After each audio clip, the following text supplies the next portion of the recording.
All right, ladies and gentlemen, on the takeoff roll, members of the United States Army Golden Knights. They'll be taking off and being a part of our opening ceremony this morning. This is the C-147A. It's the main jump platform for the Golden Knights. And right behind there, you'll see what? An aircraft right behind another one? Absolutely. That's Aaron Deleu in the Action 330. That's something you don't see every day. You'll see the door taking off the side of the fuselage of the 147. That's where the Golden Knights will be exiting. And then Aaron will be circling the jumper for our opening ceremonies for the second day of the 2025 Joint Base Andrews Air Show.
Good morning. Let's pray. Gracious and eternal God, we gather here at Joint Base Andrews on this beautiful day, united in awe of the skies and the remarkable feats of human ingenuity and courage. As we begin today's air show, we pause to seek your divine presence and protection over all who are part of this special occasion. We thank you for the dedicated performers, the pilots, crews, and support teams who showcase the precision, skill, and valor that define our nation's military forces. Bless them with steady hands, clear minds, and unwavering focus as they take to the heavens. Guard them against any harm, and let their demonstrations inspire us with the spirit of excellence and service. We also lift up all of our attendees, families, friends, visitors from the local community who have come to celebrate and enjoy this display of aerial prowess. Fill our hearts with joy, wonder, and a deep sense of community. And may this day foster lasting memories and a renewed appreciation for the freedoms we cherish in America. As the performances unfold and culminate with the majestic Thunderbirds this afternoon, guide us all in unity and peace. In your holy name we pray. Amen. Thank you, Chaplain Moore, for this morning's invocation. At this time, ladies and gentlemen, it's my honor to welcome to the microphone the commander of the 89th Airlift Wing, Colonel Christopher Robinson. Sir, the microphone is yours.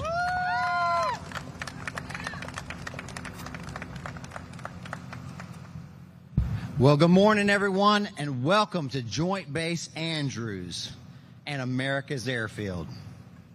I am Colonel Chris Robinson, the commander of the 89th Airlift Wing, and it is my unique privilege, along with my teammate, Chief Master Sergeant Ty Gordon, to lead 1,400 airmen in a unique mission of delivering diplomacy on behalf of the American people. We fly the iconic aircraft that you may know as Air Force One and Air Force Two, supporting our nation's top leaders, the President, the Vice President, First Lady, Secretary of War, Secretary of State, Chairman of the Joint Chiefs of Staff, and other senior leaders around the globe. In fact, just yesterday, we launched in the middle of this air show the Secretary of State on a diplomatic mission to Israel. The mission at Joint Base Andrews never stops, even when we're in the middle of an air show.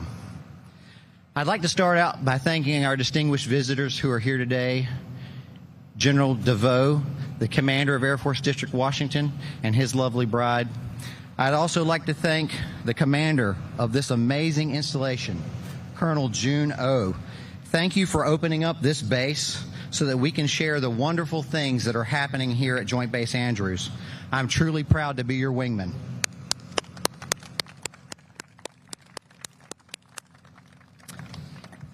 I'd be remiss if I didn't thank our amazing volunteers and our presenting sponsor, Andrews Federal Credit Union. Can I get a round of applause for them? I'd also like to thank Vacation Village, AIU Power, the Agency Frederick, USAA, and United Airlines. Without your sponsorship, we just wouldn't be able to put on this type of performance for the American people. Ladies and gentlemen, today our joint force will be on full display. Joint Base Andrews is the home to tens of thousands of airmen, sailors, soldiers, Coast Guardsmen, Space Force Guardians, and their families. Our Navy and our Army are going to start off today with their outstanding parachute demonstration teams.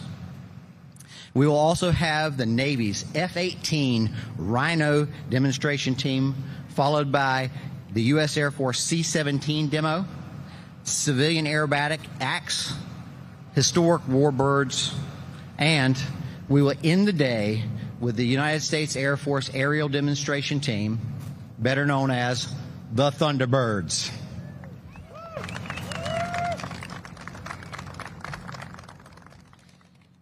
Please don't forget about our science, technology, engineering, arts, and math exhibits over in the hangars, as well as our Heritage Speaker Series.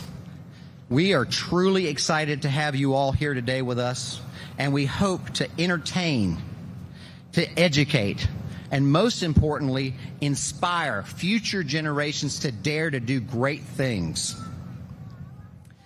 I know I speak for our team when I say we look forward to engaging with all of you and telling you about our critical missions here at Joint Base Andrews. May God bless you all. May God bless the brave performers today, and may God bless the United States of America. Let's get the show started. Thank you, Colonel Robertson, for your remarks this morning. Now, ladies and gentlemen, please prepare for the presentation of the colors and the singing of our national anthem and the arrival of the American flag by the United States Army Golden Knights. Our jumpers today will be Sergeant Brandon Hexum and Sergeant Sloan Kennett.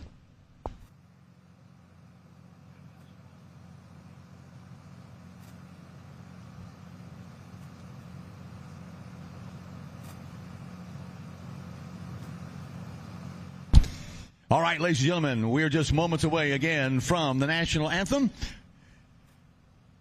and the official start of Day 2 of the 2025 Joint Base Andrews Air Show. Again, what an incredible weekend we are having so far, and it's continuing through today and will throughout the afternoon, as you're going to see some of the most incredible pilots, some of the most incredible planes in the world right here at Andrews Air Force Base this weekend. We've got an incredible lineup, incredible planes, and what great history will be taking to the skies so that we can enjoy not only these incredible modern military aircraft today, but the road that got us to this point, the planes, the pilots, the legacy that these aircraft represent that brought us to the point that we have this incredible Air Force that we enjoy today.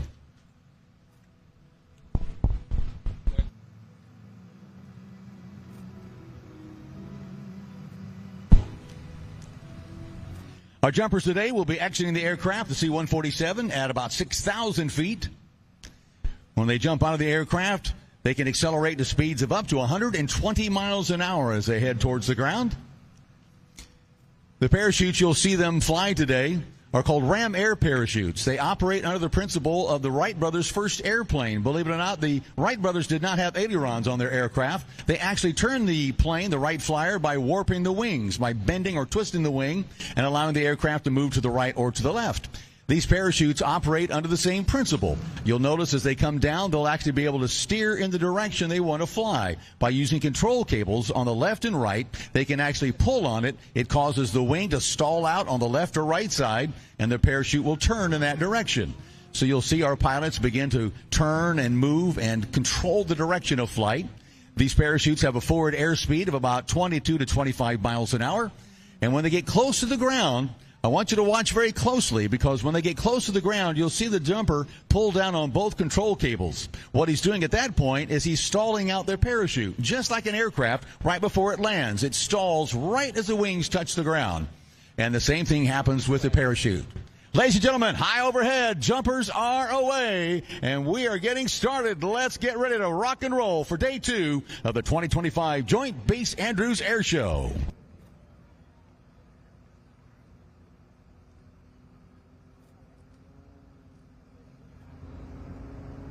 And we've got two good canopies, high overhead, and Aaron Deleu in the Extra 330 now begins to circle our jumpers. What an amazing sight that is. There's some photographs right there, ladies and gentlemen.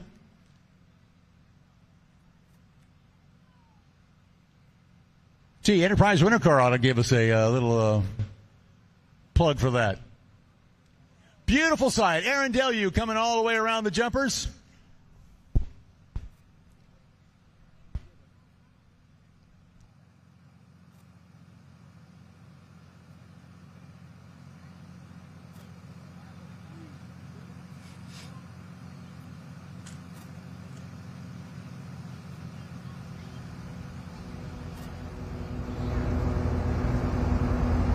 What an amazing sight, ladies and gentlemen.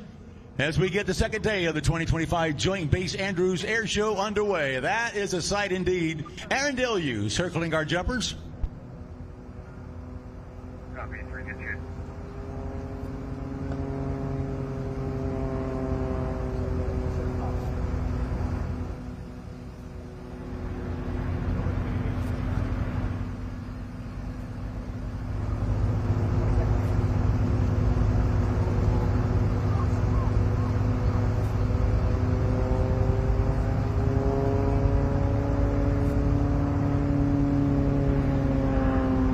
You'll notice both jumpers are linked together in a down plane as they head straight down towards the ground. Some great canopy work going on right above our heads, ladies and gentlemen. Ladies and gentlemen, at this time, would you please stand and join us for our national anthem? You see by the dawn's early light what so proudly we hailed at the twilight's last gleaming, whose broad stripes and bright stars through the perilous fight o'er the ramparts we watched were so gallantly streaming, and the rocket's red glare, the bombs bursting in air, gave proof through the night that our flag was still there. Oh, say does that star-spangled banner yet wave o'er the land of the free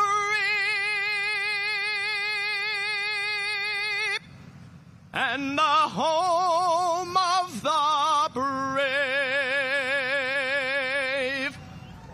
Ladies and gentlemen, we're officially underway. Day 2 of the 2025 Joint Base Andrews Air Show. Let's welcome our jumpers down. Let them hear it, ladies and gentlemen. They can hear you up there.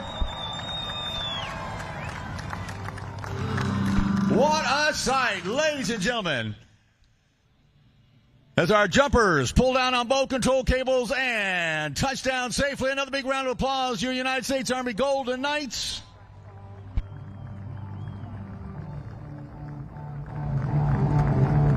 Great to have them here this weekend, and they're going to be performing a lot more before this day's over with. We're going to see more of the United States Army Golden Knights throughout the day today. We're so excited you're here. We are rocking and rolling. This has been an amazing weekend. Friday, Saturday have been 2 incredible days, and we're going to have no less than another fantastic day at the third day, officially, I guess, for us at the 2025 Joint Base Andrews Air Show. Again, we couldn't have dialed up any better weather, but don't be fooled by the cool wind and the sunshine. It'll lull you into a false sense of complacency. You can get dehydrated very quickly. So again, make sure you drink plenty of water out here today. Get yourself something to eat or drink. We do have what we call water buffaloes located at Hangar 2, Hangar 3, up near the area, the buses where you came in to today's show. These are large water tanks full of water. You can get there free water there if you need some. But again, that's available to you as well. We got vendors. We've got plenty to eat and drink. So please take care of yourself.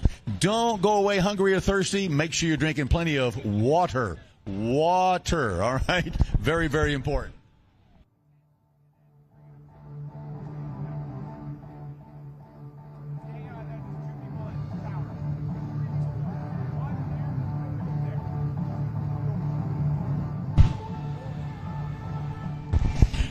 Well, we got just a few moments. I want to recognize some amazing people that are out here today.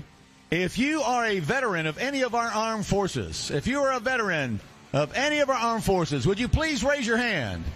Veterans, please raise your hand that are here today. Now, the rest of us, let's put our hands together for these amazing people.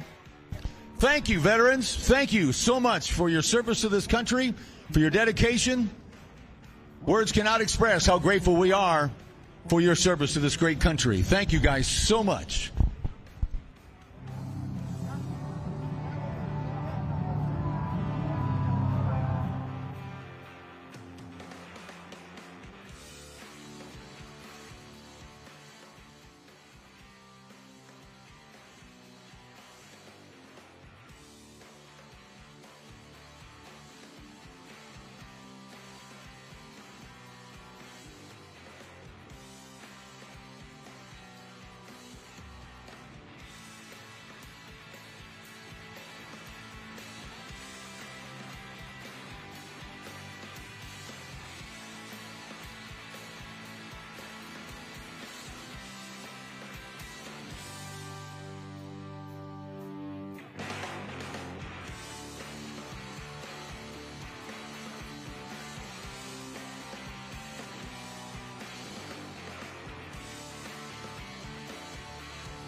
In just a few moments, from almost 2 miles above our heads, members of the United States Army Golden Knights will get ready to exit the C-147.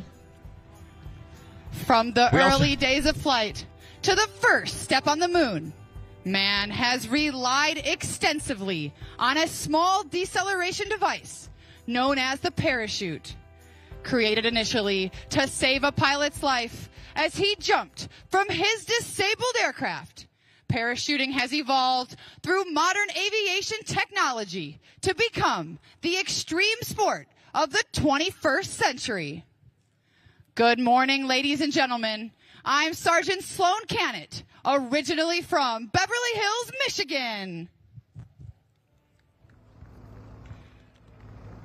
It has been my proud honor to fly our nation's colors on this, my 1,138th free fall parachute jump.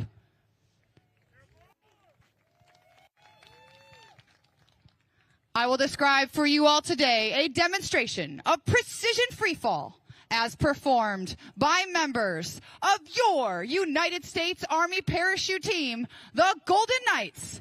The jumpers are out, and the show is on. We now have members of the Golden Knights rapidly approaching speeds of 120 miles per hour. The jumpers fly their bodies together while using their arms and legs to form the nucleus of the formation. As our formation continues to fall at that 120 miles per hour, our wingsuiter is circling the formation, as well as our free fall photographer. At 5,000 feet, the jumpers will separate and prepare to deploy their main parachutes.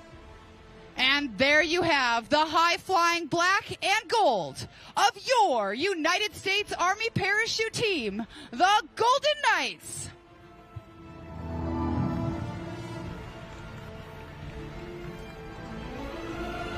Now, as you may have guessed, these jumpers are faced with a unique situation, a traffic jam in the sky. They must gain vertical separation to allow for individual approaches into the target area. This is accomplished by pulling down on the front part of the parachute and spiraling down at speeds of up to 60 miles per hour. This enables our jumpers to set up a traffic pattern just like you might see aircraft at a busy airport. The trail of smoke each jumper leaves in the sky is created by 2 M18 red smoke canisters, which emit a continuous stream of smoke for up to 90 seconds. The jumper attaches these to one foot with a specially designed bracket and then ties the activation pins to a lanyard. By pulling on this lanyard, he or she can ignite their smoke immediately upon exiting the aircraft while in free fall or under parachute.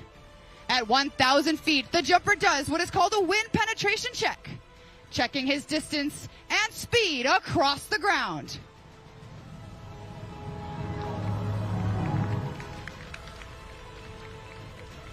Our jumper will then fly a downwind leg, a base leg 90 degrees to the target, and then will face into the wind for a final approach. If you look up, you will see one of the jumpers doing our drop flag maneuver. By pulling up on a single handle, he released our 900 square foot Army Star drop flag. That's bigger than the average apartment in New York City.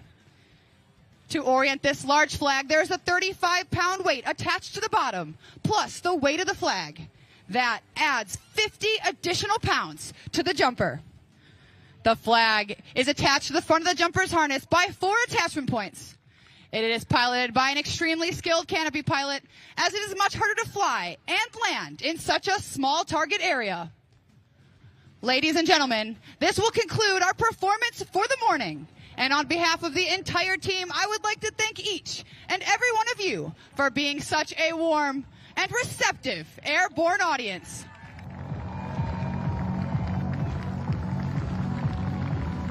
In closing, I leave you with this final thought. In the future, may all your days be prosperous and your nights golden. Ladies and gentlemen, your United States Army Golden Knights, give it up. Fantastic. Great to have them here this weekend, and they'll be back a little bit later on. We're going to make them work this weekend for us. Of course, Great to have the Golden Knights with us. Great job as always as we get this day kicked off. We've got an incredible lineup, ladies and gentlemen, as some of your hometown heroes will be flying through here in just a few moments. Members of the 89th Airlift Wing and the 1st Helicopter Squadron.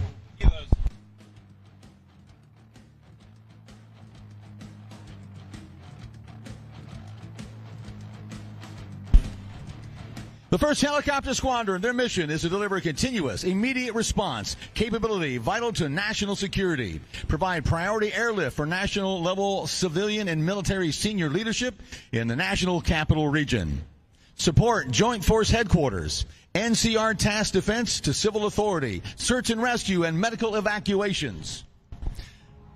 The 1st Helicopter Squadron was formed in August of 1955. They were known as the 1401st Helicopter, established as a presidential support unit. In July of 1953, President Eisenhower became the very first president to fly in a helicopter. In July of 1970, the unit was renamed the 1st Helicopter Squadron. And in July of 2025, the squadron celebrated 56 years of excellence. From the right, the 1st Helicopter Squadron.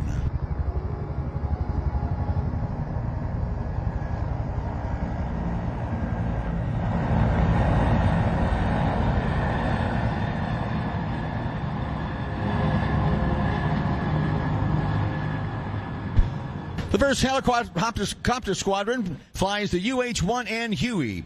It was first introduced in 1971 and still going strong, built by Bell Helicopter Company. The aircraft's powered by a Pratt & Whitney T400 engine. The UH-1N has a range of about 287 miles and a cruising speed of about 115 miles an hour.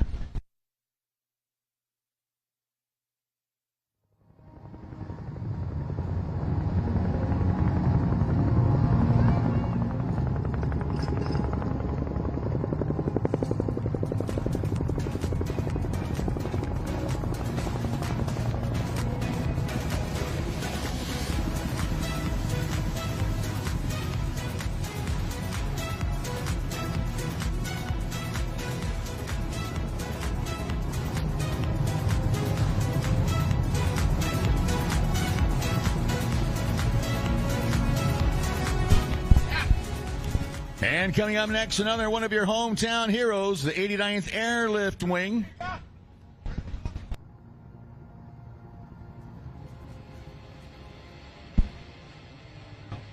Ladies and gentlemen, from the right here at Joint Base Andrews, America's Airfield, please welcome the men and women of the 89th Airlift Wing, proudly representing Air Mobility Command as the Air Force's premier Special Air Missions Unit. With the motto of Experto Crede, trust one who has experience, trust one who's had experience, and the promise that perfection is the standard, the 89th is entrusted to fly America's most important leaders around the globe.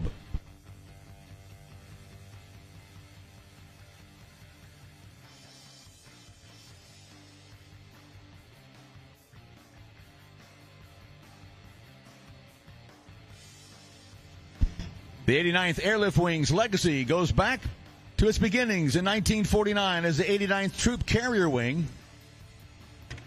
Since taking on the Special Air Mission in 1966, the 89th has been the face of American air power in support of diplomacy, delivering leaders safely, securely, and reliable around the globe.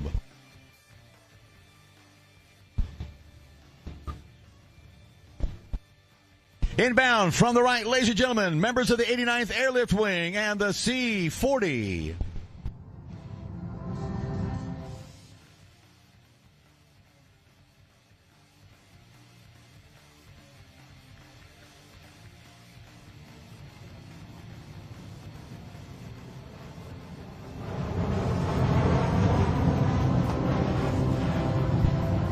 The mission exists to support the President of the United States and what are known as the top 5 customers: the Vice President, the First Lady, the Secretary of War, the Secretary of State, and the Chairman of the Joint Chiefs of Staff.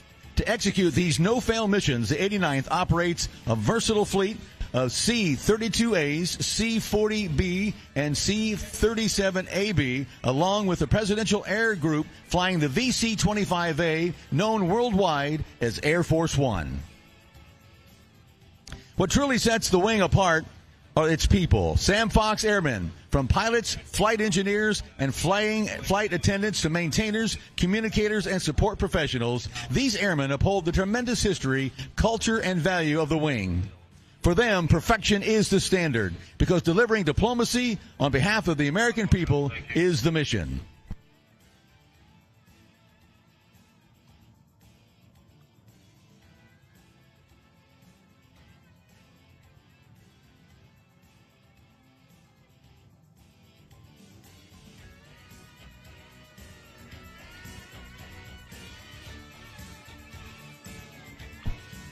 Ladies and gentlemen, how about another big round of applause for members of the 1st Helicopter Squadron and the 89th Airlift Wing, hometown heroes, right here from Joint Base Andrews.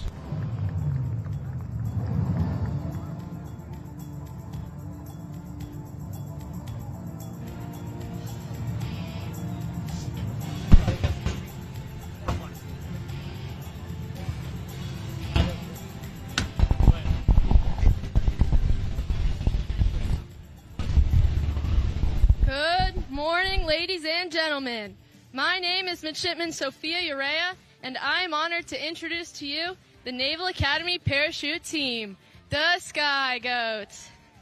Initially operational from 1969 until 1983, the USNA Sport Parachute Club, the Naval Academy Parachute Team, was reformed in 2008.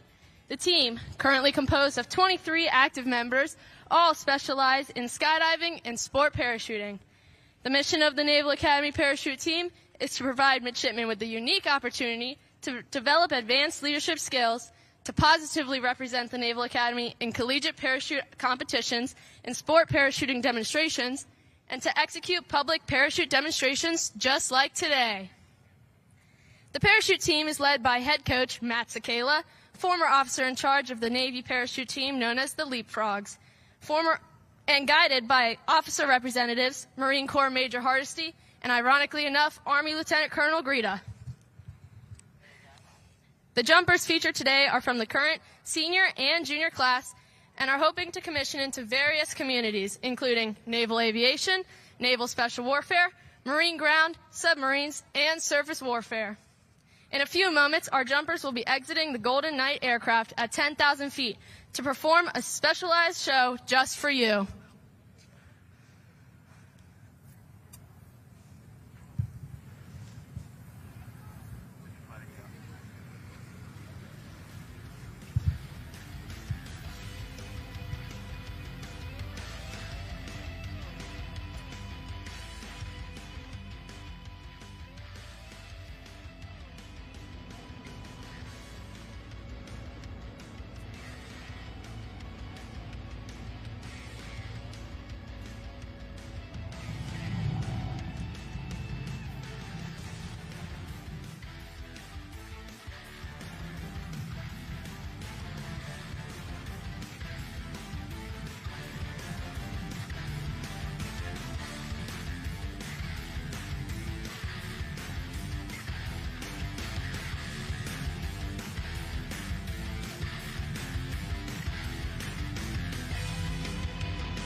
Please direct your attention to the sky.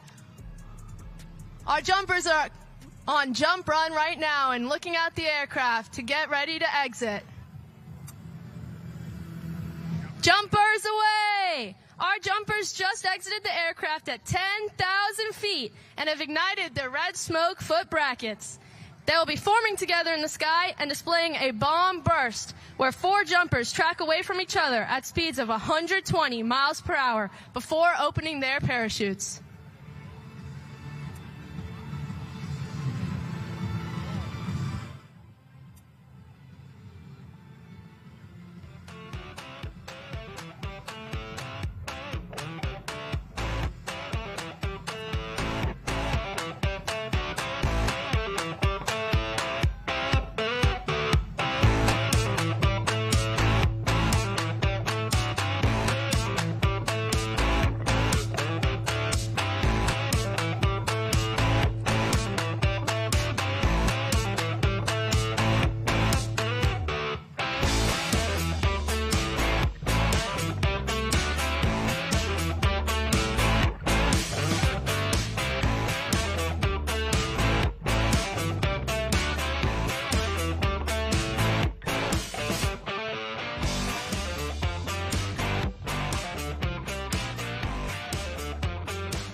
Canopy and practicing their canopy disciplines with smoke, streamers, and one will soon open their flag.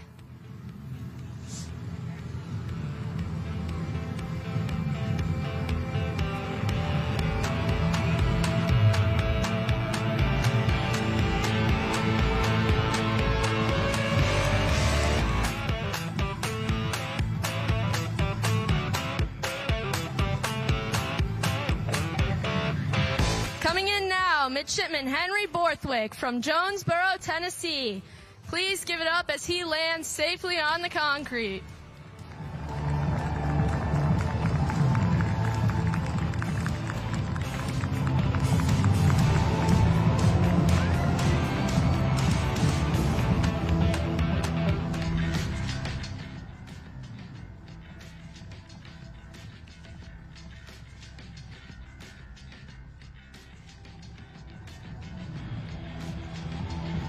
Next up is Ensign Brett Dumais from Milford, Connecticut. Ensign Brett graduated the Naval Academy last year and is still participating with us in demo jumps.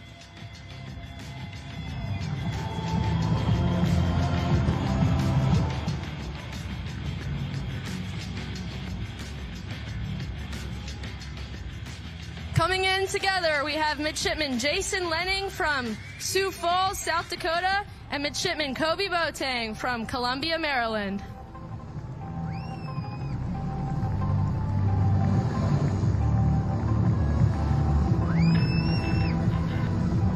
Next up, Midshipman Kevin Cusick from Las Vegas, Nevada.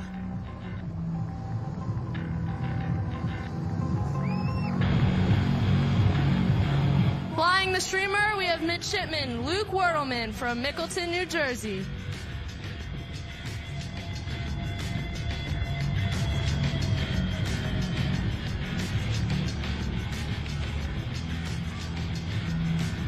Landing now, we have Mr. George Davenport from Haymarket, Virginia.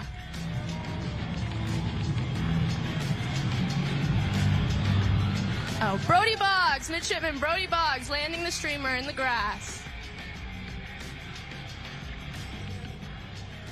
The Naval Academy is one of 5 service academies across the country, located in Annapolis, Maryland.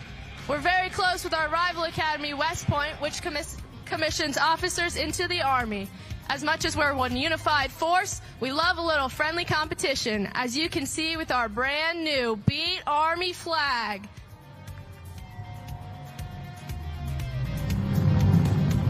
This flag is roughly 500 square feet and flown by Midshipman Connor Molberg. Midshipman Connor Molberg is from Warrenton, Virginia, and the captain of our team. Please give it up as he lands.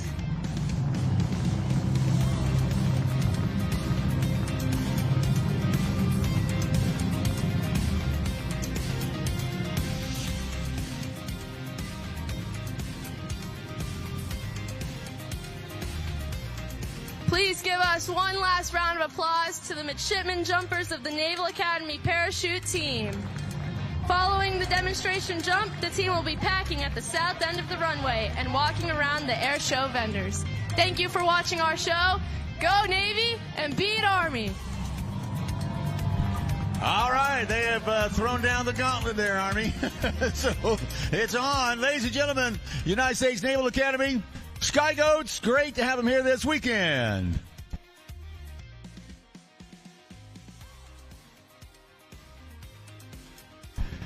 All right, how many of you would like to go skydiving? Does it look like something that'd be fun to do? You need to have your head examined. No, I'm just kidding. Oh, what a thrill. What a thrill. Great to have our jumpers from the Golden Knights to the United States Navy Academy Skydivers. I tell you, we got jumpers all over the place. And the Golden Knights will be back a little bit later on this afternoon as well. So, again, we have got a great lineup for you of exciting, incredible aircraft. History in the air all the way up to our modern military aircraft. Hey, listen, we want to remind everyone, coming up at 11:15, we have a Berlin airlift survivor, someone who actually went through that incredible time when the Soviets were trying to split Germany in half, build that Berlin Wall. And we have a Berlin airlift survivor. 11:15, they'll be speaking in hangar number 2. If you'd like to meet this individual, you can meet and greet, talk with them about the Berlin airlift. If you need some information on that, the big C-54, the big silver plane parked in between hangars number 2 and 3 here, inside there is a mini museum of the Berlin airlift. If you've ever wondered what that was about, what took place, what had to happen, it was an incredible effort. And this aircraft, like the C-54 and others like the C-47, participated in one of the largest airlifts of all time. And you can meet the survivor of that, 11:15, hangar number 2. Go inside the C-54, get an up-to-date on the Berlin airlift, what it was all about, and why it was so important that we get these supplies into these individuals. It was an incredible time, and America rose up again to help people that were in need. And get some information on that, and that'll again be taking place at 11:15 in hangar number 2. Still to come, we have got Warbird Thunder, World War II SNJ aircraft. These were advanced trainers used during World War II, and you're going to see some amazing flying in these 2 classic aircraft, because what's interesting about this aircraft is that during World War II, Army Air Corps cadets were told never, never, never do aerobatics in this aircraft below 3,000 feet. Warbird Thunder, not even going to get above 3,000 feet today. They're going to fly some beautiful formation aerobatics in these classic World War II training aircraft. Wing Walker Sam with us. Samantha's with us. She's going to be getting on top of the wing of an aircraft. You heard me right. She's going to crawl out of the cockpit, get up on the top of the wing, and stand up there through a whole presentation. All these aerobatics. Now, the difference is the pilot gets to sit behind a windscreen. He's protected. She's going to be out there on top of that wing facing Hurricane 5 category winds while this whole routine takes place. It's absolutely amazing. But the unique thing about Sam and the pilot is her husband. So this is a husband and wife team. So hopefully they have good communication skills, because she's on top of the wing. He's in the cockpit. Wing Walker Sam with us. It's going to be fun to watch. History will take to the sky in the B-25J Panchito. This is one of the most beautifully restored World War II aircraft you'll literally see anywhere. This is a legendary B-25J. This aircraft participated in literally every theater of war during World War II and was made famous by the Doolittle raid in April of 1942, when 16 land-based medium bombers, the B-25s, were loaded on an aircraft carrier, shipped over towards Japan, launched and attacked the Japanese homeland for the first time in their history. One of the most important missions, really, to turn the tide of war in World War II, because up until that time, it had always been defeat. The Japanese were marching through the South Pacific like a hot knife through butter. Nobody could stop them. Nothing was happening in the right direction. And the Doolittle raid, only 4 months after Pearl Harbor, gave the morale boost that we all needed to get in there, finish it, and get the war won. So you're going to see this historic aircraft in the skies, the B-25J. Then we're going to jump you all the way up. We're going to go from 80 years all the way up to modern military aircraft like the United States Navy's FA-18F Super Hornet. You're going to see this incredible aircraft take to the skies if you watched Top Gun Maverick, and if you haven't, wow, what's your problem? You need to watch that movie. If you did, you'll recognize that jet parked just to the left of the Blue Angels, and that is the aircraft they flew in the movie, and you're going to get a chance to see that aircraft in an incredible demonstration today, the United States Navy's FA-18 Super Hornet. We'll get more warbirds into the sky, the C-47 and the P-40 Warhawk. The C-47, one of the workhorses of World War II that transported supplies and personnel.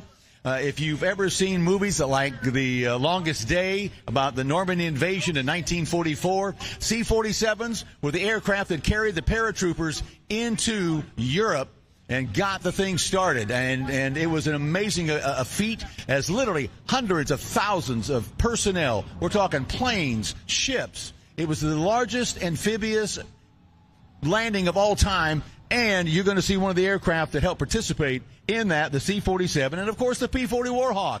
Most of you will recognize this aircraft as the Flying Tigers. It has the shark mouth painted on the front of the aircraft, one of the most iconic aircraft of World War II, the P-40 Warhawk, one of the aircraft that, of a few, that actually started the war and carried on completely through the war. The P-40 Warhawk did. It's an amazing aircraft. You'll see it in the skies today. Aaron Deleu will be back in the skies today. You saw Aaron circling around the jumper today. Aaron will get back in that aircraft and put on an incredible demonstration in the extra. Aaron comes to us again all the way from Australia. Yes, he has an Australian accent. It's really great. And he's a great guy as well. But you'll love watching Aaron. He puts on an incredible demonstration in the extra aircraft.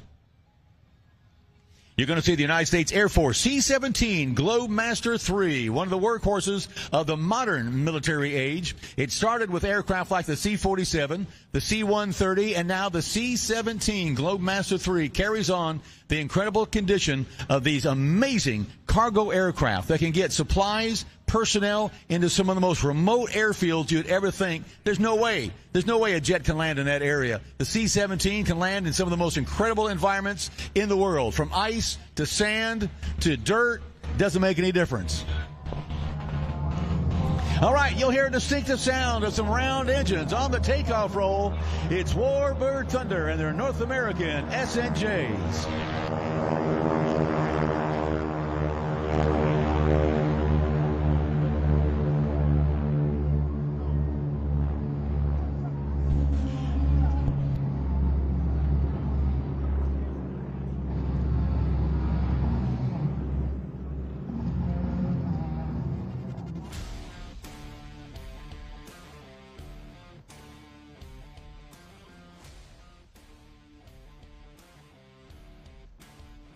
Again, these two aircraft are not high-performance aerobatic aircraft like you see Aaron fly or Mike Gullion fly.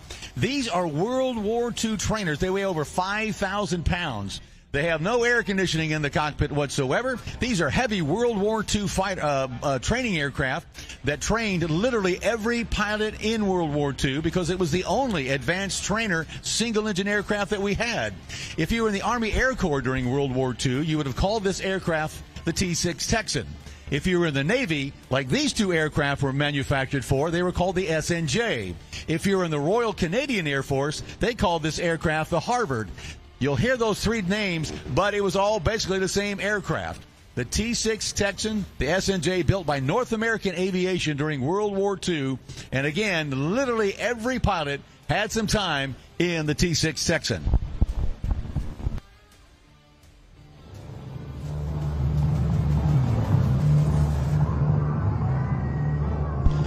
The aircraft was very, very versatile. Again, originally designed as an advanced trainer aircraft. As a matter of fact, it would have been the first aircraft an Army Air Corps cadet or Naval cadet would have flown that had retractable landing gear, had some of the flight characteristics of the fighters that they would fly into World War II.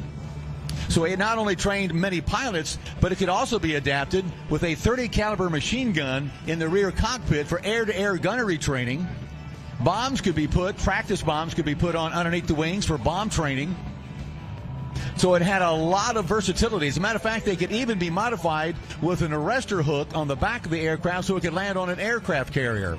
So you can see just how versatile this aircraft was. As a matter of fact, over 40 nations after World War II flew the T-6 SNJs to train their pilots as well.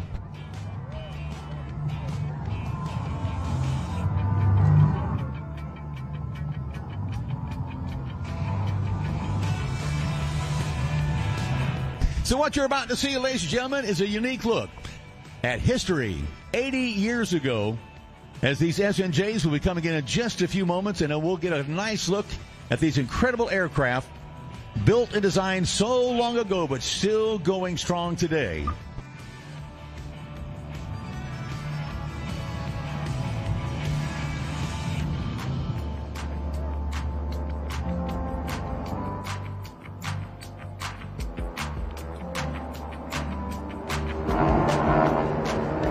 Again, you can hear that distinctive sound, the sound of round, as we like to call it, those radial engines.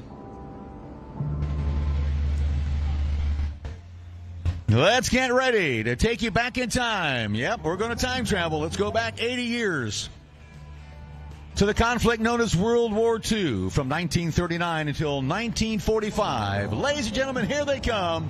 From your right, Warbird Thunder.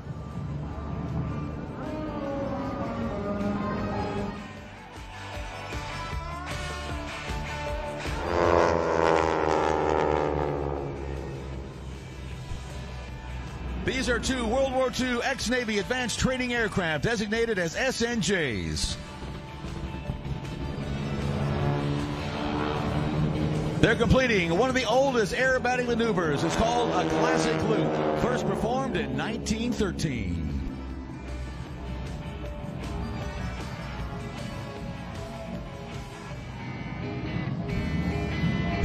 Formation flying is a skilled art demanding discipline and trust. Formation is designed to allow a group of aircraft to operate in proximity to one another with a high degree of safety. In order to deconflict and have that safety, the aircraft joining on or flying off the other must have separation in three different axes: lateral separation, vertical separation, and horizontal separation. So the aircraft flying formation, another must spread out laterally, step down vertically, and fly slightly behind the lead aircraft at a 30 to 45 degree angle. For most of the performance, Warbird Thunder will be 3 to 4 feet of separation. This next maneuver is part loop and part roll. It's known for its elegance. It's called the barrel roll. Since the 1930s, the barrel roll has been the cornerstone of military flight training worldwide.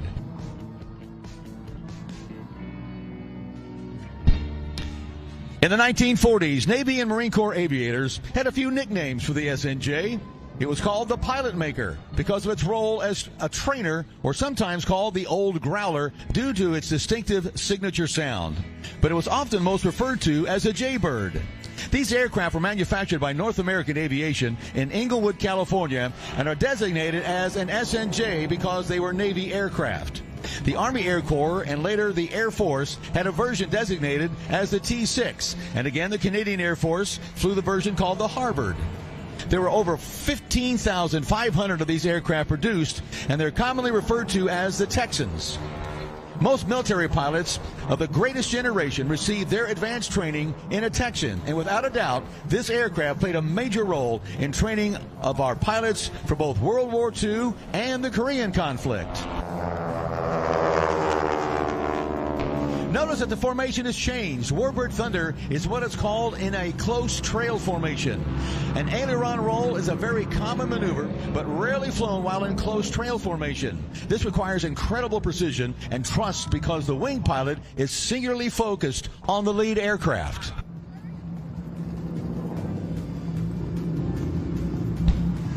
The United States phased the Texan out of military service by the mid-1950s, but service continued for decades in developing countries. The Texan served in at least 63 nations worldwide. It was usually in a training role and occasionally as a light attack aircraft, even as a fighter. The last Texan was retired in 1995 from the South African Air Force, an incredible 60 years of military service. As a matter of fact, the South African Air Force has claimed the T-6 Texan as a national treasure.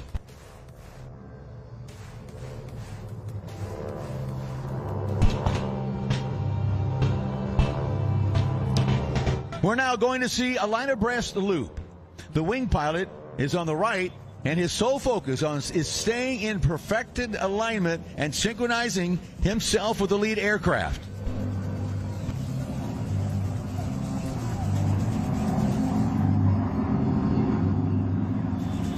Watch as they come side by side in perfect unison.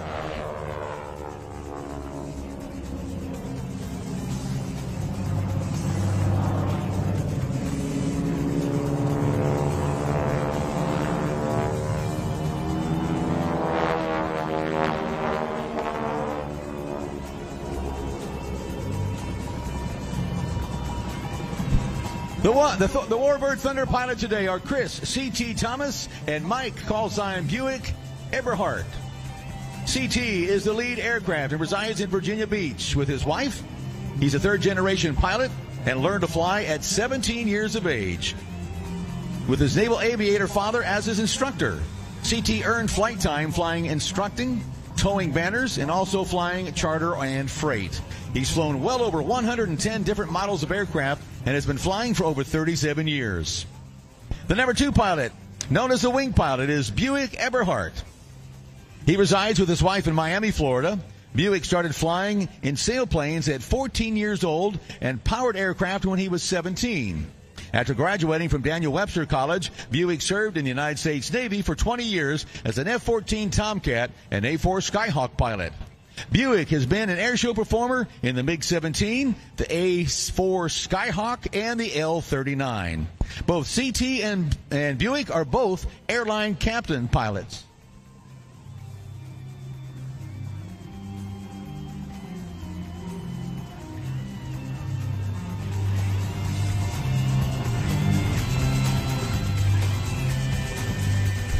In from the right, Warbird Thunder.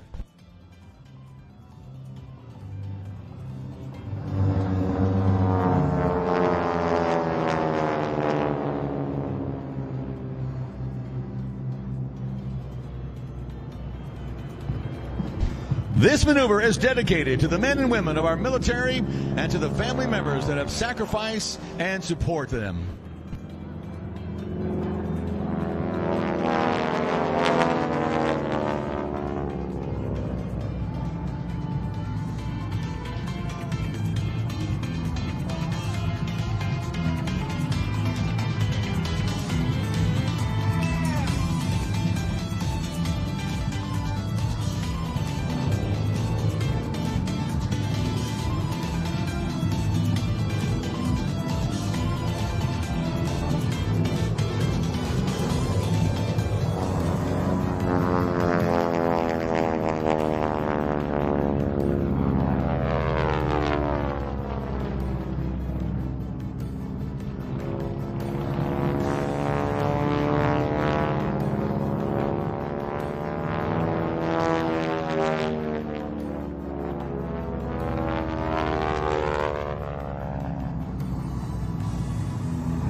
Paul Gleaton handles Warbird Thunder's maintenance and ground support.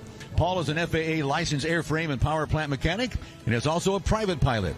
He spent over 30 years as a professional firefighter and paramedic. Paul is also a member of Virginia FEMA Task Force 2, responding to national disasters as an expert in building collapse, confined space, and high-angle rescue.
The Texan is both rugged and durable. These SNJs, made in 1942 and 1943 respectively, are over 80 years old. They are equipped with front and rear cockpits with full pilot controls in both seats. Usually the student would usually sit in the front seat and the instructor in the back seat. The Texan has a maximum speed of 240 miles an hour and a gross weight of 5,300 pounds. It is also powered by a 9-cylinder R1340 radial engine manufactured by Pratt & Whitney. The engine is almost more significant than the aircraft. The Pratt & Whitney Wasp series design was considered revolutionary and has received a historic engineering landmark award from the American Society of Mechanical Engineers.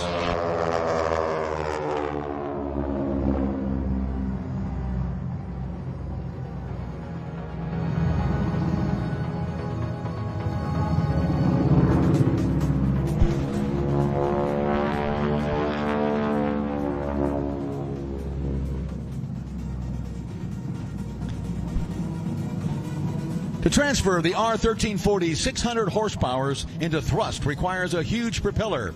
It's a 9-foot in diameter.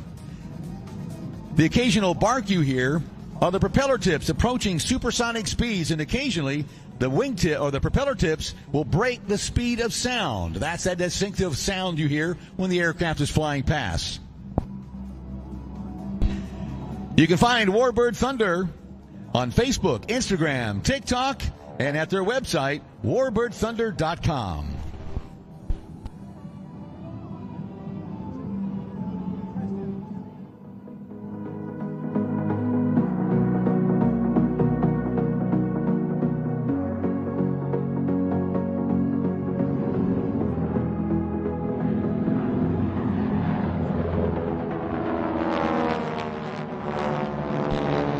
Now as they perform the barrel roll. Now the wingman, he's got a lot of work to do. He's got to travel twice as far as the lead pilot. As a matter of fact, the lead pilot is throttling back in that maneuver. The wingman is actually throttling forward just to keep up with him because of the distance he has to cover to stay in formation. That's why what you're seeing here today is so amazing to watch. These two pilots are doing an amazing job with these big World War II fighters staying in that close formation, this close to the ground.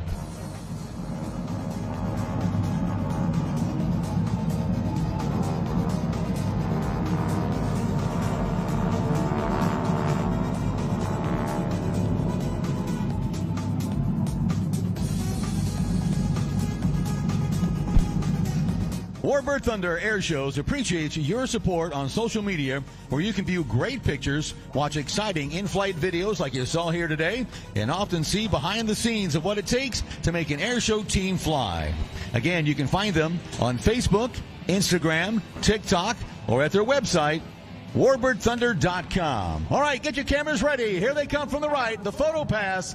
Ladies and gentlemen, Warbird Thunder.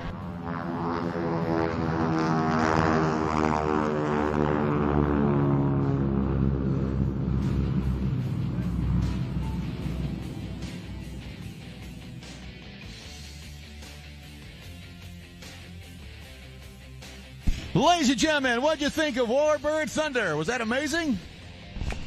That was some incredible flying, ladies and gentlemen. I guarantee you, most of us have no idea how much that wingman's got to work. That number 2 guy, because all he's looking at is that lead pilot. He doesn't look at his instruments. He doesn't look at anything inside the cockpit. The only thing he watches is the lead pilot. You got to trust. And to fly that close together, this low to the ground, let me tell you, that took some work. Again, these aircraft are over 5,000 pounds. Takes a lot of muscle, grit, leg power to get these aircraft to dance through the sky like you just saw right there. Absolutely amazing. Phenomenal flying by Warbird Thunder.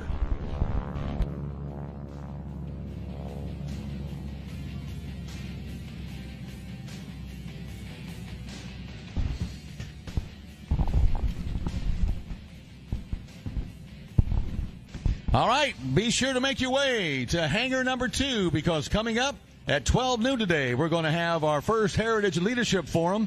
This will be an opportunity to meet some people who've had some incredible military careers. You can talk to them, ask them questions, meet them personally. Not only will they share with you some of their experiences and what they've gone through, but you can actually ask questions. You can meet and greet these individuals who have done some amazing things in our armed forces. Again, that's the Heritage Leadership Forum. It gets underway at 2 o'clock in hangar number 2.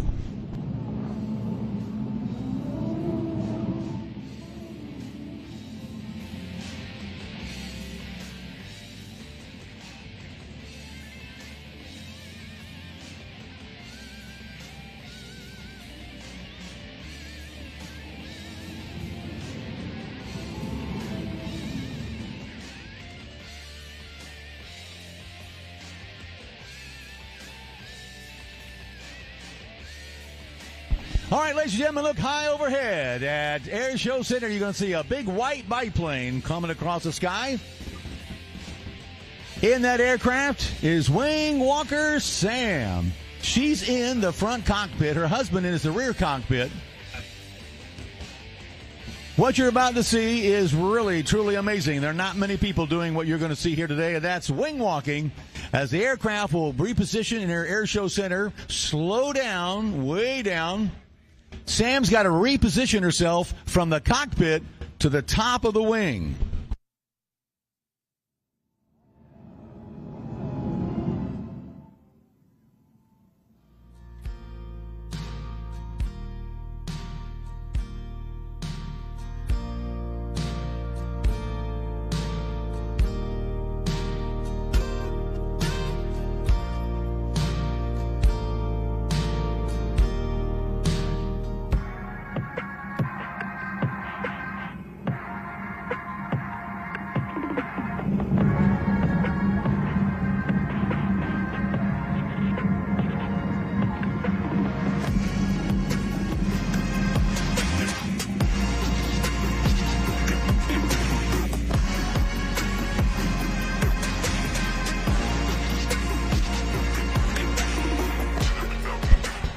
At the controls of the roaring Grumman AgCat biplane is an accomplished aerobatic pilot, Mike Trigvosen.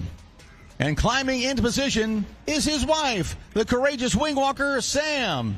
This husband and wife duo are traveling here to Andrews to share their unique performance of precision power and pure inspiration. The aircraft you see is a modified Grumman AgCat designed initially as a crop duster, but has been completely transformed for airshow excellence with a 450 horsepower Pratt & Whitney R95 radial engine, a custom smoke system, and of course a wing rack on top. Sam says it's the best seat at the airshow.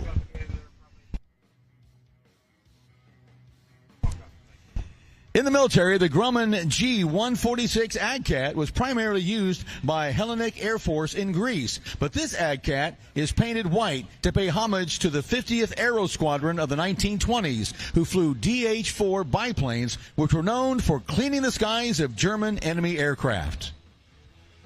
After the war, the flyers at Rockwall Field, San Diego, developed a system for mid-air flight refueling between DH-4 biplanes. The first successful aerial refueling occurred in June of 1923 when a DH-4 carrying Lieutenants Virgil Hine and Frank Seinfert passed gasoline through a hose to another DH-4 flying beneath it. These brave crew members used wing walking skills to complete their mission, and that day the United States military secured what remains one of the most significant force multipliers of our air power capabilities, air-to-air refueling. Here we go, ladies and gentlemen, as they approach show center. Mike pulls back on the stick, and there you can see Sam up on top of the wing. She is going all the way around the inside of that loop. Now, again, you got to remember, her husband, Mike's got a nice windshield there in front of him. He's not really feeling that wind, but Sam sure is. As a matter of fact, some of the maneuvers you'll see here today, she will be facing what we call Category 5 hurricane winds. I kid you not, of 150 miles an hour. Now, if you've ever stuck your head out of a car going about 60 miles an hour, that hurts. It don't feel good. Imagine it at 150 miles an hour. Sam completes one of her favorite maneuvers called the hammerhead. Watch now as they do a nice little aileron roll right across us here at Show Center.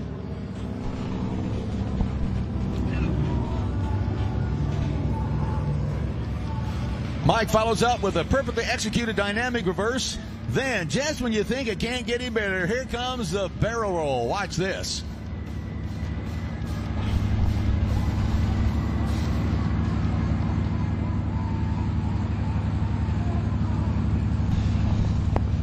Here they come. Watch this, the classic barrel roll. Now again, she's on the top of the wing. I always like this one. Now you see her. Now you don't. Now you see her. And now you don't. All right, give a big wave. Warbird Thunder as they taxi by, ladies and gentlemen. What an incredible aircraft. These beautiful SNJs again from World War II. The wing worker on top makes energy management absolutely critical. Every maneuver is carefully calculated for safety, timing, and performance. You know, because aircraft are designed to fly through the air, they're usually designed to be aerodynamic so that they can, again, less wind resistance. But when you've got someone on top of the wing, that really messes up your flight dynamics, and you got to work twice as hard. And Mike has to do some extra duty up there today with Sam on top of the wing. Even though Sam's not very big, don't get me wrong, but she's really creating a lot of drag up there on that top wing. And Mike really has to work to compensate for that.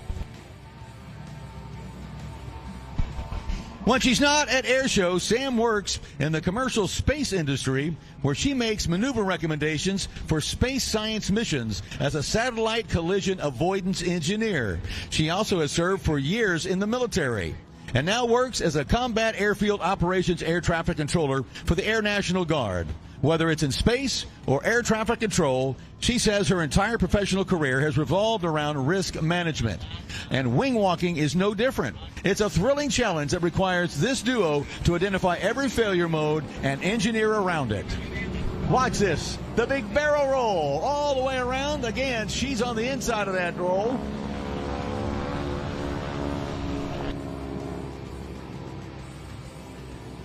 Her husband, Mike, is a mechanical engineer and airline pilot who has designed experimental equipment used aboard the International Space Station and has even built rockets designed to go into space.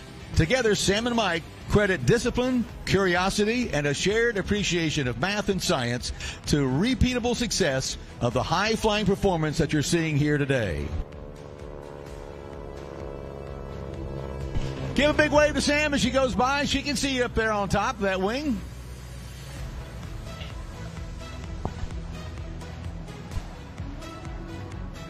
So how in the world did Sam get started in wing walking? Well, at 22, she dreamed of becoming a pilot, but her entry-level job couldn't cover the high cost of flight training.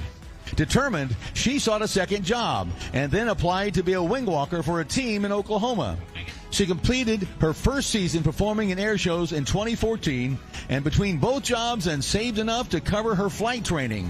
That following spring, she flew every day after work and on the weekends. She earned her pilot's license in just 1 month. There's Sam. Give her a wave.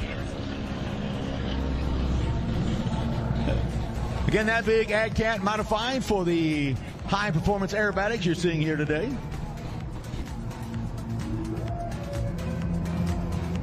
Of course, in all this process of wing walking and flying, she just didn't become a pilot. She fell in love with wing walking.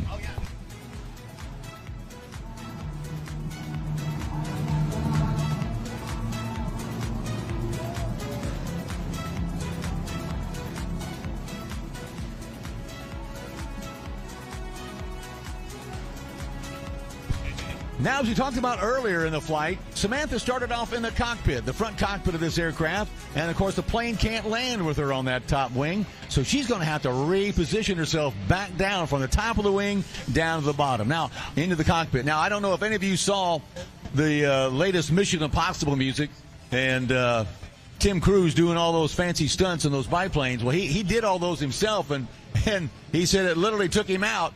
So you can imagine kind of what Sam is going through up here today is, again, she's having to face those straight line winds, again, up to 150 miles an hour. All right, as she comes by, wave. She's waving to the crowd up there on top of the wing. Give her a big wave back. She can see you. There she is.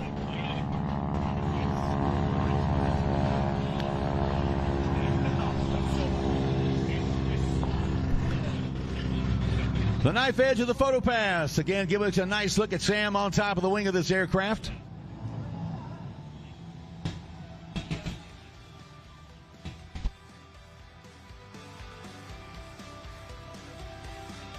Mike will take the AdCat again, back up into the skies, reposition into the wind, because that way he can slow that aircraft down. Again, because we're talking winds, even when you slow down this aircraft, you're looking at least 80 miles an hour winds blowing across the aircraft.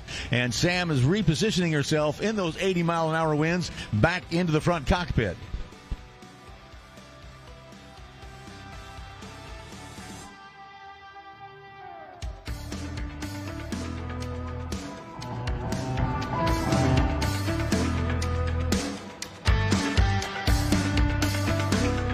Again, this is a Grumman AdCat modified for their performance today. 450 horsepower pulling the aircraft through the skies.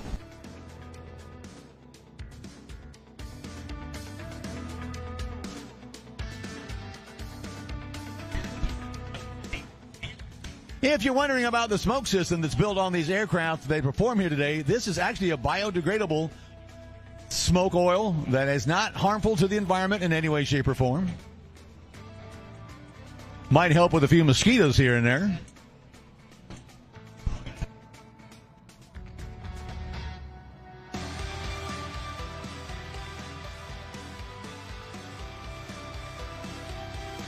And Sam has now repositioned herself back inside the front cockpit. And we're okay to land the AdCat. What a wonderful performance. Ladies and gentlemen, let's give it up for the inspiring, unstoppable team of Mike and Sam Trigvason and their spectacular airplane. This is wing walking. This is teamwork. This is courage in motion.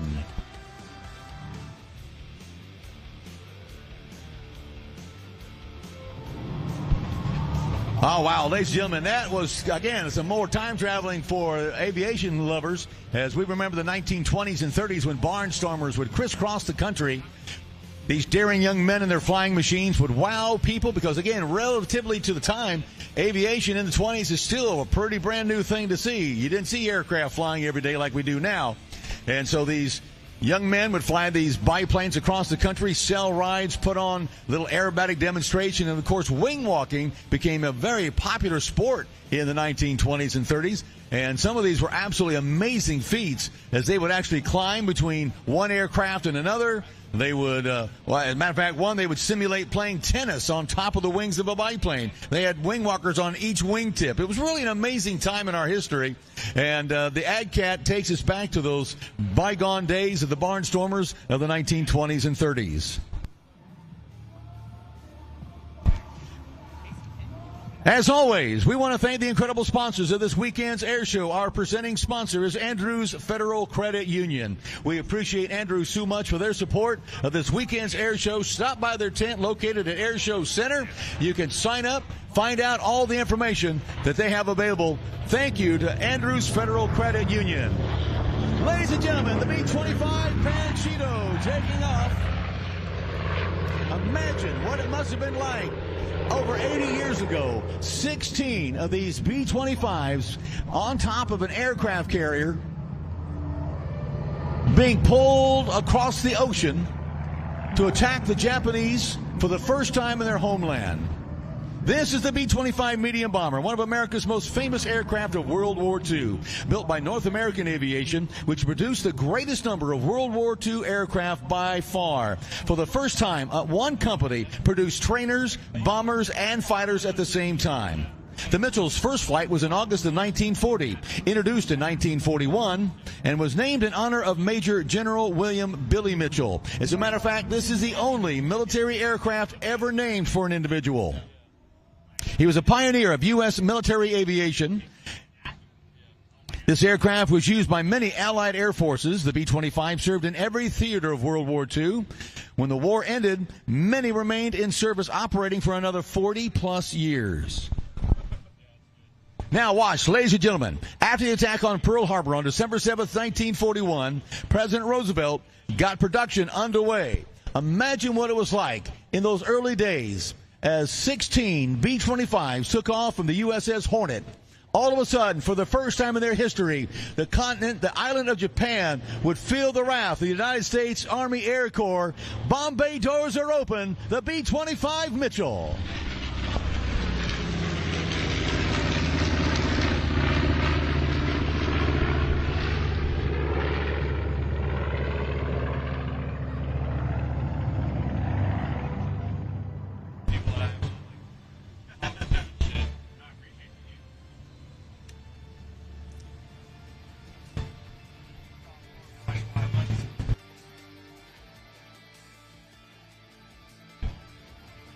Men participated in that first raid against the Japanese. 2 of the men drowned after ditching. 1 died when his parachute manufactured. 8 of them were captured. 3 of these were executed by the Japanese firing squad. 1 died of severe malnutrition. 4, believe it or not, came home at the war's end, victims of torture, solitary confinement for 3.5 years. Look at this pass, ladies and gentlemen. The bomb bay doors open, showing you the business end of the B-25.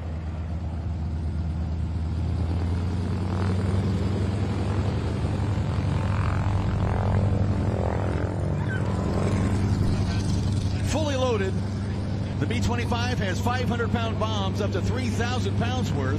Interesting to note that they carry some practice or dummy bombs inside this aircraft, and they have been signed by B-25 combat veterans. The B-25 was widely used for low-level dive bombing missions, especially against Japanese-based naval targets. Watch as Panchito simulates a dive bombing attack on a Japanese warship. The attacking B-25 would strafe the ship as it approached, then drop a 500 or 1,000-pound bomb towards the ship. This was known as skip bombing. They would drop the bomb. The bomb would actually skip across the water just like a rock and slam into the Japanese naval vessel. Watch as the B-25 attacks from the right.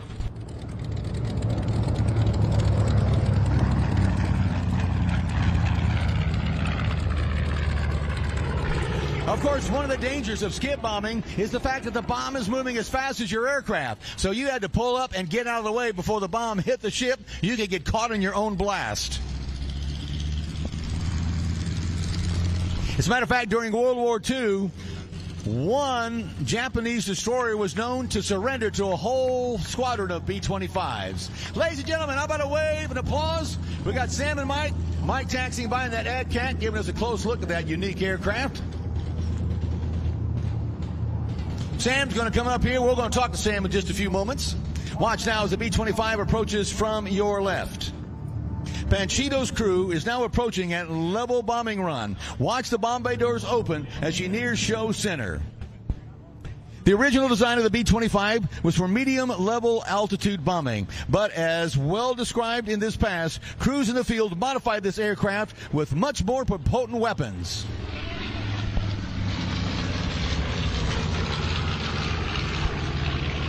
As a matter of fact, the B-25 carried one version of the B-25 carried one of the largest weapons in an aircraft. How about a 75-millimeter cannon that had to be hand-loaded? Again, the original mission was a medium bomber. Was mainly for level bombing with machine guns installed only to defeat enemy aircraft. Up to 14 forward-firing machine guns for strafing ground and sea targets were field modifications that were made on the B-25. A very effective weapon at attacking airfields, ships, trains, and convoys. As a matter of fact, the B-25 G and H models could have been really precursors of the A-10 Thunderbolt attack aircraft, because that's exactly what the B-25 did.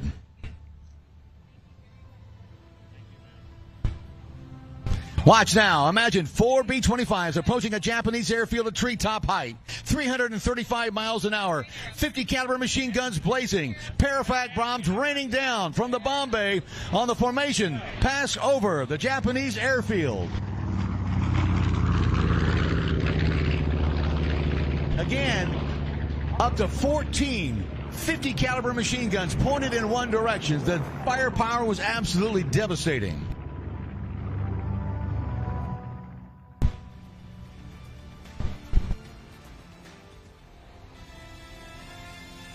Again, one of those beautifully restored World War II aircraft, the B-25J. Panchito with us this weekend. We want you to get your cameras ready as we're going to get ready for the photo pass. This will be a beautiful opportunity to get a great photograph of this iconic aircraft. Your flight crew today, owner Larry Kelly from Ardella Springs, Maryland. Honorary Doolittle Raider, business manager.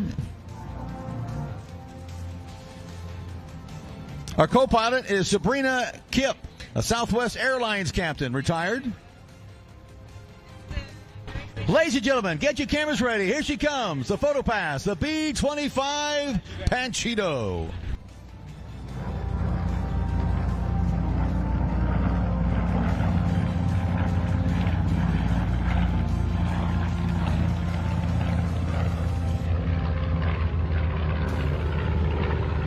This beautiful B-25 J. Mitchell bomber, Panchito, is owned and piloted by Larry Kelly. Larry was made an honorary Doolittle Raider by Dick Cole and is now the business manager for the Doolittle Tokyo Raiders Association. The original Panchito was named after the feisty American rooster in Disney's 1944 animated musical, The Three Caballeros. Panchito served as a bomber with the 396th Bomb Squadron, 41st Bomb Group, 7th Air Force, stationed on Okinawa during the hot summer of 1945. Again, get your cameras ready. Our final pass from the B-25 Panchito coming in from the left. This will give you one more opportunity to get a great photo of this iconic aircraft from World War II. This particular aircraft was built in 1944 in Kansas City.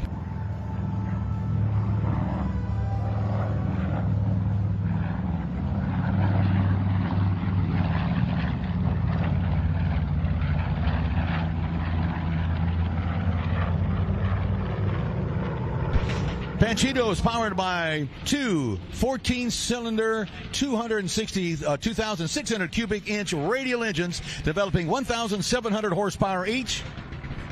Nearly 10,000 B-25s were built during World War II, and approximately 30 survive today, but only about 25 still fly regularly.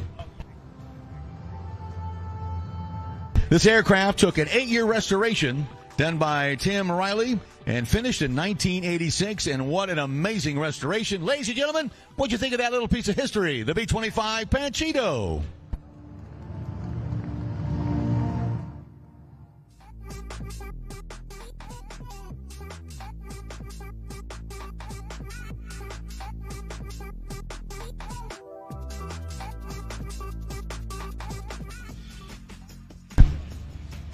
Grab that microphone right.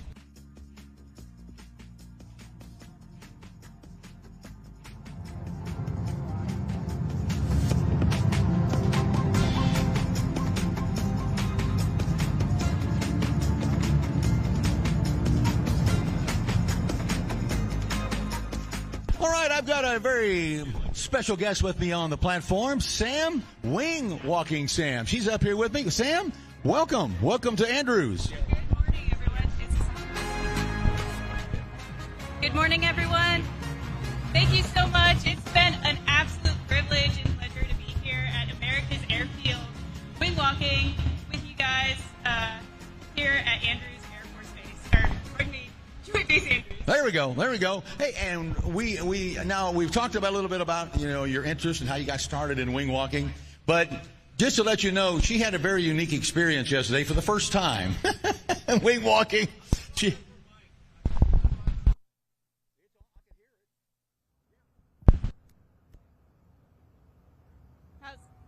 Can anybody hear me?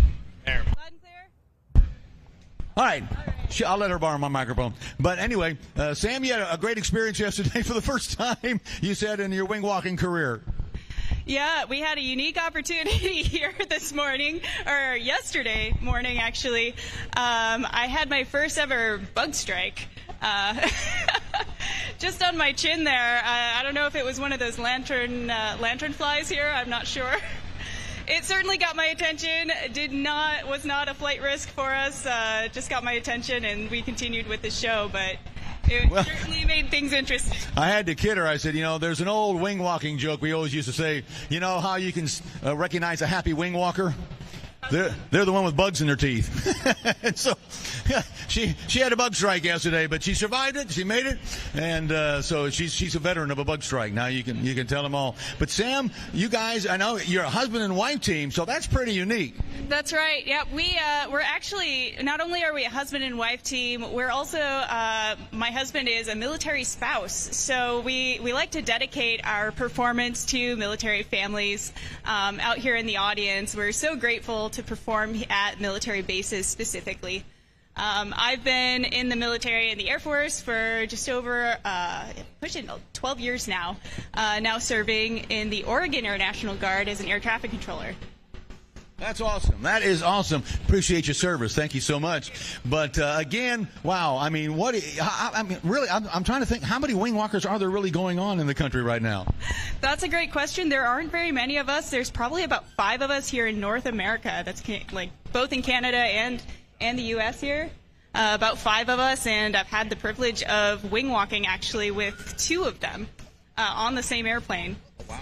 Nice. Well, I know that it's got to be an incredible thrill. I mean, now how does it really feel? I mean, that wind really smacking at you. I mean, does it kind of hurt, or what's it really feel like up there?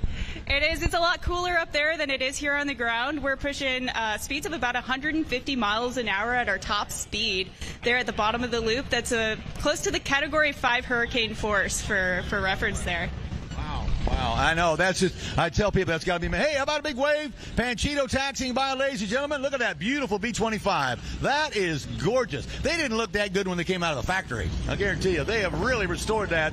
You can shave off that plane, man. You can put your makeup on. Look at that's how shiny that little plane is. Absolutely amazing. What a beautiful aircraft. Sam, we are so excited for you guys to be here.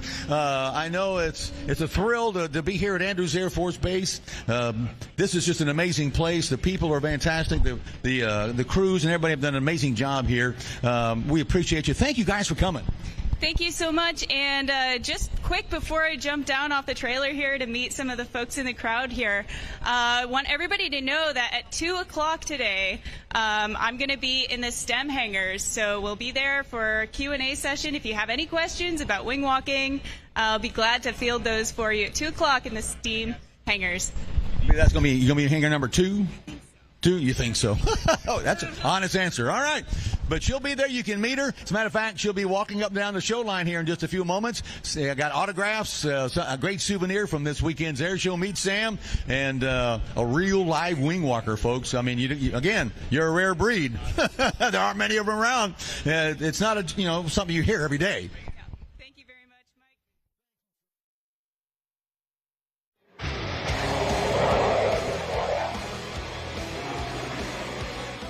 I'm Lieutenant Commander Mike Scala, call sign Longshot. I'm a member of the East Coast Rhino demo team, part of VFA 106 based at NAS Oceana. We're here with 8 maintainers, 2 F-18 Super Hornets, and then 3 other aircrew, and we're excited to perform for you guys.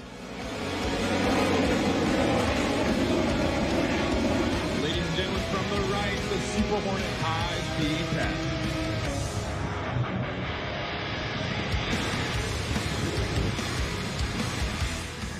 So what makes the Super Hornet unique at this air show? It's a multi-role aircraft. Think of it like essentially the workhorse of the U.S. Navy. It's capable of doing essentially every mission set that you can think of. So air to surface, dropping bombs, air to air, firing missiles, refueling other aircraft airborne, and also naturally we land on the carrier as part of the U.S. Navy.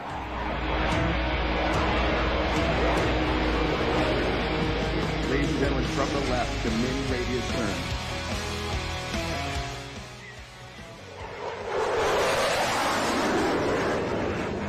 What can you expect to see out of our show today? We'll start off left to right on takeoff, executing a dirty roll, and then from there you can expect max afterburner to be plugged essentially the whole time. The show will be very tight, within 2 nautical miles of the airfield. Honestly, a big privilege to be part of the team. We get the privilege of representing the U.S. Navy in front of the public, so it means a lot. We're very happy to be here. Up at the Northwest Stadium, please make sure you return to the same drop-off location that you were brought here at, okay? This will help alleviate the long line. So wherever you came in at, that's the place you're going to exit. If you were DOD, if you parked in the DOD, again, you're going to come on the buses between hangars 3 and 4. That's where you got off. That's where you'll go back. So just mental note of that. Wherever you entered from the bus, to the ramp area, that is the exact same location you want to go back to.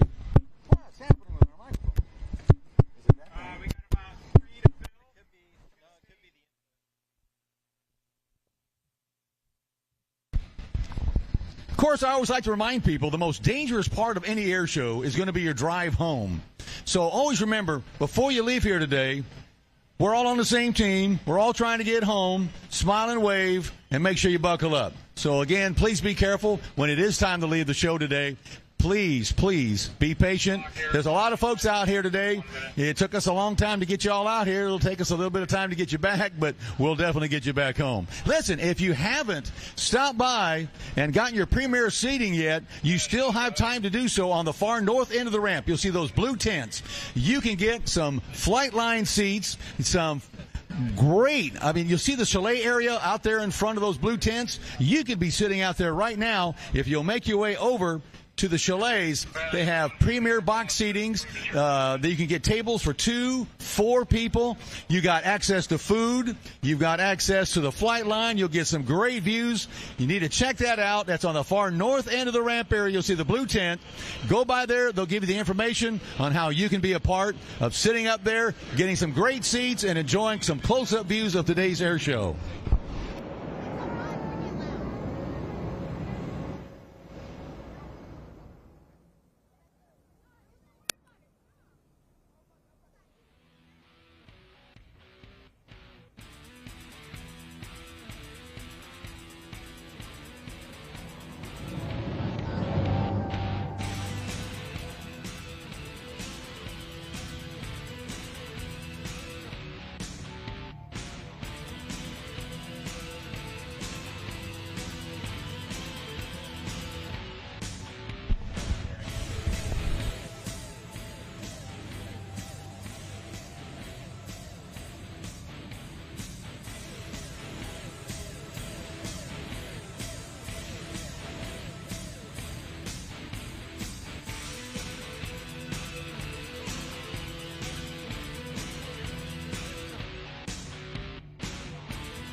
All right, ladies and gentlemen, it's my honor and privilege to turn it over right now to the United States Navy's FA-18F Super Hornet demonstration team.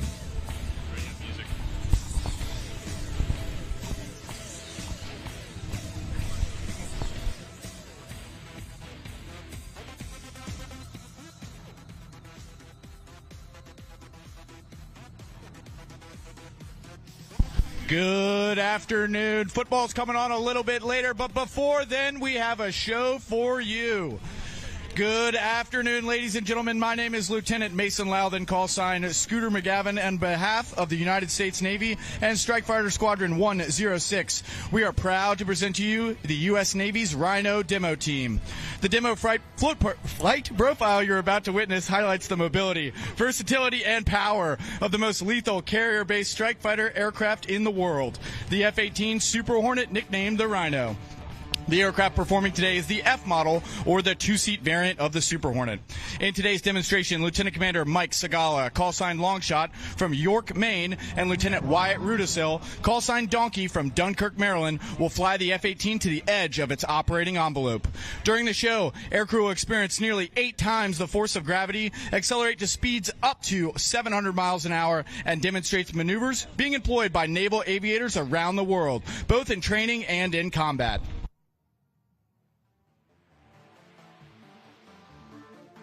On takeoff, approaching from the left, watch as Longshot selects maximum afterburner and executes the F-18 dirty roll to half Cuban 8.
Longshot and Donkey are now setting up for the flat pirouette. Watch as they execute a maximum performance loop away from the crowd and then command the nose through over 540 degrees of turn, all while remaining parallel to the ground.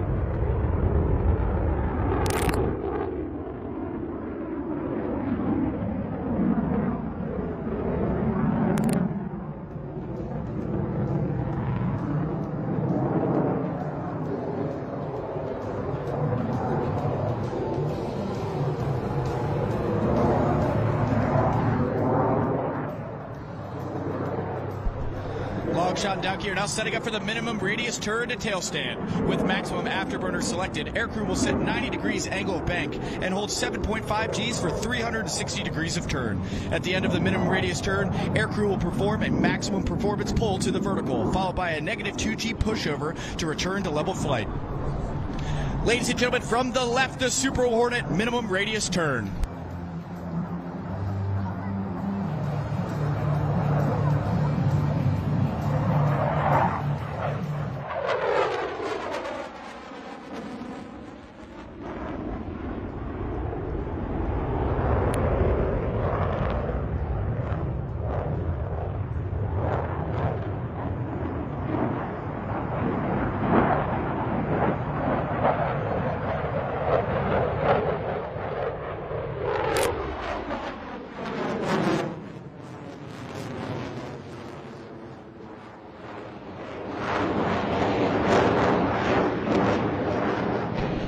Longshot is now setting up for the high-speed pass. During this maneuver, the Rhino will approach SO center at nearly 200 feet and nearly Mach 1, or just under 750 miles an hour.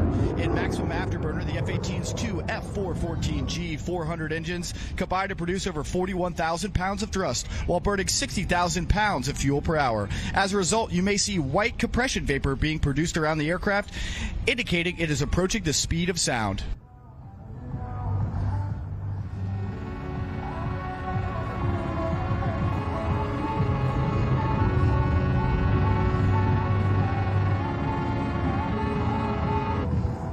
Let's check in with Donkey on the radio to see how fast they're going. It's 0.94 Mach 650 knots over the ground. Hello to all my friends out there. 0.96 Mach 650.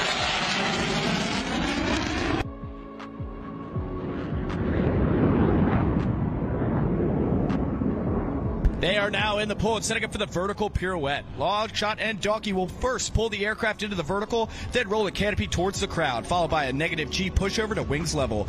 Aircraft will use the F-18's two digital flight control computers to rotate back to bullseye nose low, all while keeping their canopy pinned to the crowd. This ability to rapidly swap nose position and tail position gives the Super Hornet a distinct advantage in the air-to-air arena.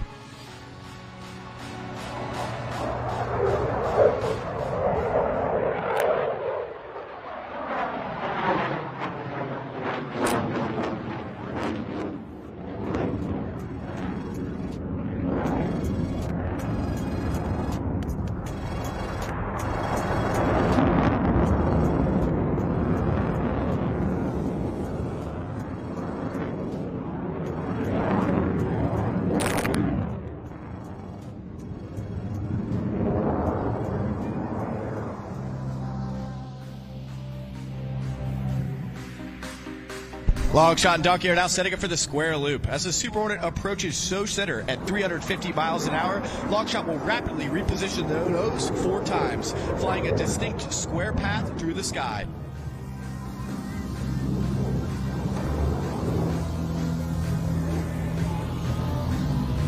Ladies and gentlemen, from the left, the square loop.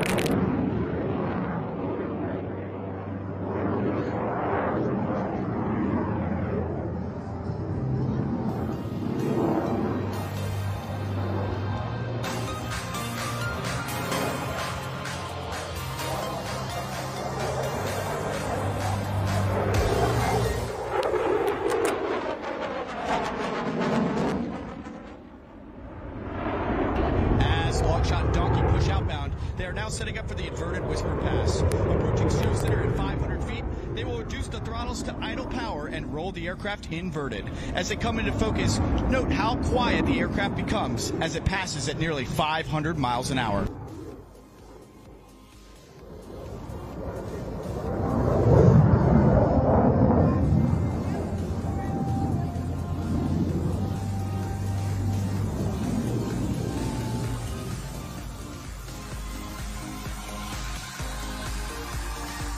Ladies and gentlemen, from the right, the Super Hornet inverted whisper pass.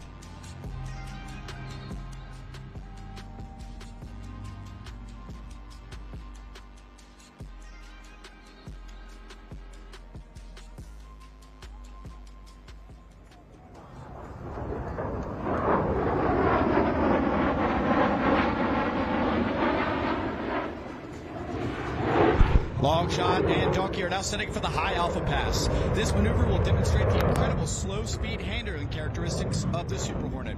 Few other aircraft in the world can attempt a maneuver at such slow speeds and high angles of attack.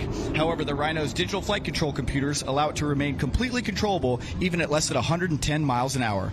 In a one-to-one air combat arena, this ability to fly slow is at a premium, and it allows the Super Hornet to flush enemy aircraft out in front of it, then to employ follow-on weapons and win the fight.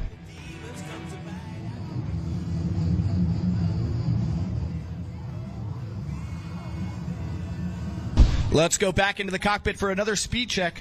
All right, Donkey, how slow can you go?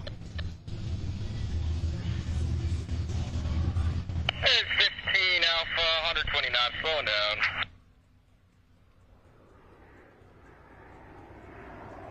It's 26 Alpha, 100 knots, slowing down.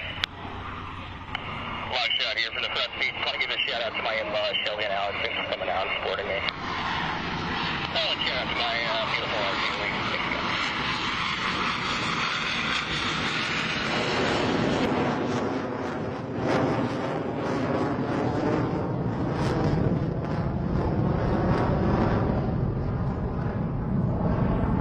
guys. In the recovery, Longshot and Donkey will perform a pitch rate demonstration maneuver to showcase the Super Hornet's excellent pitch authority with a brake 90 degrees to the right, followed by an immediate outbound tuck under maneuver.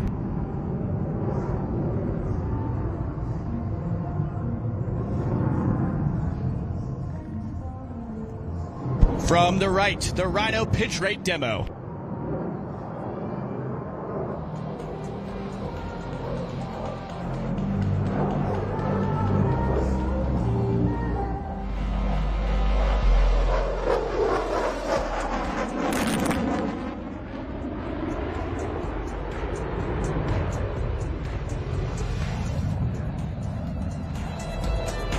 The job of a naval aviator is not complete until their aircraft is back aboard its floating home, and we take great pride in our unique ability to land aboard at a 100,000-ton U.S. Navy aircraft carrier. To land in an area 1/10 the length of a normal-sized runway, carrier aviators must attach down between 4 wires stretched across the deck of a ship.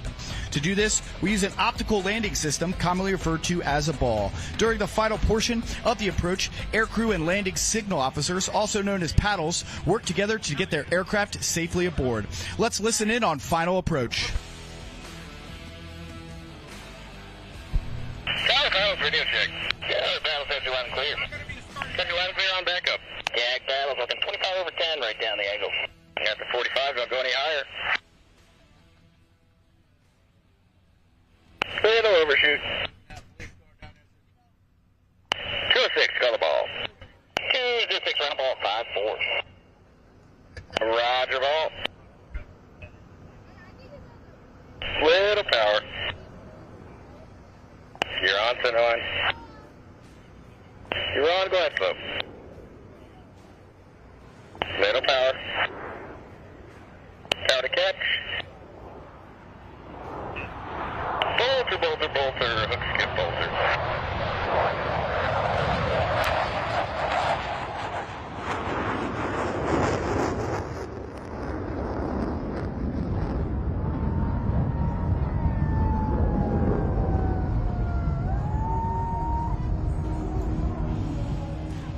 Ladies and gentlemen, get your cameras ready. Longshot and Donkey are now setting up for their photo pass.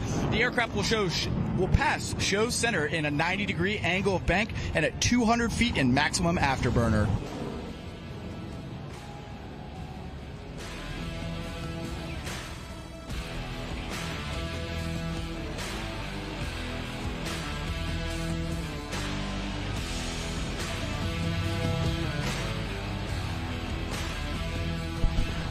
Ladies and gentlemen, from the right, the Super Hornet photo pass.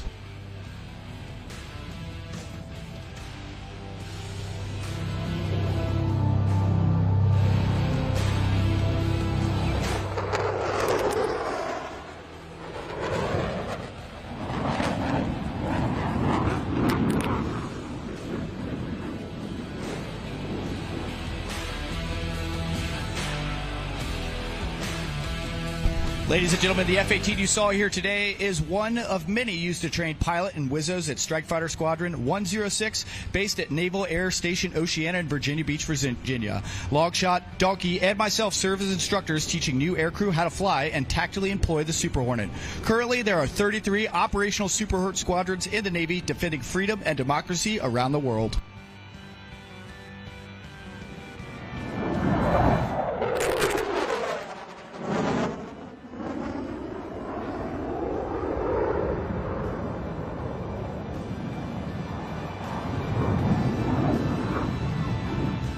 It takes many talented and dedicated young men and women to maintain, fix, and fly these aircraft. Help us thank the entire Rhino Dibbo maintenance team and our maintenance professionals here at the show. They are ADC Pearson from Havre de Grace, Maryland, AME-2 Day from Dallas, Texas, AT-1 Delp from Germantown, Maryland, 82 DeJong from Lakewood, California, AT-2 Gray from Douglas, Georgia, AE-2 Sassnet from Fort Lauderdale, Florida, AME-2 Singleton from Jacksonville, Florida, and AO-2 Monk from Naugatuck, Connecticut.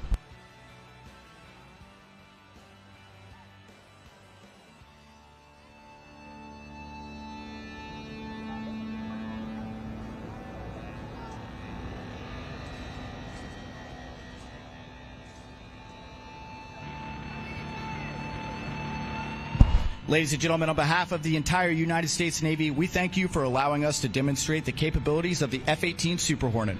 If you're interested in meeting the aircrew, checking out our merchandise, or learning more about naval aviation, please visit our tent located just on the other side of the F-35s.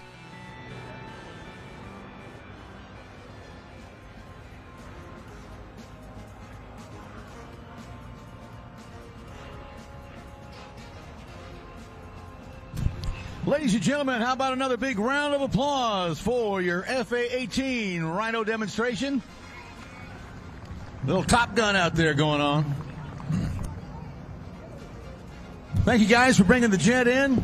Always a pleasure working with you guys. It's an amazing piece of equipment out there, and you got a chance to see it up close and personal. Hope you enjoyed that. We've got more to go. Oh, yeah, we got more history getting ready to take to the skies. We have the Warbird flight, the C-47 and the P-40. Aaron Deleu in the Extra 330. Dude, we took it pretty hard. R.J. Gritter and the decathlon. We've got the United States Air Force C-17A Globemaster 3 demonstration still on the way. Michael Gullion in the EA-330. Some more high-performance precision aerobatics. We're talking crisp, clean. You could, you could probably cut a piece of paper on how smooth and how quick Michael flies. Been an airshow pilot for over 25 years. You'll see why. More history will take to the sky. As Greg Collier will take the T-33, he calls Ace Maker, into the skies. This will be an aircraft again, gives us more history, more look at the past, as this was the first jet trainer ever developed. Up to that time, we had done jet fighters. We had never done a jet trainer. It was kind of like, hey, we got to be able to train these guys to fly jet aircraft, so we might want to build a trainer. Well, they did. They took the P-80 Shooting Star, which was one of the first operational jet fighters, and then modified it by strengthening the fuselage, adding an extra seat, and being able to train these up-and-coming jet fighters. And you're going to get a chance to see one of these historic aircraft in the skies, the T-33 Lockheed Shooting Star. And, of course, still to come, ladies and gentlemen, your United States Air Force Thunderbirds. A lot of excitement still to go at the 2025 Joint Base Andrews Air Show.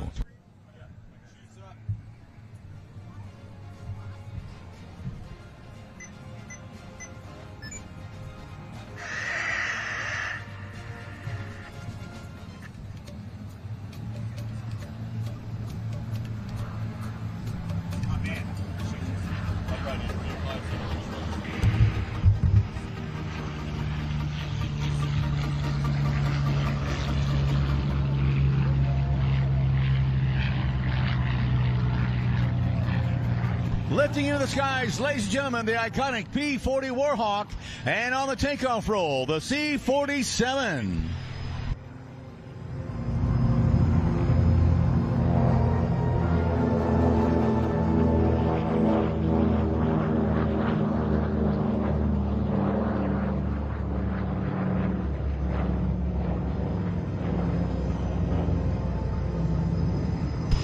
These aircraft you see flying here today came from the American AirPower Museum. For over 90 years, the current home of the American AirPower Museum at Republic Airport was established as Fairchild Flying Field, and its aircraft manufacturing added a Farmingdale airfield to the long legacy of people and places.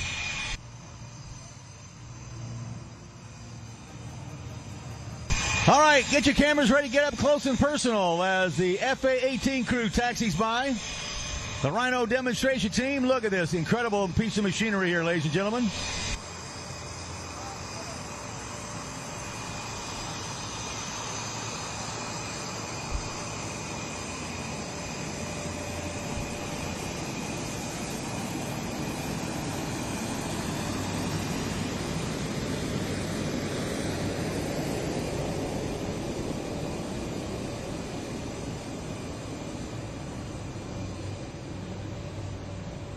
Today, no American aviation museum with such a unique squadron of operational warbird aircraft has a more appropriate setting for its home.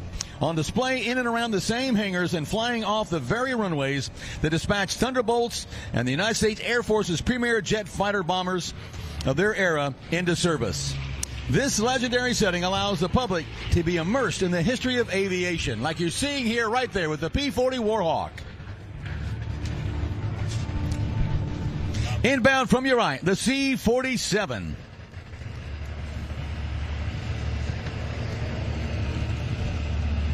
Flown this weekend in honor of the 75th anniversary of the service and sacrifice of the crews of the 9th Troop Carrier Command and painted in the markings of D-8, flown by the 439th Troop Carrier Group on D-Day in June of 1944. And you'll see those unique black and white stripes painted on that aircraft on the fuselage and wing.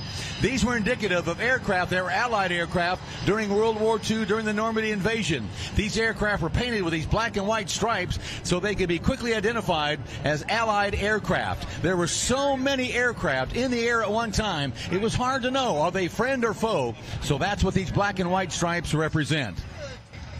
The aircraft also pays tribute to the men of the 101st and 82nd Airborne, who on the night of June 5th and 6th, 1944, jumped from C-47s just like this one during the initial Operation Neptune assault, which began the larger D-Day invasion known as Operation Overlord 77 years ago. From the right, ladies and gentlemen, the P-40 Warhawk.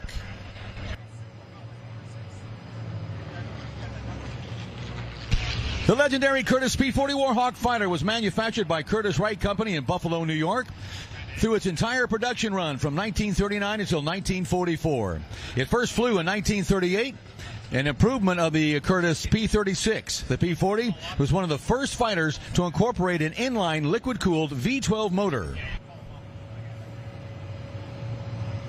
Coming in from your right, once again, the C-47. This C-47B was produced in 1944 and delivered to the United States Army Air Force, but it would be transferred to the RAF after its arrival in England in April of 1945.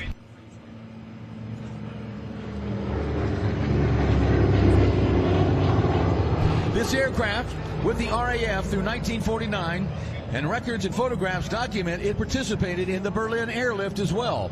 Just like the C-54, the large silver engine, the large silver aircraft with 4 engines, the red stripes on the tail. Again, that type of aircraft participated in the Berlin airlift. This C-47 did as well.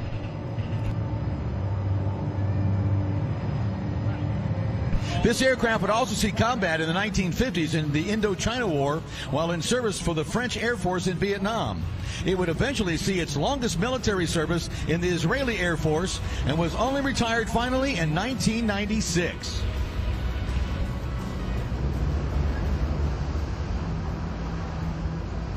The C-47, again, one of the most iconic aircraft from World War II, as many of these planes are still flying all around the world. It's just such a reliable airframe. It's been versatile. Again, one of these aircraft that can land in literally any condition. As a matter of fact, there is a modification of the C-47 that puts turboprop engines on it and replacing the radial engines.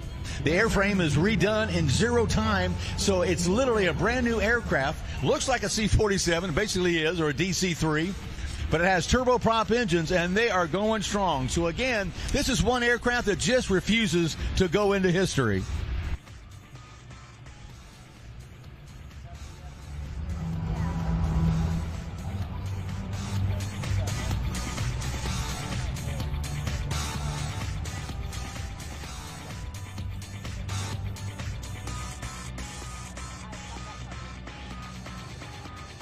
This C-47 was acquired by the American Airpower Museum in the early 2000s. It became a regular on the AIRSHOW circuit. It's also been featured on several TV shows, such as ABC's Pan Am, NBC's Blacklist, and CBS's Bull and Madam Secretary.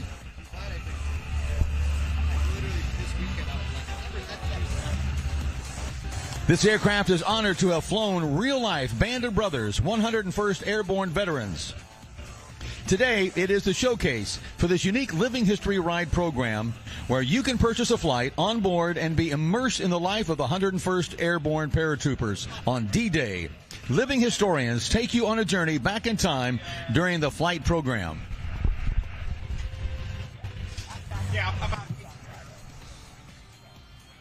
Again, we want to remind everyone, when it's time to leave, just make mental note of this. Wherever you came off the bus at, that is the area you go back to get on the bus to go home. So if you came from the stadium, you'll make your way to the north end of the ramp, just where you came in at. So make a mental note of that. Where you came in is where the buses will pick you up and take you back to your vehicles.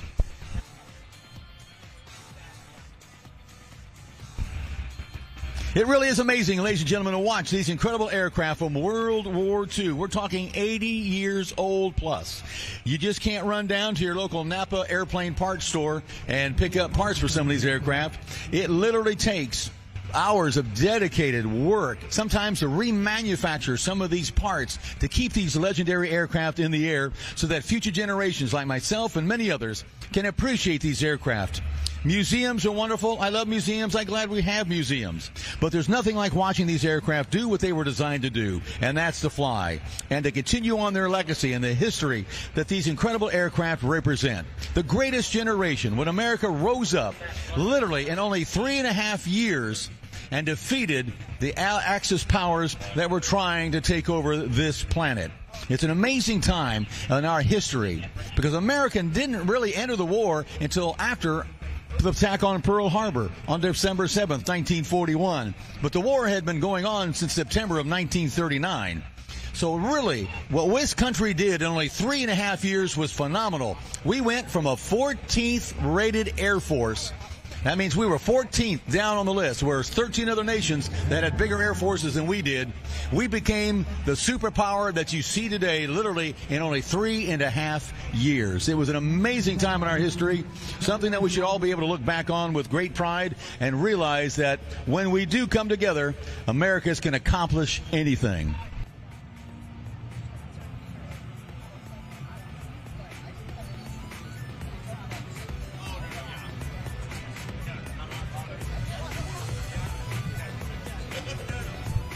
We do remind you, coming up at 2 o'clock this afternoon, At hangar number 2, the United States Air Force's Honor Guard drill team will be performing. If you love to watch the precision of the Honor Guard drill team, they're amazing to watch. The coordination is phenomenal. It is really something to behold.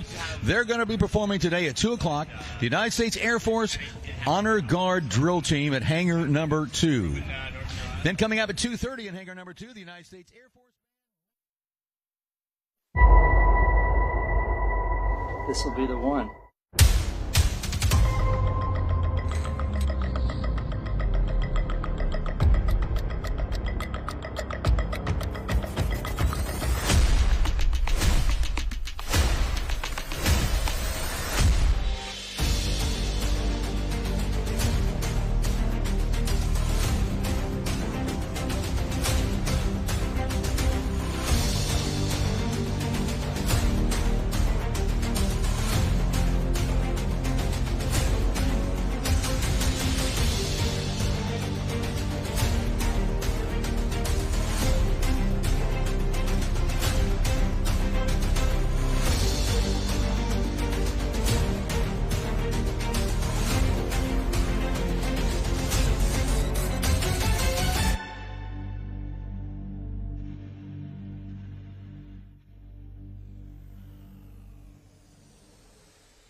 I'm Aaron Delly from Australia, and I'm about to tear up the sky. Are you ready?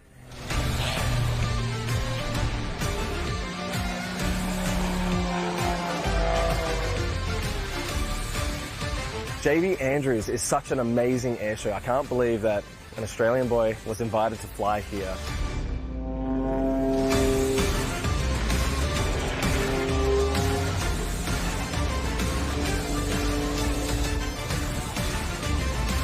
I never fly the same show twice. I have multiple different variations of shows, and I cater for the audience. And this is a special audience. We're talking Washington, D.C., the capital. So I've got a very special show planned.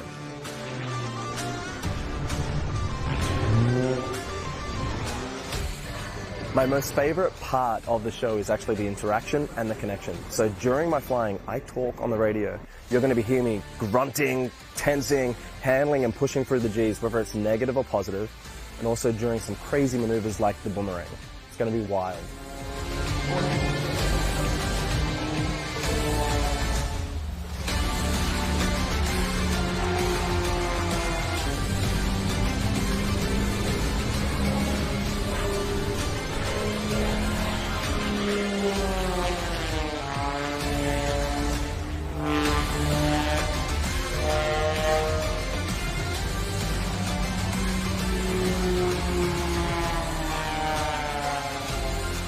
Such an honor and privilege to be flying in the capital of the US of A.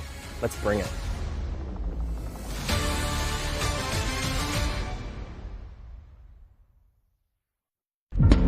The Air Force is like a great boxer.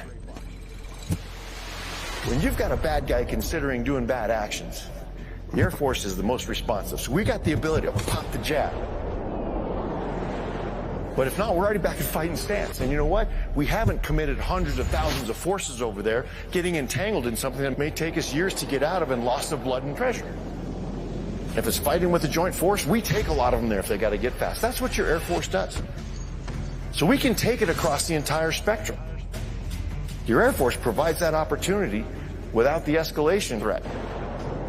That's what air power does. And oh, by the way, if that didn't convince them, we got another jab, we got the hook, we got the uppercut, we got the right cross, and we got the frickin' haymaker.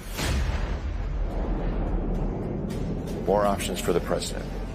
Everything from rapid response all the way to decisive victory. That is what air power, anytime, anywhere means. The one thing we can never lose sight of is the fact that Americans keep signing up saying they want to join the team. And the team that is the United States Air Force continues to be the best in the world. They show up every day. They do what they're asked. They do it with excellence. They do it in a way that makes us all proud. This is one Air Force. This is more Air Force. This is your Air Force.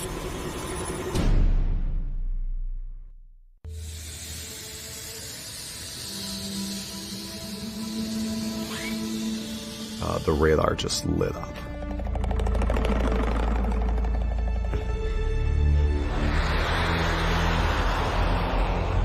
Stand by, I won't be able to talk to you. We're 1 minute to impact.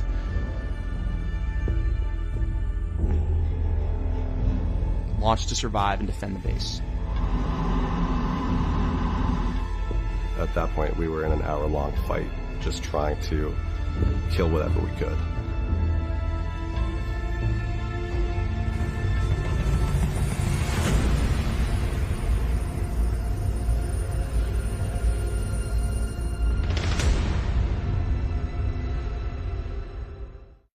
Get the green light to take off. So this is another normal night mission, just like any other. And we were out there for a couple hours with no real calm about anything having actually happened, so we thought, all right, maybe it's like off. Boards gets the first lock, and boy, he does exactly what he was taught and shot within about 20 seconds to get in that lock.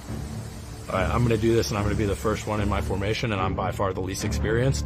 I'm going to give someone else a chance to tell me not to before I do it. So I was like, hey, we're targeted. No one said anything. I was like, all right, we get a little closer. Yep, there goes the missile. All right, boys, here we go. That's a drone. And then the radar gets another and another. It fills. It's all attack drones. I would just say drone there, and then shoot. Missile would come off the rail. Drone destroyed. Next. 8 engagements, and then it was like, wow, that happened fast. The ground is on fire right now. You could see every single one of the drones where they hit. And that just took about 45 minutes to shoot all of the missiles that we could off of that force ship before we had to come home out of missiles and try and get some more to go back up. 300 weapons were fired at a target man. 6 of them hit. No one died. This is way, way bigger than me just shooting missiles at drones. This is defense of our coalition partners. We got to be part of a thing that was meaningful and had an impact.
Major Sierra Kelly from Colorado Springs, Colorado is the aircraft commander and pilot flying for today's demonstration.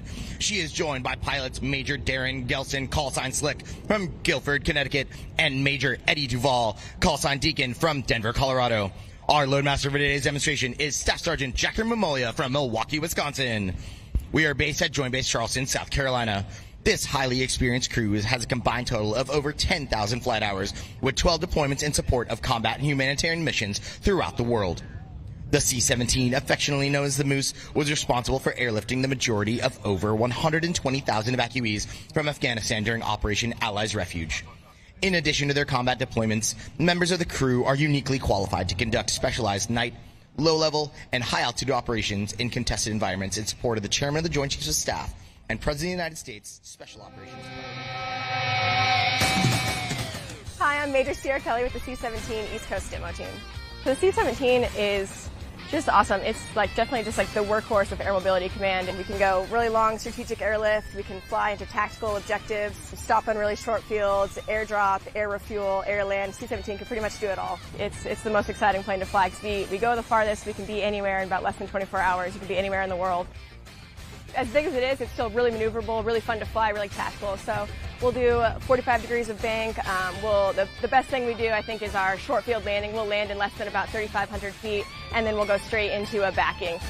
So we'll deploy our thrust reversers and start backing up, which is probably the crowd's favorite thing to watch. The camaraderie is awesome. It's great in an airlift squadron, and just any time we're taking a small team out on the road. Usually we're on the road with 5 or 6 people at a time, and you get really close to those people while you're on a mission, and everyone has a really important role, and everyone understands that the whole mission doesn't happen without every member of the team. So that's probably the best part about working at an air show, is just getting to interact with the crowd and people who love airplanes and love seeing people fly. My favorite part is obviously talking to little kids and just hoping to inspire them to, maybe serve their country one day or be excited to fly. And then, just people of all ages. Everybody loves an airplane, everybody loves an air show. So it's cool to just get out there and talk to the public and be excited about what we're doing. This is the first time that this crew specifically is getting to do the Andrews Air Show. We're really excited to be here in the nation's capital, and it's just going to be awesome. Put on a really great show. There's a great lineup. I'm excited to go watch as well as interact with all the other performers. So Andrews' hospitality team has been really great, and we're just really excited for some good weather and good shows this weekend.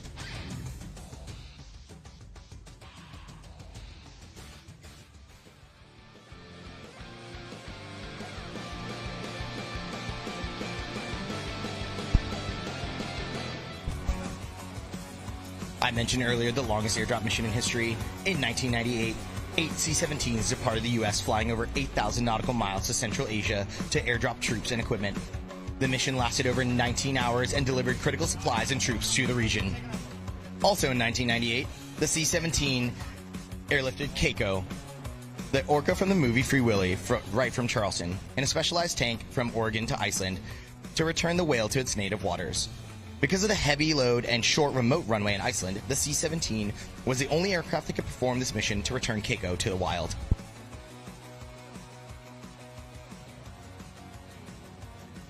While the C-17 is best known for airlifting cargo and passengers, it can also function as a flying hospital for up to 74 wounded patients.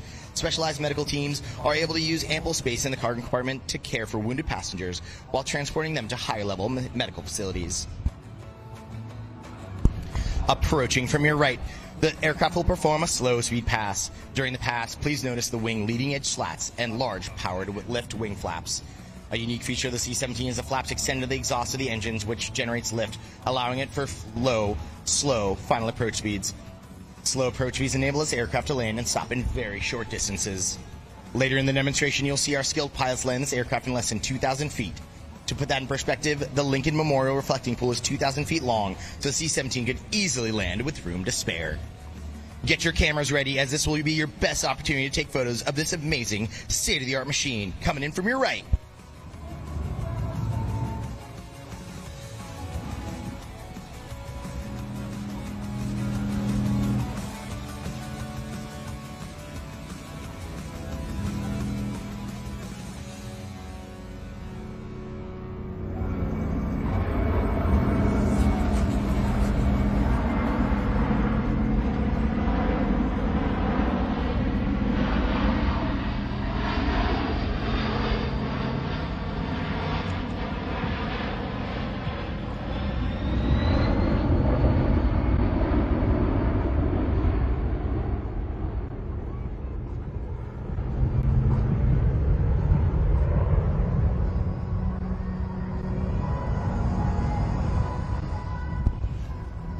Those of us in the military could not do our jobs without the love and support of our family and friends.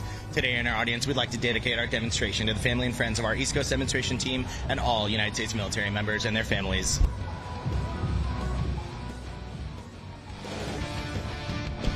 Air crew and maintainers of the C-17 affectionately refer to it as the Moose because of the Moose call sound the fuel vents make when refueling the aircraft. In case you're wondering how big the C-17 is, it's about 170 feet long, 75 feet long. The wingspan is roughly 170 feet. The tail is over 5 stories tall, and fully loaded, it weighs over 580,000 pounds. It can carry helicopters, small planes, and even an M1 Abrams tank. While the C-17 carries a large amount of military equipment, it also delivers rapid humanitarian aid and response to people in need.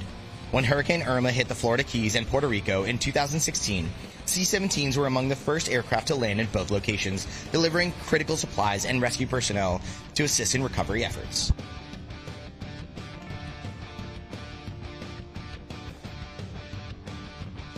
As the aircraft approaches from your left, please notice the upturned wingtips or winglets.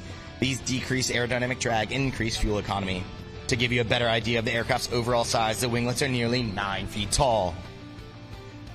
The C-17 will now maneuver for a circle over the airfield, showing its ability to fly at slow speeds and demonstrate its advanced aerodynamics in action.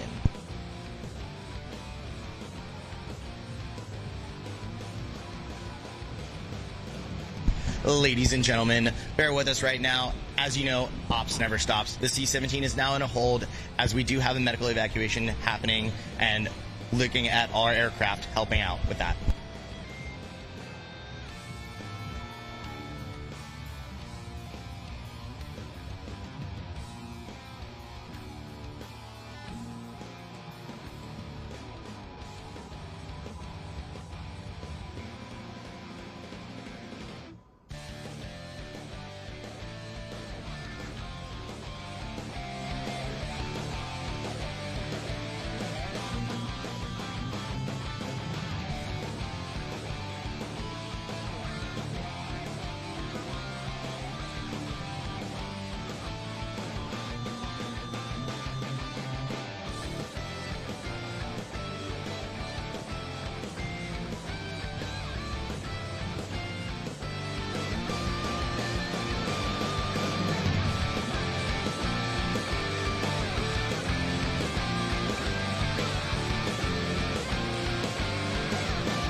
In the military, we couldn't fly without our amazing maintainers who do hard work every single day and night. Our flying crew chiefs for this weekend are Senior Airman Traylon Jeribo and Senior Airman Will Gonzalez. If you see them in the crowd, please give them a huge round of applause.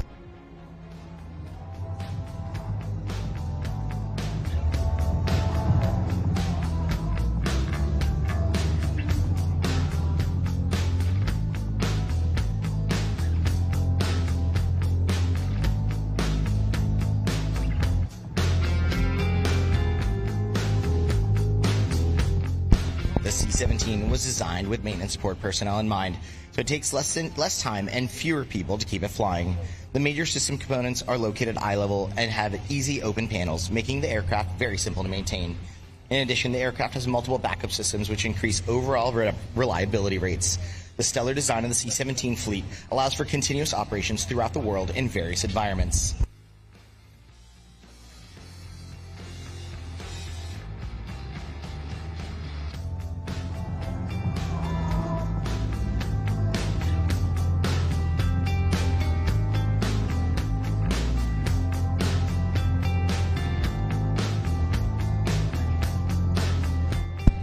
The heads-up displays, or HUDs, that the pilots use is a quantum leap forward in airlift cockpit design.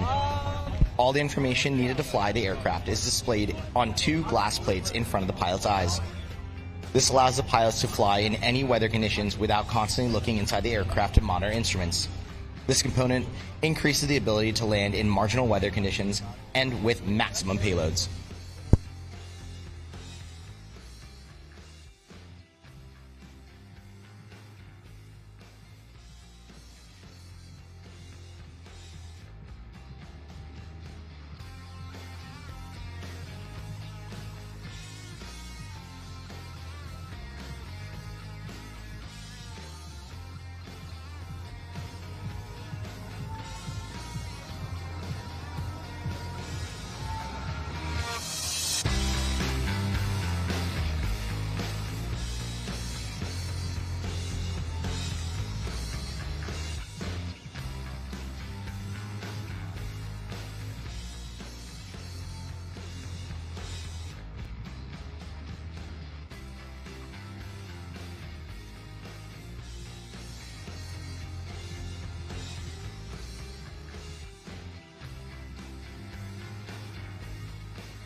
The slow flying characteristics of this aircraft are critical for successful airdrop of personnel and equipment. 102 troops can jump out of the C-17 in about 45 seconds, using 2 troop doors located at the side of the aircraft. Most paratroopers prefer the C-17 over other aircraft because of the space, air conditioning, and a smooth jump experience. Coming in back from our left, we are resuming our demonstration. C-17 will maneuver for that 360 over the airfield, demonstrating its slow flight capabilities.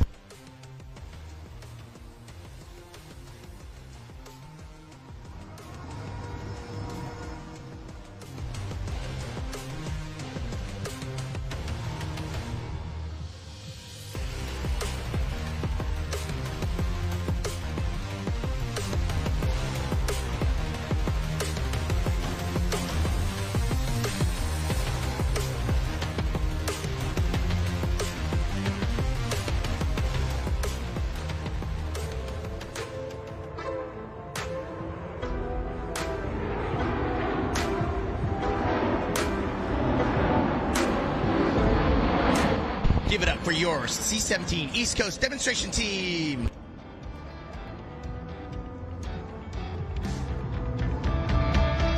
For equipment, the aircraft can airdrop pickup trucks, Humvees, road graders, boats, and even NASA rockets. In 2010, the C-17 dropped a 77,000-pound platform to test the recovery parachutes for NASA's Ares 1 launch vehicle's solid rocket boosters.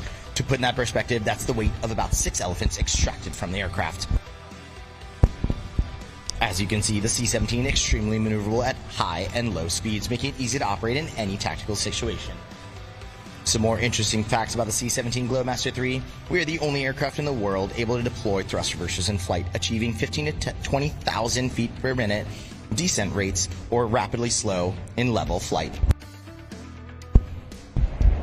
Our aircraft can fly anywhere in the world non-stop using its air-to-air refueling capability. Air Force personnel routinely fly 24-hour missions with a single crew. The most basic crew complement required to operate a C-17 is 2 pilots and 1 loadmaster.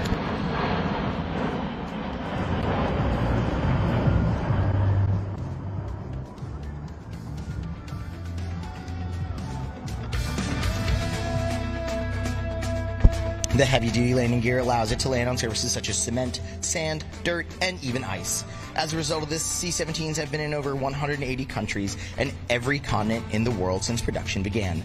All Air Force C-17 crew members are also trained in the use of night vision goggles or NVGs, allowing them to operate while in unlit, austere locations around the globe.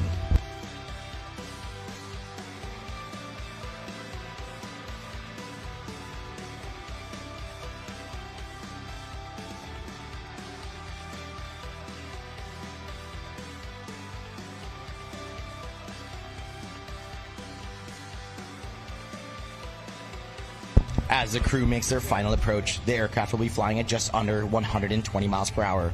They are simulating arrival into a shortened airfield where hostile forces are present. This versatile tactic allows the C-17 to operate at over 6,000 more airfields worldwide than a commercial wide-body aircraft. After landing, the crew will demonstrate another unique feature of the aircraft, the ability to back up under its own power. This gives the aircraft increased maneuverability on the ground and the capability to operate at smaller, unsupported airfields.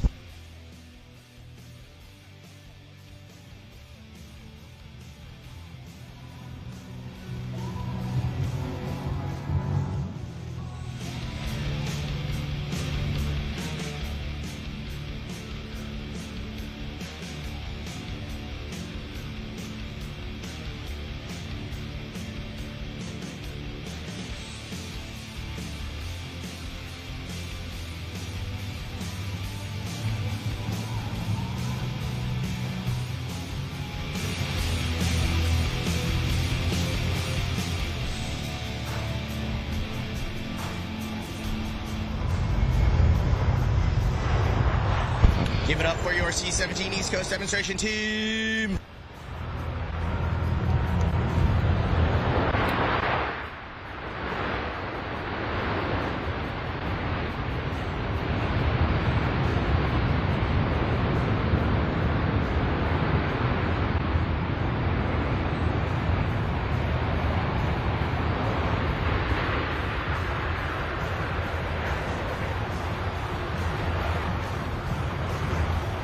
Give it up for Staff Sergeant Stiaki Marmolia. She conducts the aircraft backwards on the runway.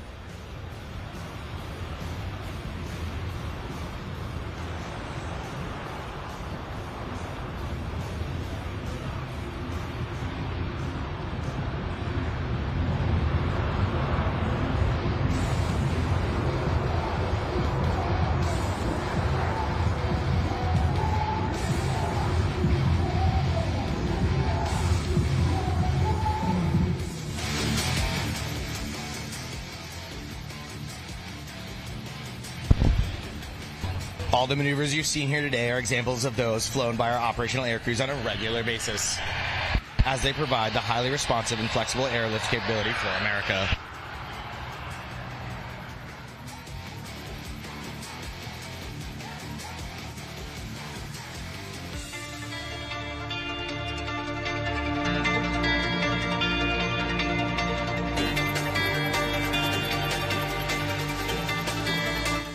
Ladies and gentlemen, if you look to the top of the aircraft, you have Eddie Deacon Duval.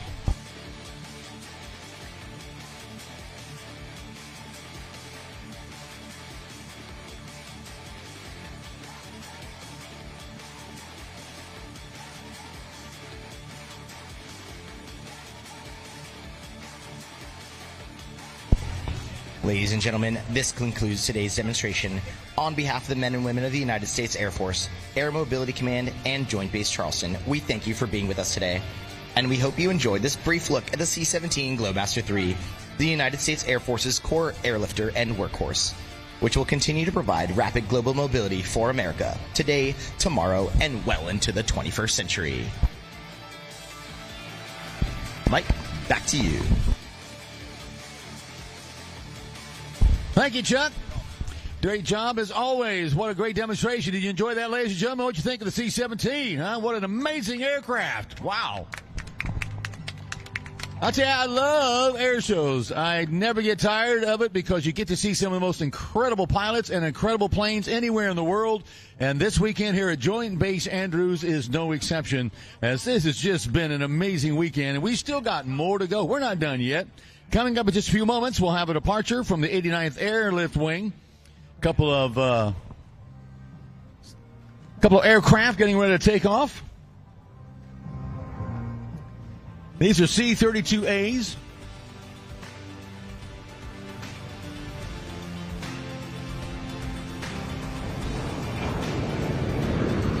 These are the aircraft that will carry diplomats all around the world, right here from Andrews Air Force Base.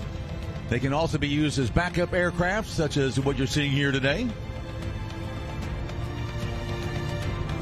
Again, the only place you'll see these aircraft, ladies and gentlemen, is right here at Andrews Air Force Base, or if you're lucky just to have to be in an airport where these planes have landed.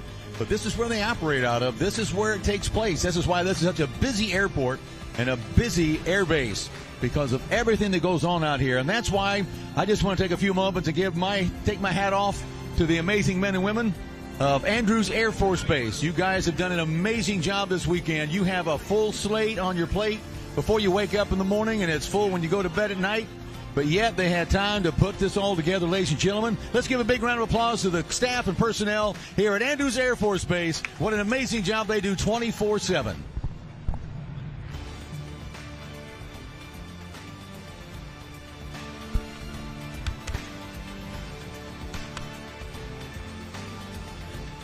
Still to come, Michael Goulian and the EA330. This is, again, more high-performance aerobatics. This is going to rock your socks off. Mike is what we call one of our senior airmen. He's been doing this for over 25 years. For this year's air show, most excited to see the Hueys flying overhead. What I love is seeing the aircraft that I fly doing good stuff and making a difference. I connect to the theme of legacy based on my father. He was in the military up until about 1983, did a 23-year career, and he ended up becoming a navigator on the EC-47. He was deployed to Vietnam during the Vietnam War several times, and he ended up getting shot down almost on his last mission for his second tour. It's honestly something that I didn't realize at the time, but when I joined the military, I ended up basically doing the same job as him. And then as luck would have it, I ended up getting into the personnel recovery world as a code of conduct instructor, and then I ended up on the same airframe that ended up picking him up in Vietnam, and I still fly Vietnam-era aircraft to this day. This is the Joint Base Andrews Air Show, where legacy fuels the future. Come here. When they come flying into the country, they come here. When the president, vice president, or any of the Joint Chiefs or anyone needs to get out of the United States or around the United States, they come here. That's why this air base is so busy and so vital to the mission that the president portrays all around the world. And this is the airport, ladies and gentlemen. This is the air base, Andrews Air Base, that's making such an incredible difference each and every day. And again, our hats off to all the hardworking personnel out here, because again, they've got a lot to do before an air show, let alone during one. So thank you guys.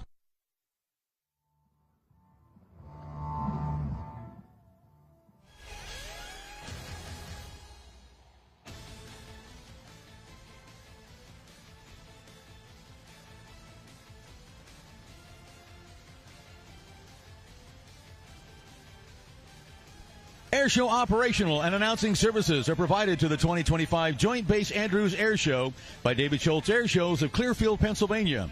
This event marks the 36th event of a busy 2025 air show season that will see the company support over 50 aviation events all across the United States. From Naval Air Station, Corpus Christi, Texas, to March Air Reserve Base, California, and from the Wildwood Beachfront, New Jersey, to Safford, Arizona, David Schultz Air Shows provides the very best in aviation productions, operations, and announcing to military and civilian venues across North America. For more information on David Schultz Air Shows, please look at their award-winning website, schultzairshows.com, and you can follow us on social media, Facebook, YouTube, and Instagram. The Golden Knights taking off on the C-147. They're going to perform for us again. It has been so awesome to have them here with us this weekend. They've done an incredible job, and we've still got one more mission to go for this weekend.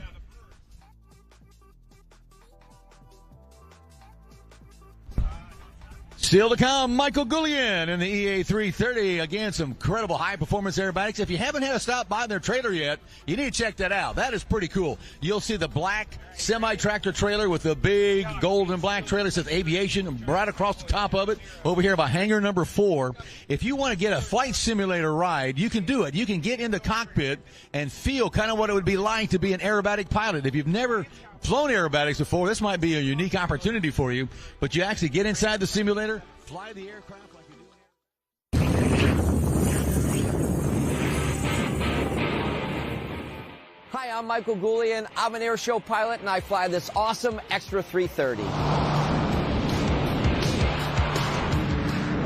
Airshow flying is my life. I actually learned to fly and solo in an airplane before I could drive a car legally. So I've been flying for more than 35 years, and I've been flying air shows for almost 30 years.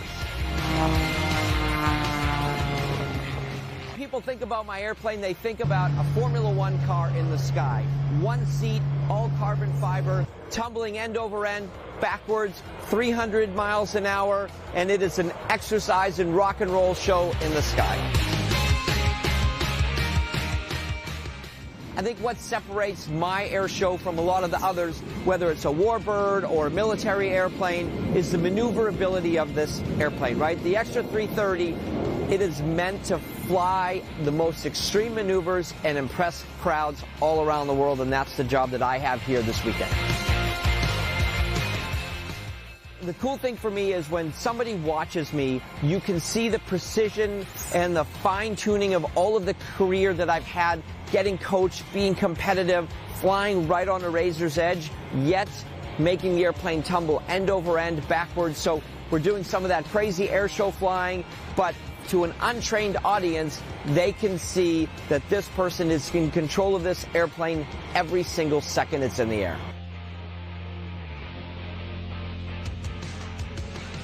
When you're at an air show or a base like Andrews Air Force Base, you feed off the energy that the crowd has. I can see the crowd down there. I'm a proud American. I can't believe that I'm here at Andrews. This is my 3rd time here, and it's just one of those special pinch me moment weekends that you get when you're an air show pilot. That is where you need to go back to get back where you are parking. So remember, if you came in on the north side, go back to the north side. If you came from the DOD parking, you'll go between hangars 3 and 4. So just make a mental note where you got off the bus. That's the direction you want to go back to get you back home.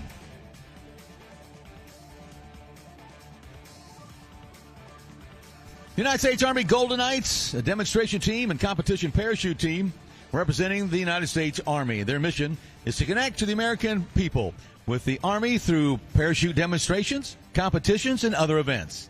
They're one of 3 Department of Defense sanctioned aerial demonstration teams, along with the Navy's Blue Angels and the Air Force's Thunderbirds. The team is composed of around 95 men and women, including parachute units, an aviation unit, and headquarters. Aspiring Golden Knights undergo a rigorous selection process, including a 6-week course with numerous freefall jumps, technical training, and public speaking exercises. The Golden Knights were formed in 1959 and gained their name in 1962 for their winning record. They're based out of Fort Bragg, North Carolina. Great to have them here this weekend with us. We're making them work this weekend, from our opening ceremonies to mass jumps.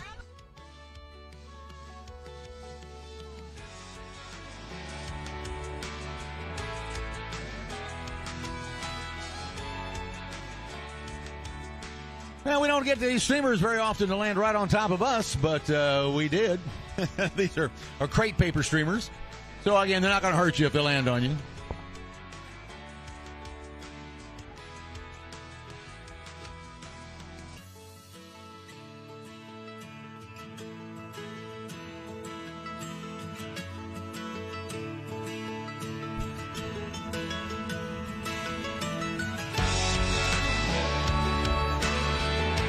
Again, more exciting action coming your way as we've got Michael Goulian in the EA330 still to come. Greg Collier in the T-33 Acemaker. And, of course, your United States Air Force Thunderbird. Anybody want to watch the Thunderbirds today? Anybody? Out of curiosity? You curious? Got a few of you excited? All right. Great to have them with us this weekend.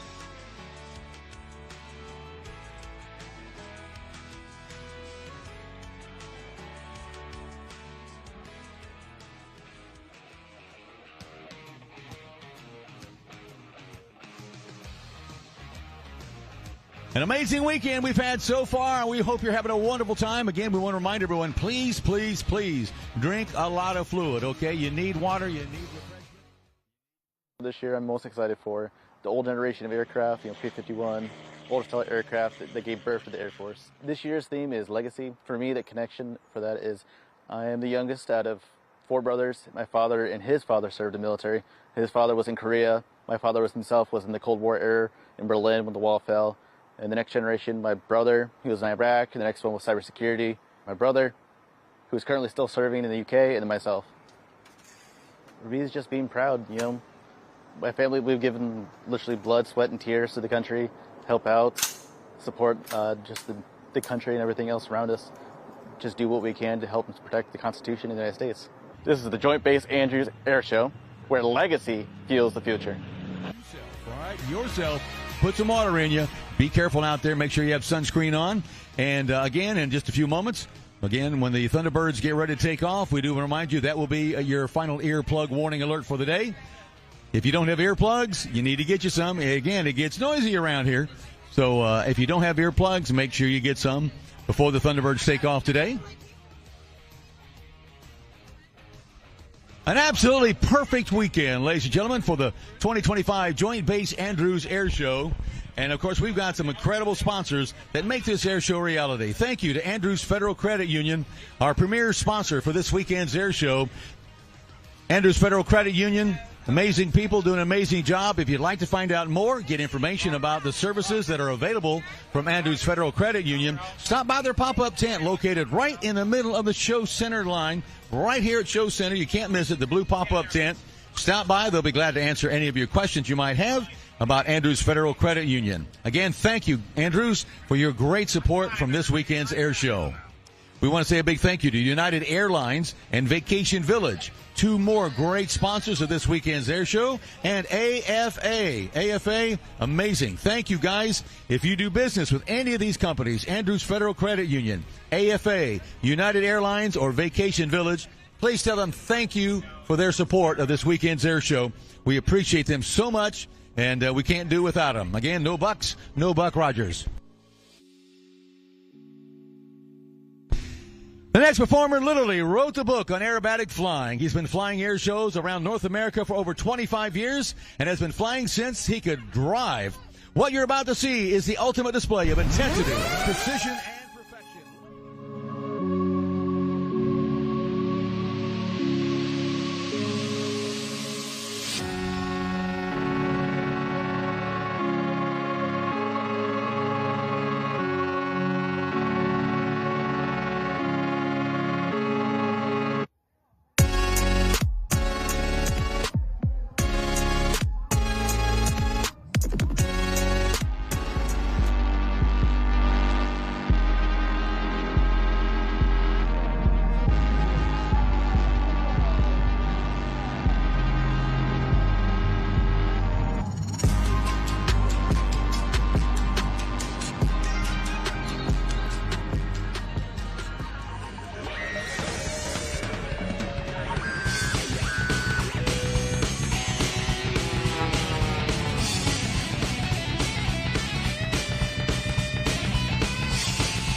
That's flying, man. That is flying right there. I tell you, I don't know. You know, it reminds me of that old joke we always just say, man, I'd have thrown up, but I had no idea which way was up. Man, after watching that flying, that's absolutely amazing. Now you know why this man is a master. Been flying air shows for over 25 years. Amazing job. Great to have Michael Goulian with us. And, wow, what can we say? It's just too much fun to watch. But we still got more to come. We got the United States Army Golden Knights and their full demonstration. We got the Ace Maker, the T-33. A great call. You're going to be flying that classic aircraft as another classic taking off, ladies and gentlemen, the C-47.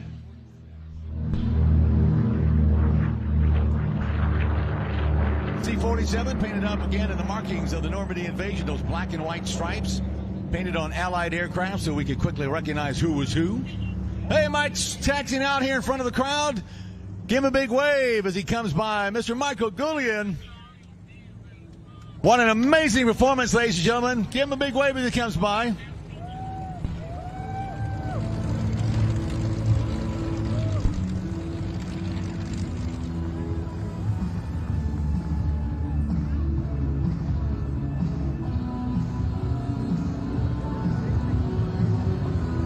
Again, that aircraft just looks fast sitting there on the ground.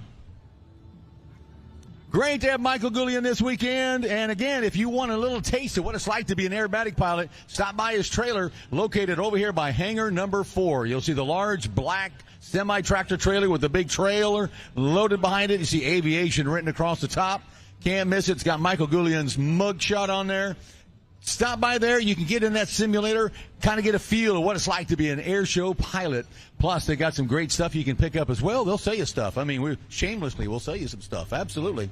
And you'll get that simulator ride. It'll be a great memory from this weekend's air show. Stop by. Again, it's the large semi-tractor trailer park near hangar number 4.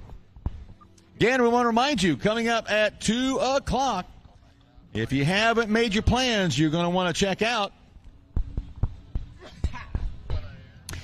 the United States Air Force Honor Guard Drill Team. That's coming up at 2 o'clock, hangar number 2.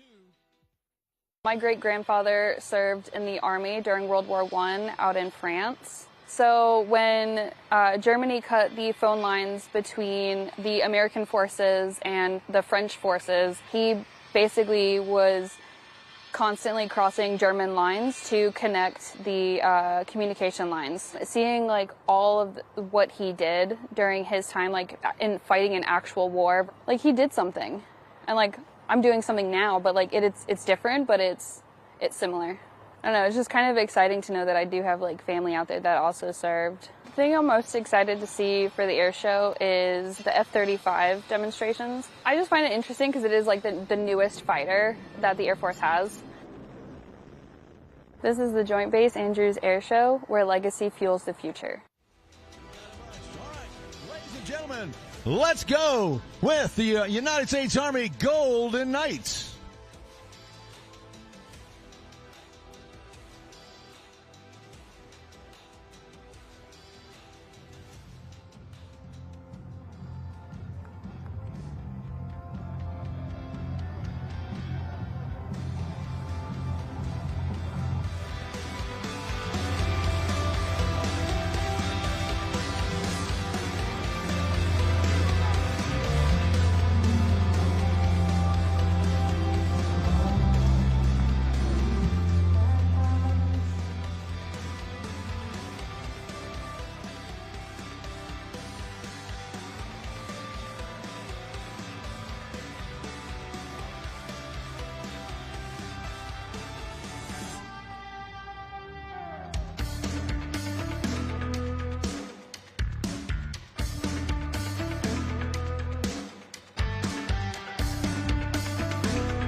From the early days of flight to the first step on the moon, man has relied extensively on a small deceleration device known as the parachute. Created initially to save a pilot's life as he jumped from his disabled aircraft, parachuting has evolved through modern aviation technology to become the extreme sport of the 21st century. Good afternoon, ladies and gentlemen. I'm Sergeant Clarissa Smith, originally from Rochester, New York. And it has been my proud honor to fly in our national POW MIA flag on this, my 735th free fall parachute jump. I will describe for you today a demonstration of precision freefall as performed by members of your United States Army parachute team, the Golden Knights. At this time, members of the black demonstration team are circling high overhead in our distinctively painted C-147 aircraft at an altitude of 10,000 feet. The jump master is actually looking out the left door of the aircraft. His head is outside in the wind and the cold. Through a series of hand and arm signals, he is relaying heading corrections to the pilot, maneuvering the aircraft to a precise exit point for the jumpers. Watch closely as you may see the nose of the aircraft move slightly left or right in response to the steering instructions. The aircraft has been slowed to a safe exit speed of 120 miles per hour, the same speed as a free fall parachutist at terminal velocity. The jumpers are out and the smoke is on. We now have two jumpers in free fall, rapidly approaching speeds of 120 miles per hour. These jumpers glide their bodies apart to gain separation, using their hands, arms, legs, and shoulders as flight controls. Once the jumpers turn to face each other, they will prepare for the baton exchange. They now fly together, forming 120 mile per hour spirals in the sky. Watch momentarily for them to separate and deploy their main parachutes. And there you have the high-flying black and gold of your United States Army parachute team, the Golden Knights. Mr. Charlie Hillard, former team leader of the Eagles aerobatics team, and parachute manufacturer Mr. Steve Snyder exchanged the first baton in 1958. It was then believed that two jumpers in free fall could not possibly make contact. The parachutes used by the Golden Knights are flexible wing gliders. Constructed of a lightweight ripstop nylon, these parachutes have an inherent forward airspeed of 22 miles per hour. To turn left, the jumper pulls down on the left steering line. To turn right, the jumper pulls down on the right steering line. And as jumpers near the ground, they pull down on both steering lines simultaneously for the safest and softest possible landing. The trails of smoke each jumper leaves in the sky are created by two M18 red smoke canisters, which emit a continuous stream of smoke for up to 90 seconds. The jumper attaches these to one foot with a specially designed bracket and then ties the activation pins to a lanyard. By pulling on this lanyard, he can ignite his smoke immediately upon exiting the aircraft, well in free fall, or under canopy.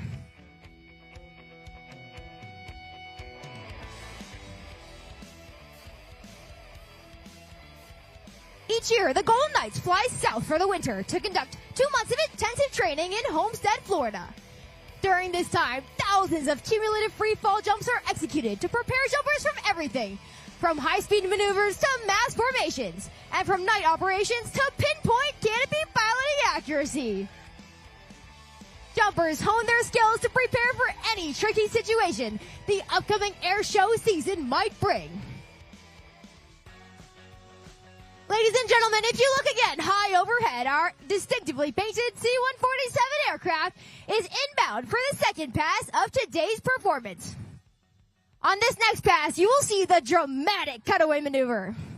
This is our only solo maneuver, yet one of our most exciting.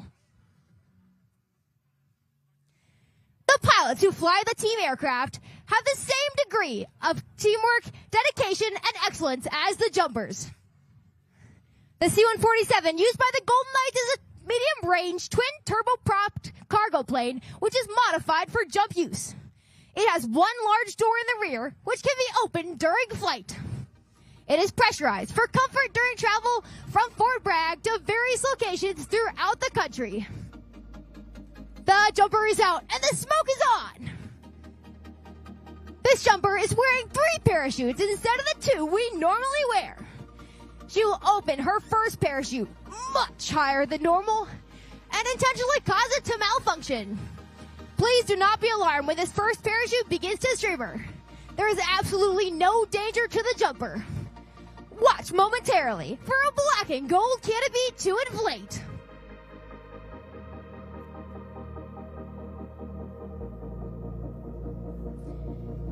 This is a perfectly good parachute and can be landed.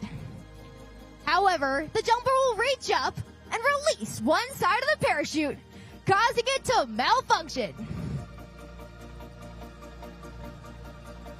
The jumper is now accelerating earthward at speeds in excess of 90 miles per hour.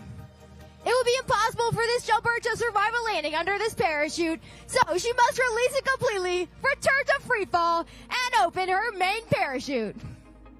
And there you have the cutaway maneuver of the United States Army Golden Knights. The reserve or auxiliary parachute used by the Golden Knights is similar to this flexible wing glider you see now. However, there are some differences.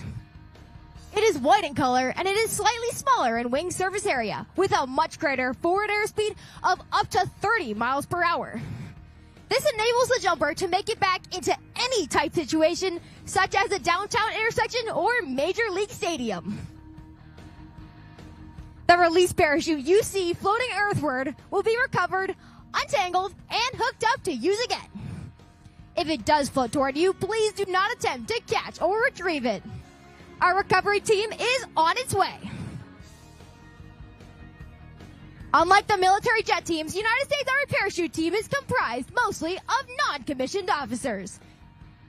The 89 men and women of the Golden Knights come from various jobs throughout the Army to spend 3 years on one of the 5 major sections of the team. Our administrative support section contains the Office of the Command, Parachute Maintenance, Media Relations, and Operations. Our tandem section provides tandem parachute jumps to selected VIPs.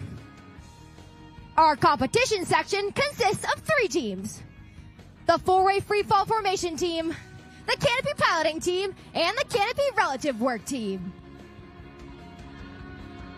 Our aviation section flies and maintains our 2 C-147-8 aircraft and our 3 UV-18 Viking Twin Otters. Finally, our demonstration section consists of 2 sections, and since the colors of the Army are black and gold, so are the names of our teams.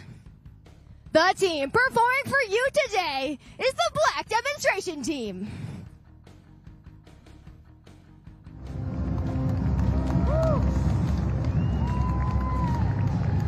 Ladies and gentlemen, once again, our aircraft is inbound for the 4th and final pass of today's performance. As the aircraft crosses overhead, the jump master gives a crossed-arm signal of hot target, signifying the airspace is clear and that it is safe to jump. The jumpers complete their final gear checks and move to the door in the rear of the aircraft. A thumbs-up signal is given. Watch momentarily for the jumpers to exit the aircraft. The jumpers are out and the smoke is on. We now have members of the Golden Knights in free fall, rapidly approaching speeds of 120 miles per hour. The initial part of the formation is called the base, and it forms quickly as the initial jumpers fly their bodies together, while interlocking their arms and legs to form the nucleus of the formation. The formation continues to fly at 120 miles per hour as our free fall photographer circles the formation. Also circling this formation is our wingsuit. Once into flight, the wingsuit inflates and pressurizes around the jumper. Using this additional surface area, he's able to glide much like a flying squirrel at speeds of over 180 miles per hour.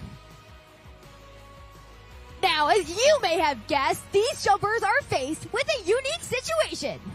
A traffic jam in the sky. They must gain vertical separation to allow for individual approaches into the target area. This is accomplished by pulling down on the front part of the parachute and spiraling down at speeds of 60 miles per hour. This enables the jumpers to set up a traffic pattern, just like you might see aircraft at a busy airport. You may see a trail of smoke from a faster moving parachute. Capable of great aerodynamic range, this jumper on his 150 square foot parachute can fly much faster than the other parachutes in the sky. As this jumper comes in on his 94 square foot parachute, he will pull the wing into a steep turning dive for impressive rotation before leveling the wing and his body merely inches off the ground. Ladies and gentlemen, watch as this jumper comes in for a high performance parachute landing.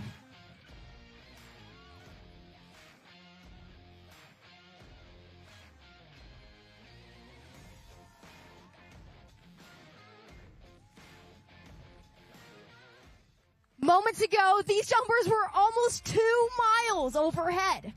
Thanks in part to the advanced aerodynamic design of these Ram Air parachutes, they are able to overcome the variability of the wind and land safely in such a small target area. Make some noise as these jumpers bring it into the target area. While they always seem to fly better with the roar of a crowd. At 1,000 feet, the jumper does what is called a wind penetration check, checking his distance and speed across the ground. He then flies a downwind leg, a base leg 90 degrees to the target, and then phases into the wind for a final approach. It takes a great deal of concentration to land dead center on the target. The jumper keeps a close eye on the windsock, located in the target area. Once on final approach, he then shifts all his concentration to a small black dot located in the center of the orange X. And there you have a beautiful dead center landing. To turn left, the jumper pulls down on the left steering line, and as they near the ground, they pull down on both steering lines simultaneously for the safest and softest possible landing. At the completion of today's performance, we'll walk through the crowd. Come say hi to us as we pass by you. The United States Army Parachute Team was originally formed in 1959 at the home of the airborne, Fort Lib Bragg, North Carolina. At that time, the team consisted of 19 original members. Each was selected to assist in the development of modern parachuting techniques, to provide world-class competition parachutists, and to perform live aerial demonstrations in support of Army public relations and recruiting. In 1961, we were designated the Army's official aerial demonstration unit. And 1 year later, we adopted our nickname, the Golden Knights.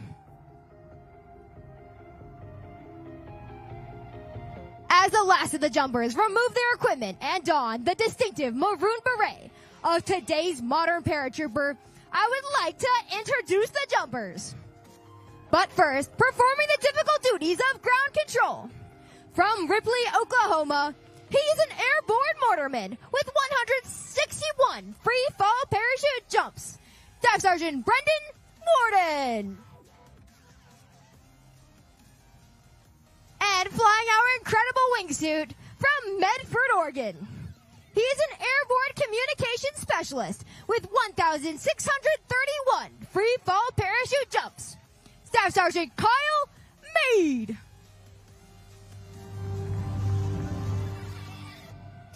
And now for the rest of the jumpers. From San Antonio, Texas, he is an airborne parachute maintenance technician with 1,571 free fall parachute jumps. Sergeant First Class Brandon Guevara. From Beverly Hills, Michigan, she is an airborne paralegal with 1,227 free fall parachute jumps. Sergeant Sloan Cannon. From Peoria, Illinois, he is an airborne infantryman with 1,453 free fall parachute jumps. Sergeant Brandon Hexum. From Danville, Indiana, he is an airborne infantryman with 2,735 free fall parachute jumps. Sergeant First Class Matt Garner. From Franklin, Wisconsin, he is an airborne mortarman with 2,135 free fall parachute jumps. Sergeant First Class Mikey Heath.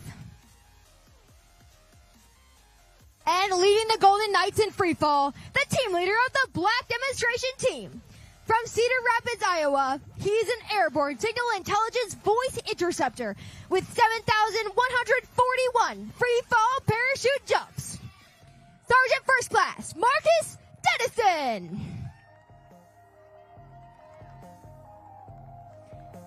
Ladies and gentlemen, it gives me great pleasure to present the Black Demonstration Team for the 2025 Air Show season.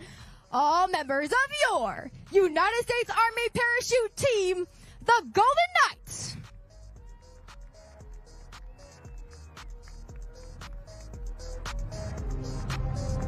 And now, in keeping with a long-standing Golden Knights tradition, we would like to present today's baton to 3 distinguished members of today's audience.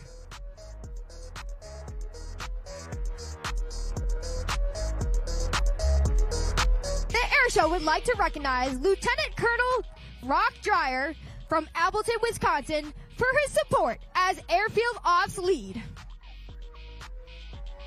The Air Show would also like to recognize Senior Master Sergeant Julius Caesar Jackson from Dallas, Texas, for his role with the Air Show. The Air Show also recognizes First Lieutenant Sarah Rulli for her work as Ground Ops Lead. From Fayetteville, Arkansas. All 3 of these incredible officers have important roles with the Air Show that make it possible for it to happen today. The baton is symbolic in nature in that it has 8 sides, representing the 8 pieces of the jumper's equipment used during a freefall demonstration jump. Lieutenant Colonel Daniel Dreyer, Senior Master Sergeant Julius Jackson, and First Lieutenant Sarah Rulli, the United States Army, the Golden Knights, and the great state of Maryland proudly salute you.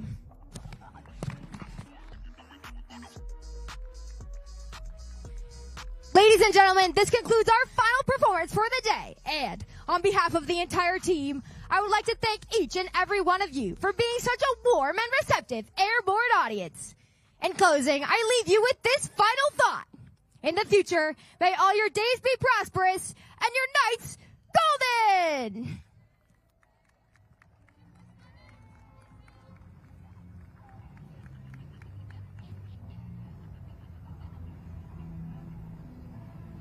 Ladies and gentlemen, another big round of applause, your United States Army Golden Knights. Woo! Wow. Absolutely amazing. Great to work with the team. They really had to work this weekend as they have had to jump sometimes 2 to 3 times today, and just made it a great impression on a lot of young people, I'm sure. And if you've got information, if you want to know more about opportunities in today's armed forces, there are tents located all over. I know in the hangars. We've got Air Force recruiters. If you've got questions, we've got answers. Today's military offers a lot of great opportunities for young people to get training, to get some more education, and to serve their country. It's an amazing opportunity, and we'd invite you to stop by, talk to any of the recruiters that are out here today, get your questions answered. And if it looks right and sounds right, who knows, maybe you can be some of the next ones being sworn in like these others that were sworn in this weekend right here at Andrews Air Force Base. So again, check out all the information. Lots available. There are a lot of great opportunities in today's armed forces.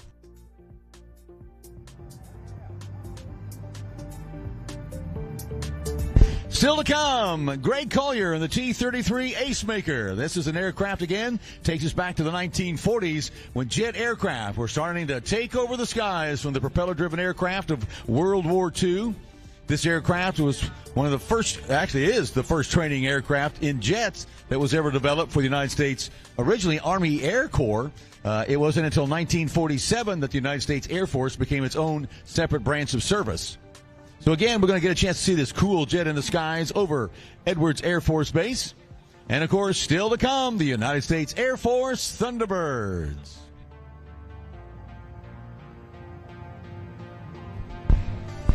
A lot of great sponsors to thank for this weekend's air show. They include Andrews Federal Credit Union.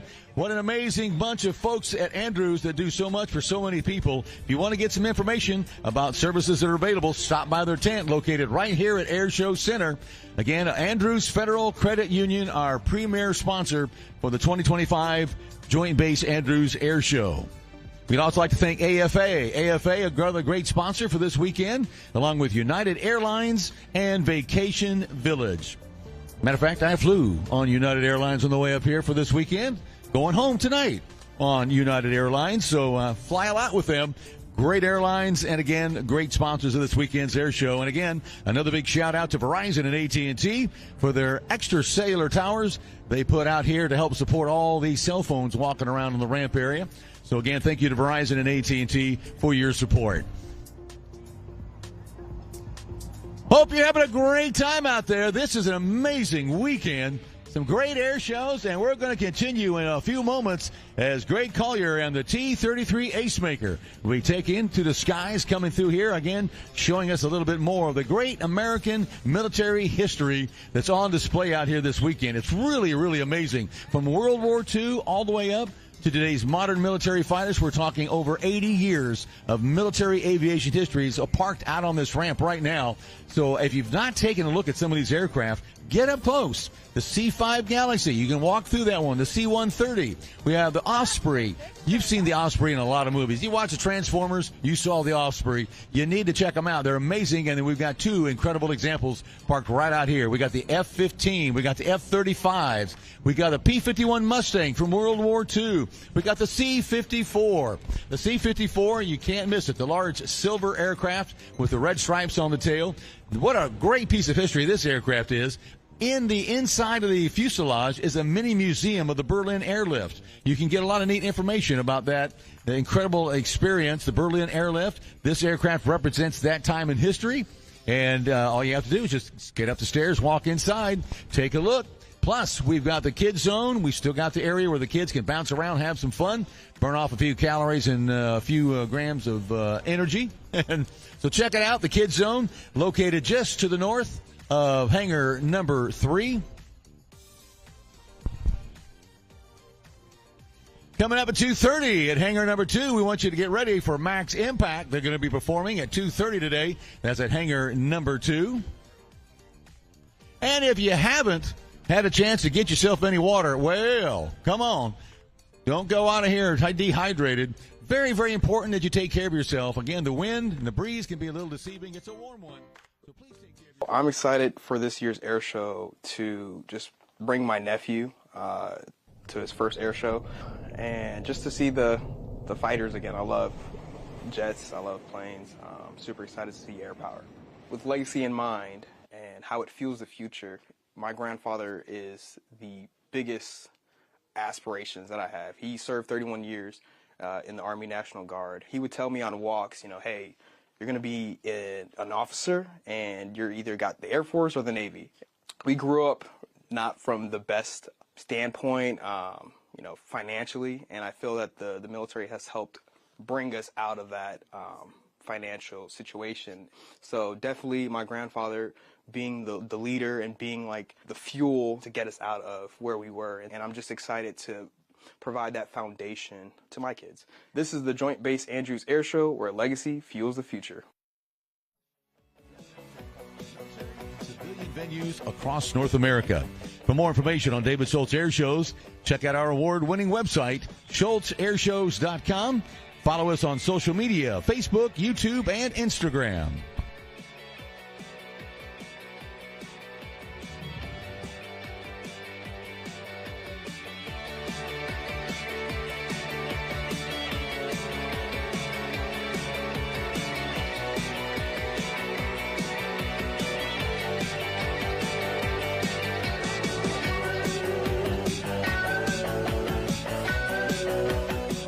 Again, we do want to remind you when it is time to leave, when you're ready to go, we want to remind you wherever you got off the bus at, that's where you go back to get back to your vehicle, okay? If you came in on the north side, you get back on.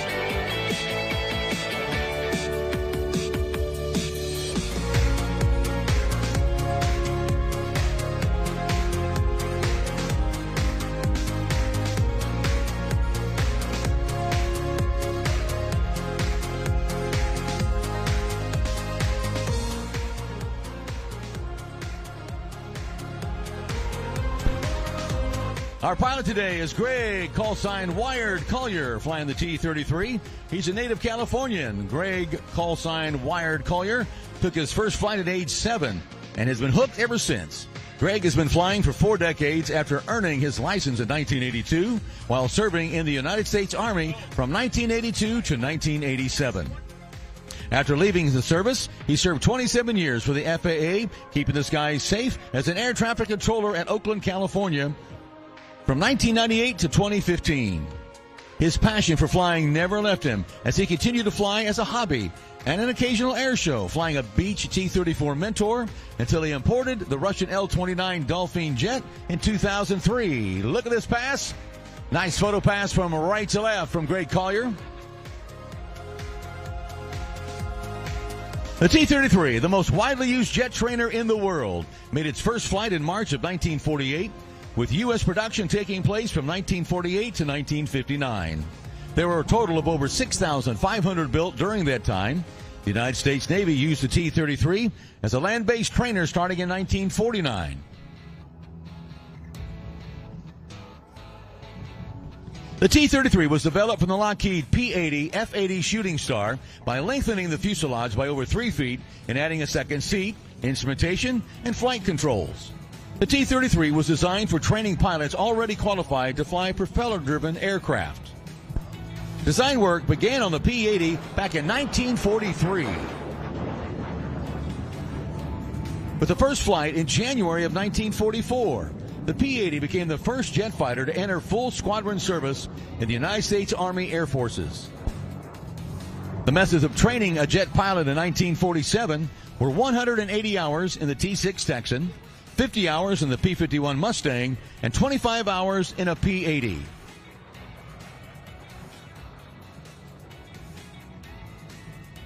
The T-33 provided suitable as an advanced trainer and has been used for such tasks as drone director and target towing. The United States Air Force began phasing the T-33 out of frontline pilot training duties in the Air Training Command in the early 1960s.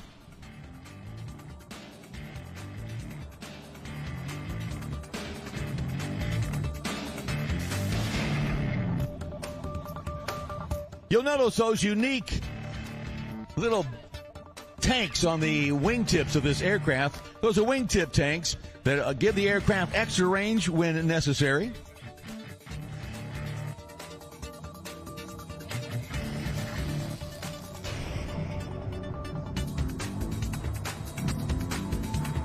Greg, bring the T-33 back in from the right. Again, you can see the classic lines of this aircraft, and you notice it has straight wings because back then, of course, supersonic flight well, really wasn't around yet. We weren't going quite that fast. We were getting close. So these aircraft still have the straight wing design.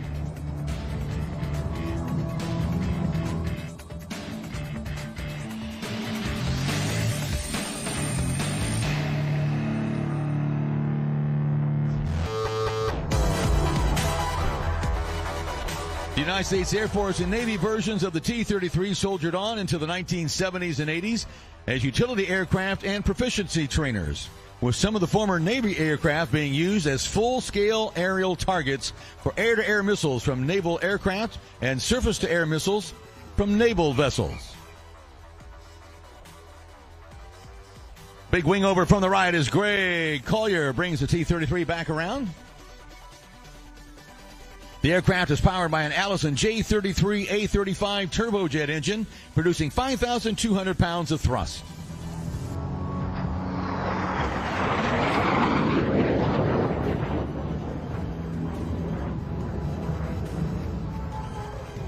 The aircraft has a wingspan of 39 feet, maximum speed of 600 miles an hour, cruise speed of about 455 miles an hour, a range of over 1,300 miles. Another big wing over from the left this time as Greg quickly brings the T-33 right back at show center. Watch out as he pulls on the stick. The aircraft will begin to roll so slowly.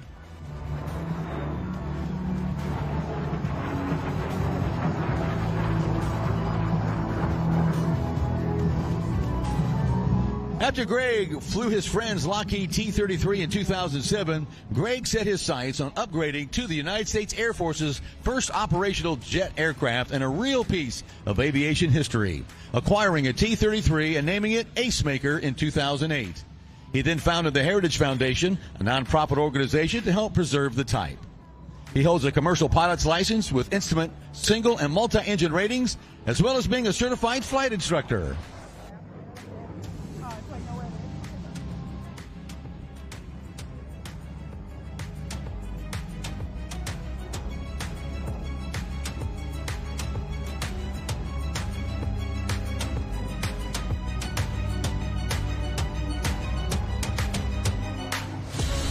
Greg stays in shape for flying high-performance aircraft by cycling with the Cliff Bar team and an occasional Ironman triathlon. Greg would like to thank his sponsors. They include KO Websites, Odyssey Batteries, and Airtronics for their continued support.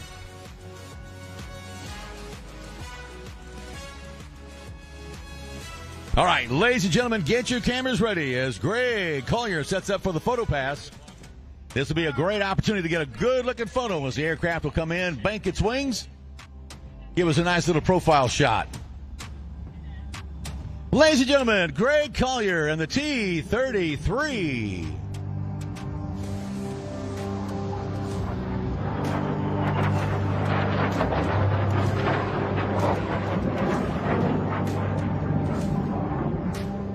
Again, what an amazing piece of history this weekend here at Joint Base Andrews.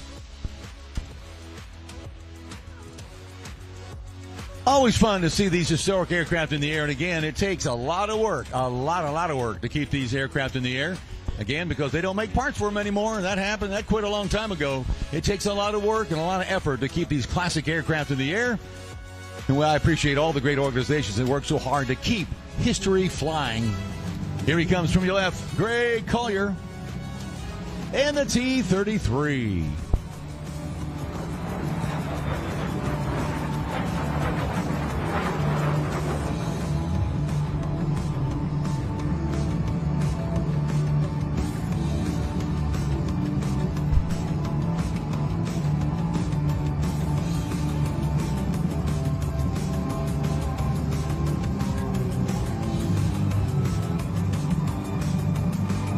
Again, the most widely used jet trainer in the world, still going strong in some nations, believe it or not.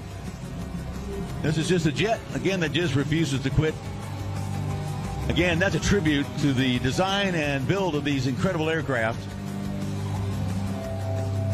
Again, when we look at some of these World War II planes, I mean, still going strong. Many of these aircraft, by the way, folks, if you put the 50 calibers back in, they could get out there and perform just like they did 80 years ago. One of the unique features of American aircraft were, again, how strong and sturdy these aircraft were. They could take a lot of damage, a lot of hits, keep on flying, bring their pilots safely home. Now, get your cameras ready. This will be a unique pass. This is what we call the down and dirty pass. Greg's coming right down. Looks like he's going to land, but, well, no. He's got the wheels down, the flaps down. Again, this is what we refer to as the dirty pass.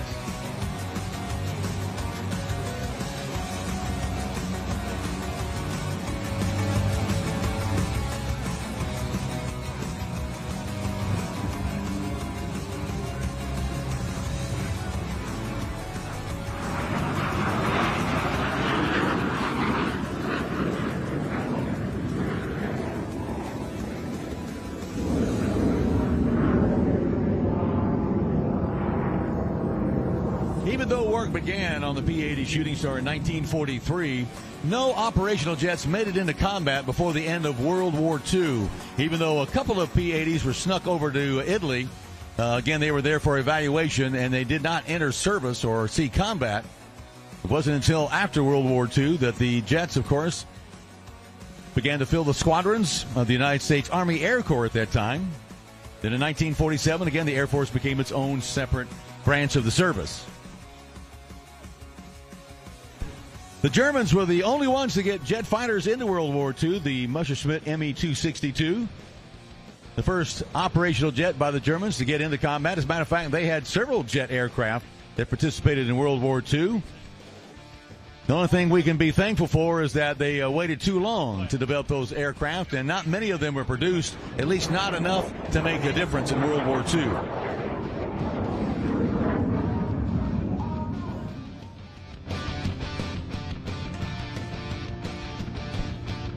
Greg Collier showing you just how quickly the T-33 can come right back 180 degrees.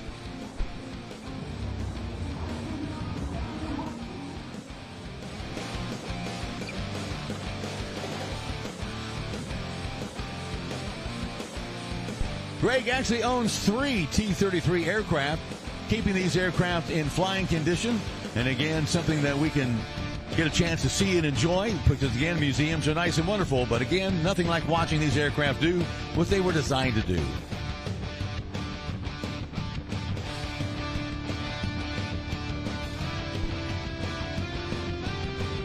So it's amazing to think, 1948 technology still flying around the world today, as several small air forces still use T-33s to train pilots.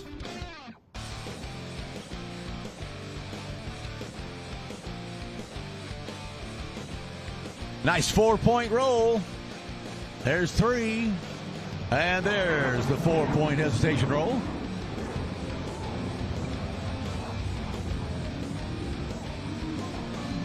Again, this jet would have had exactly the same type of performance the P-80 would have.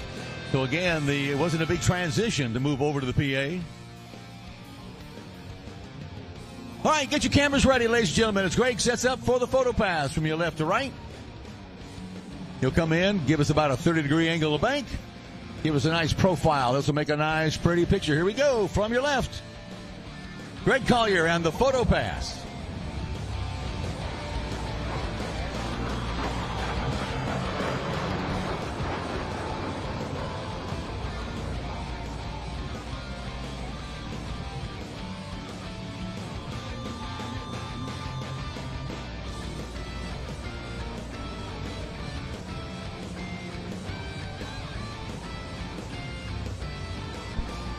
Always great to have Greg Collier with us and the T-33. And again, an amazing aircraft and so much history. So much has flown here today, and we're still not done.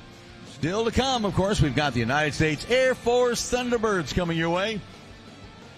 What a perfect weekend this has been. The weather could not be better. The crowd could not be better. Y'all have been fantastic.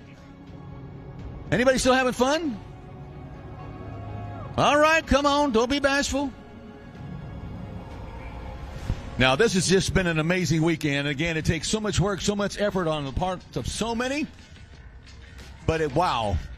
And we're still not done yet. We got more to go.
4, 5, 6. Thunderbird, start 1, ready now. Canopies down, ready now.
Major Brandon Maxson, Thunderbird 8, the team's advanced pilot and aerator from Ontario, California. Before we get started, let me hear you get loud for the Thunderbirds. All right, I know you can do better than that. Let me hear you get loud for the Thunderbirds! Woo! It's great to be here at America's Airfield, and today I want to tell you about the Thunderbird mission, a demonstration of the teamwork, dedication, and professionalism that mirrors that of your Air Force, active duty, Guard, and Reserve personnel deployed around the globe.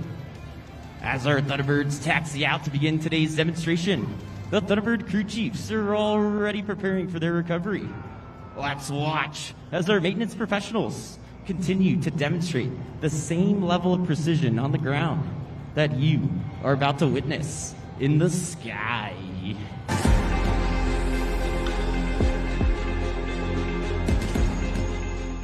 Major Jeffrey Downey, call sign Simmer, SIMMER, and I'm Thunderbird 5, the lead solo for the United States Air Force Thunderbirds.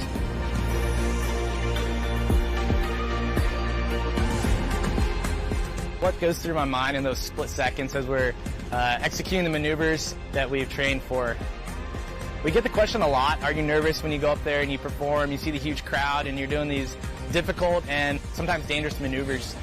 The answer to the question is no, we don't get nervous. You get hyper-focused on the moment, and we train through repetition. I'm doing these maneuvers over and over again to try to perfect it. So by the time it comes down to the execution phase, you're so focused on the maneuver and just riding the limit of human performance and what these jets are capable of that you just get hyper-focused on executing the mission and the task at hand. And you know, that reflects what it is that we do in the Air Force. We train so that when it comes time to execute, we can be elite and make the mission happen for the U.S. and its allies.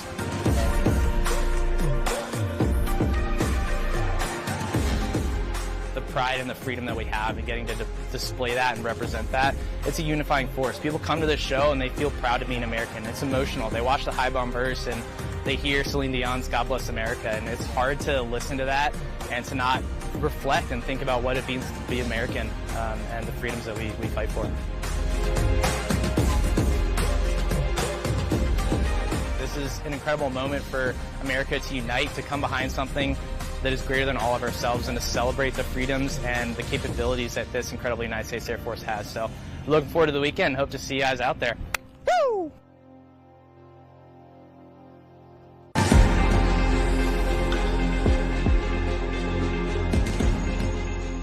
Major Jeffrey Downey.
Thunderbird 7 showed Americans what our Air Force can do for over the past 72 years.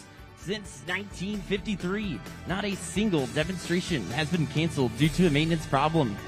Please join me in thanking the true heroes of our team and the United States Air Force, our maintenance and support professionals.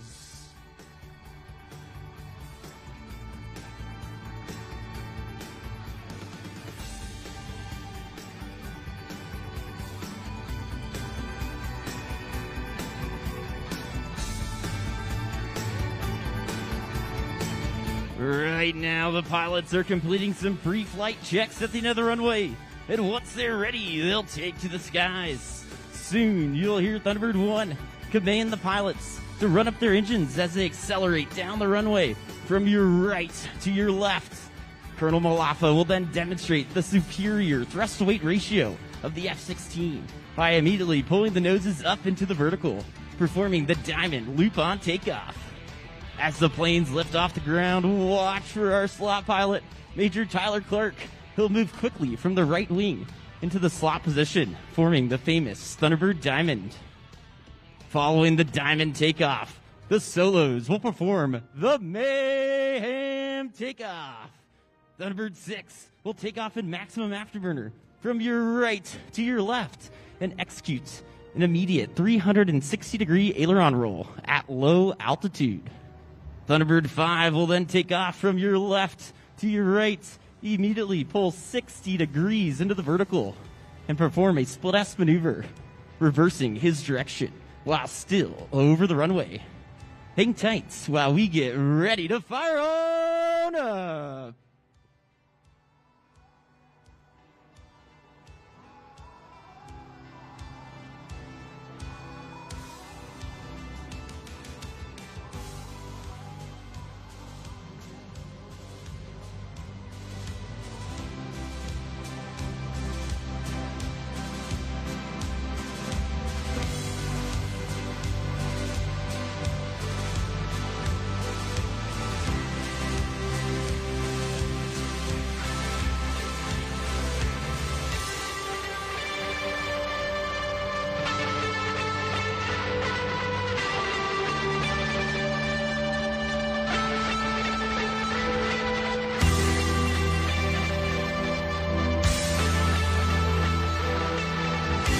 Thunderbird 1 is ready for takeoff. Runway 1 left.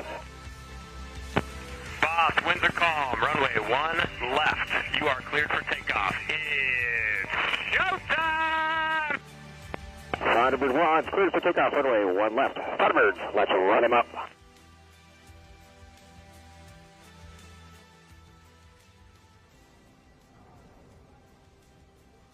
Standby smoke. Smoke ready now. Smoke off ready now. Thunderbirds, release stage ready now. Burners now.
And now, Joint Base Andrews stand tall as America's ambassadors in blue open with a tribute to the greatest nation on earth, America's own, your 2025 United States Air Force Air Demonstration Squadron. From Nellis Air Force Base in Las Vegas, Nevada, led by Colonel Nathan Malafa, and known to all the world as the Thunderbirds! Woo!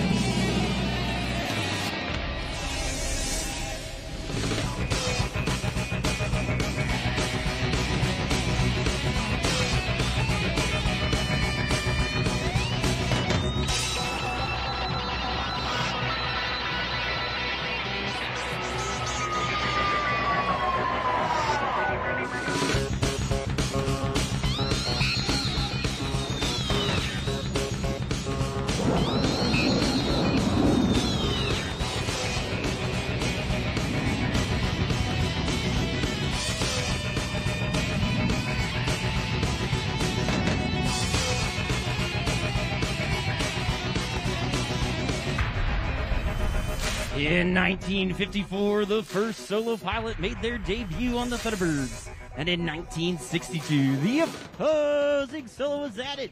Now check 6 and welcome our current solo pilots, Thunderbirds 5 and 6, as they approach from behind and overhead to execute the ever-inspiring crossover break.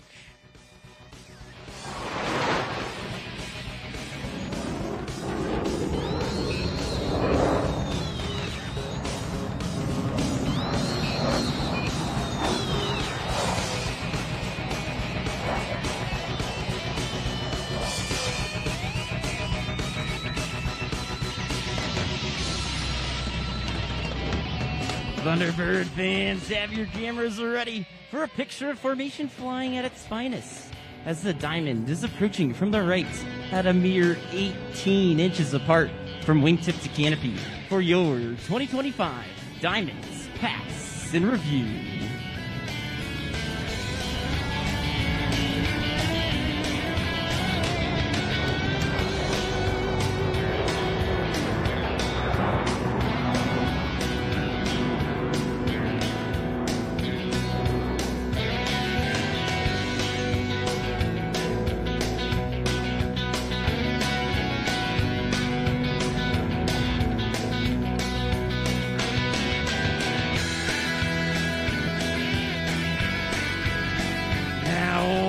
From your left, this Thunderbird 5 displays the historic Thunderbird emblem on the bottom of his aircraft with the Knife Edge Pass.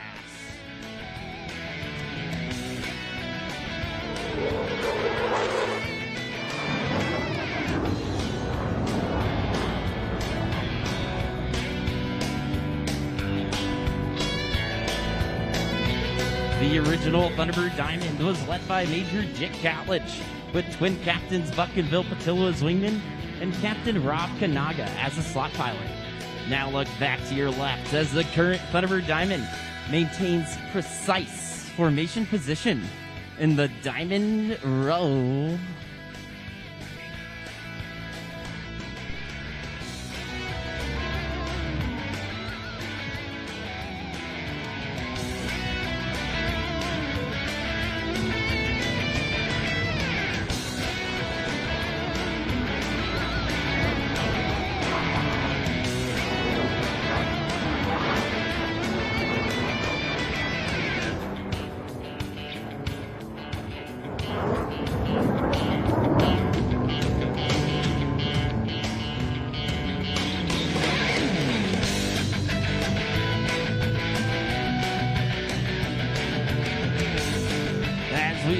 Today, we are proud to represent America's Air Force. We are the most lethal Air Force on the planet. Now look back to your right and find Thunderbirds 5 and 6 teamed up this time to create a mirror image in their trademark Calypso Pass.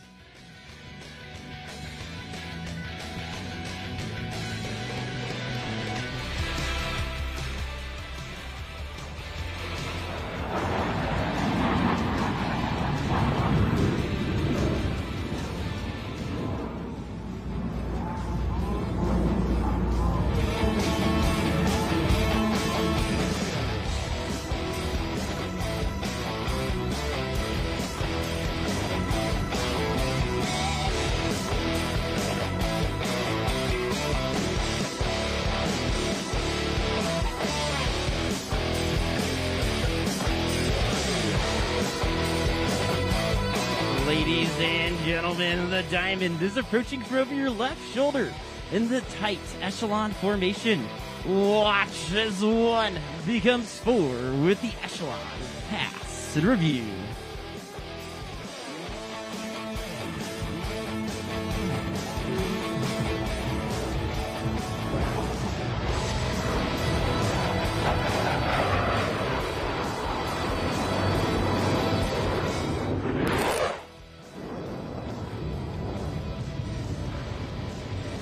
Surprise, Maryland!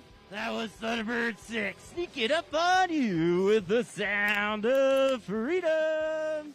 Now, from your left, watch as our lead solo, Major Downey, maintains level flights while performing the challenging slow roll.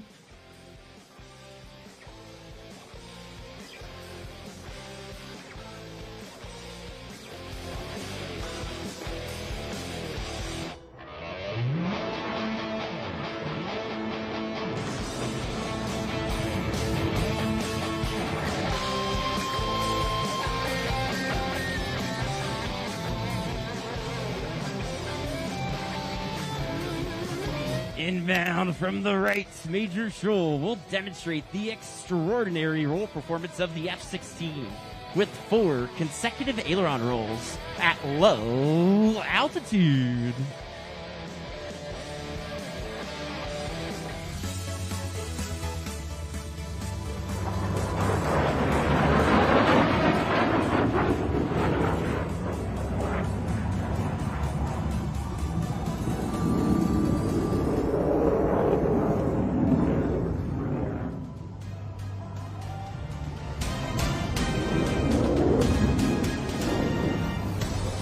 The Diamond is now approaching from the right. This is a rare opportunity to go inside the cockpit of Thunderbird 1 as Colonel Nathan Malaffa calls for the 4 Diamond pilots to perform simultaneous aileron rolls in close formation.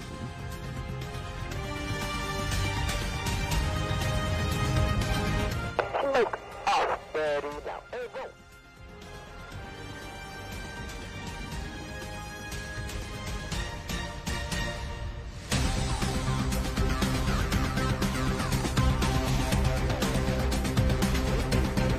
From your right, Major Downey. From your left, Major Scholl. Inbound for show center at a closing speed of over 1,000 miles per hour. Before passing, they'll bank sharply, narrowly avoiding each other for the opposing knife edge pass.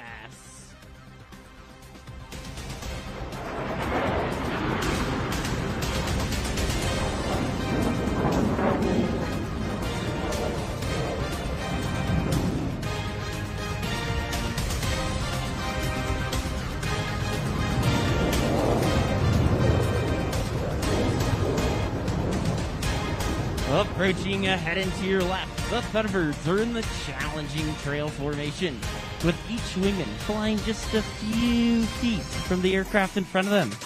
On command, watch as they smoothly transition back to the Thunderbird Diamond.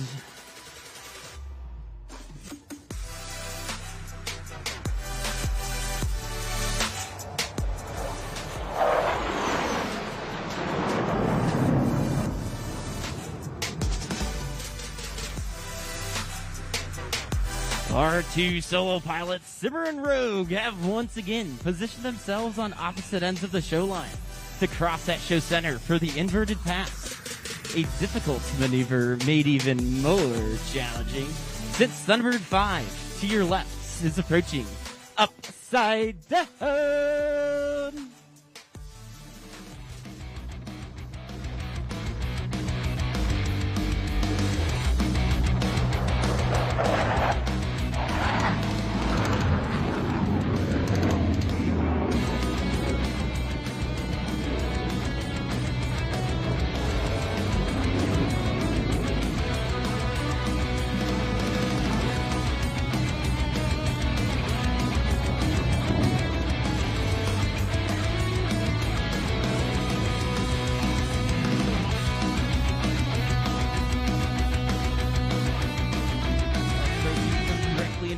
front, Thunderbirds 1 through 4, Sheep, Shadow, Bear, and Slasher will pull straight up into the vertical in trail formation.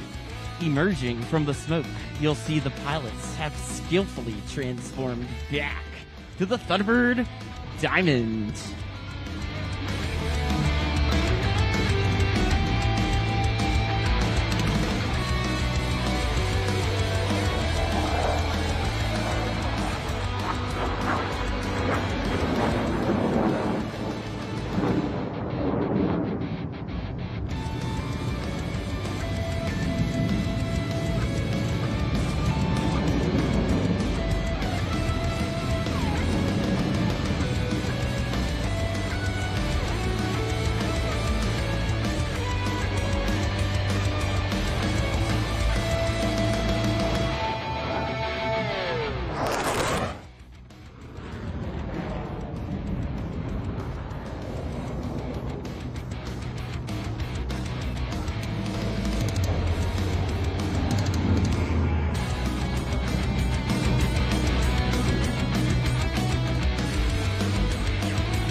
You're watching today are in tight formation and at low altitude. They require the same level of concentration and discipline that every Air Force pilot must employ, whether flying combat missions over hostile territory or flying in support of humanitarian efforts in adverse conditions. Now watch as Thunderbird 5 completes his rejoin with the Diamond to perform the low bomb burst.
Thunderbird 5 with one more surprise as he approached supersonic speeds.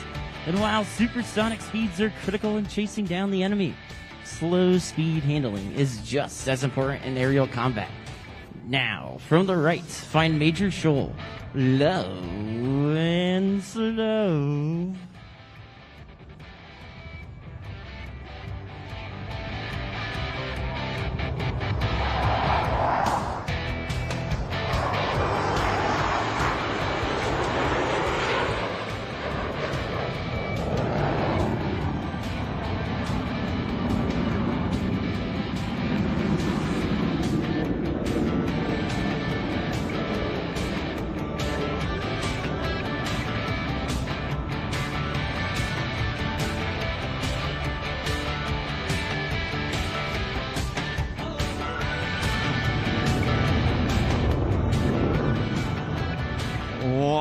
as Thunderbird 5 completes his rejoin with the diamond to the right as this familiar formation approaches for the 5-card loop.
Now, from the left, Major Shoal will demonstrate the exceptional climbing performance of the F-16 as she climbs 3 miles straight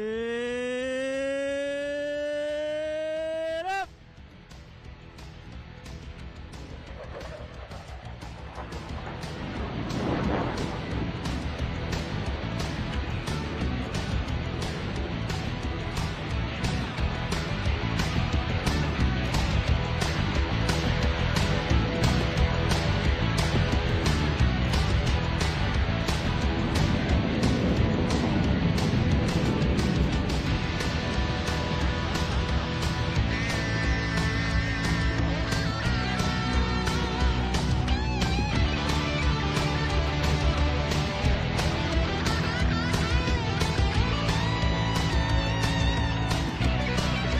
Ladies and gentlemen, the Thunderbirds would like to dedicate this next pass to all the families here today whose loved ones are deployed around the globe in the defense of our freedoms.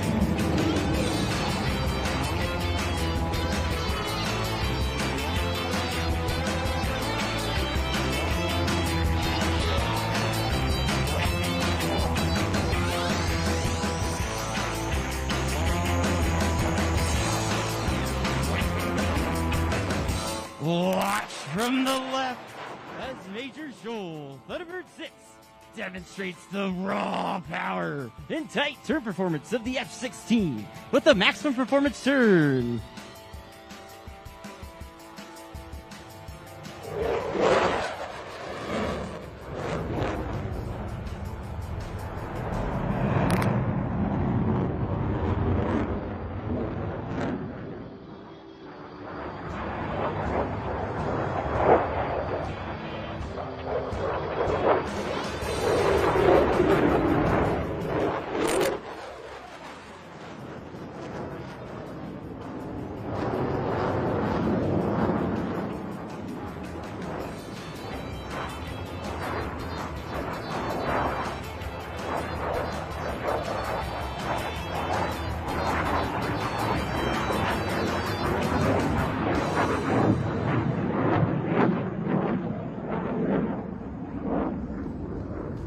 Look over your shoulder to the right for precision flying under G. And feel the power of the Diamond Burner 360.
As our two solo pilots, Thunderbirds 5 and 6, rejoin with the Diamond to form the Thunderbird Delta formation.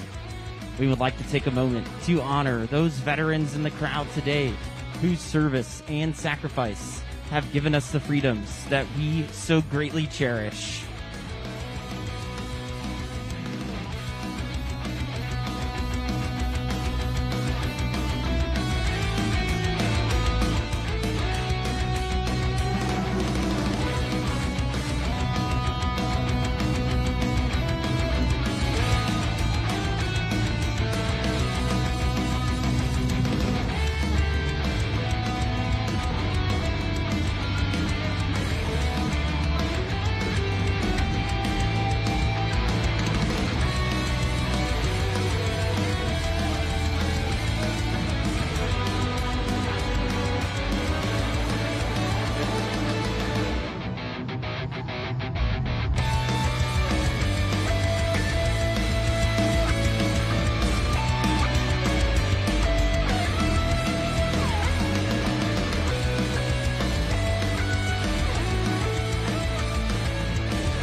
Colonel Malafa will now reposition the Delta formation for the Delta roll.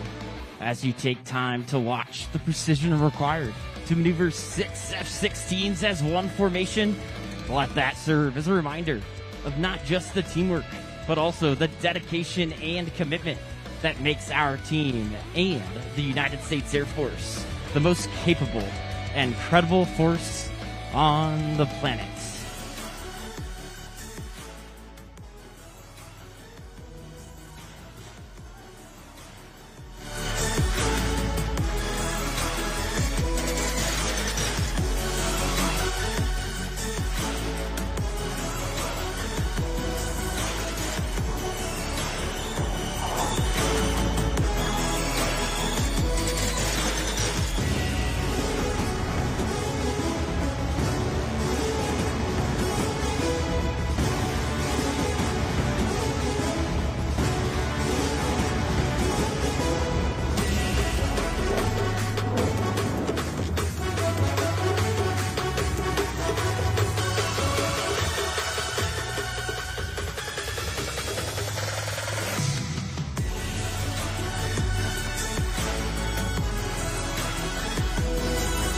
As the Delta soars above, we are proud to represent the 68,000 airmen who are deployed around the globe.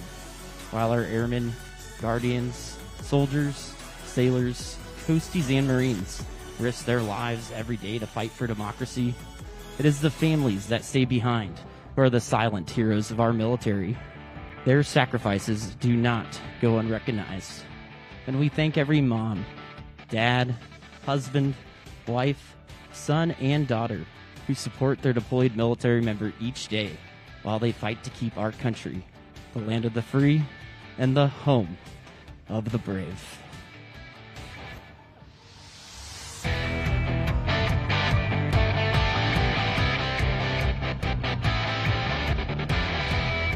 Now, from the right, to watch the formation of 6 F-16s precisely maneuvered, showcasing teamwork at its finest for the Delta Formation Loop.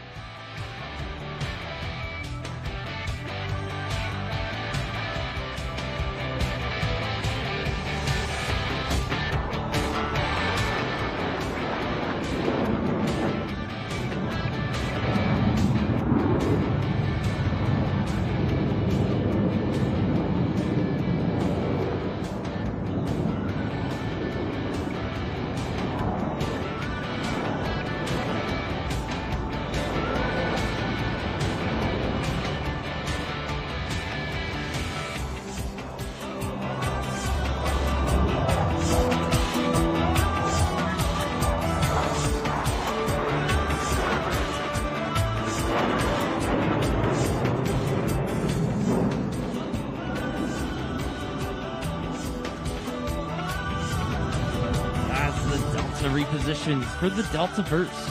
The flying skill and grace you see evolves from over 72 years of technical training and thousands of hours of practice and employment. Every airman who wears a Thunderbird uniform is a military member first, highly trained in a professional Air Force skill. As airmen first, Thunderbirds use years of on-the-job training to provide consistent and credible global vigilance, global reach, and global power, giving a critical edge to today's joint warfighting and coalition teams. Wherever they have been before, wherever they go after their time on the team, the Thunderbirds are airmen first and airmen always, faithfully and professionally, representing their brothers and sisters in arms, who are providing unrivaled air, space, and cyber dominance around the globe.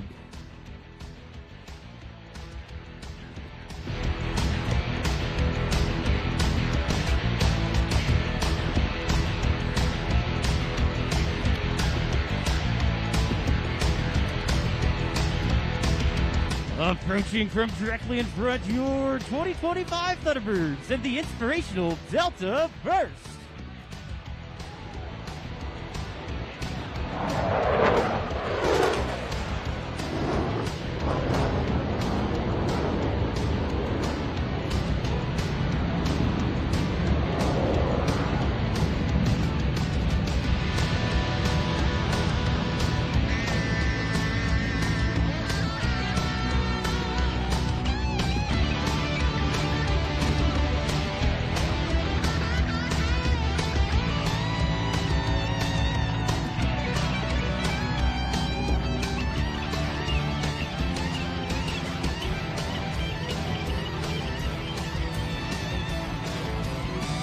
Our solo pilots are approaching for their final high-speed head-on pass.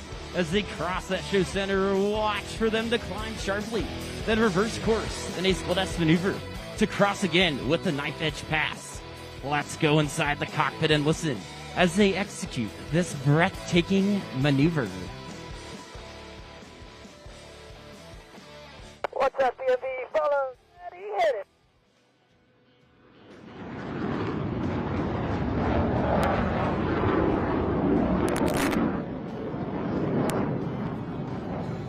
Take that top 4, 5, 330. Take that top 4, 2, 300. 5 is on the line. Gotcha, 5.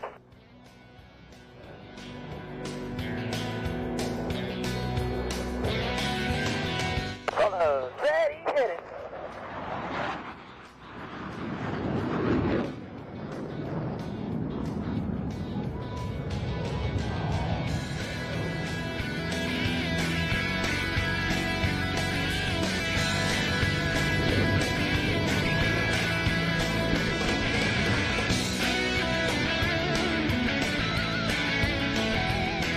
Ladies and gentlemen, no other maneuver is more closely associated with the Thunderbirds than the one you're about to see, as the Diamond approaches from the left to perform the high bomb burst.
Thunderbirds, prepare to land. We hope you have found today's performance inspirational. It is the culmination of hundreds of hours of training and preparation, representing the unparalleled devotion to duty of every combat airman in your Air Force. We encourage those young people in the audience today to dream big, choose integrity, to serve their communities and families, and to surround themselves with excellence.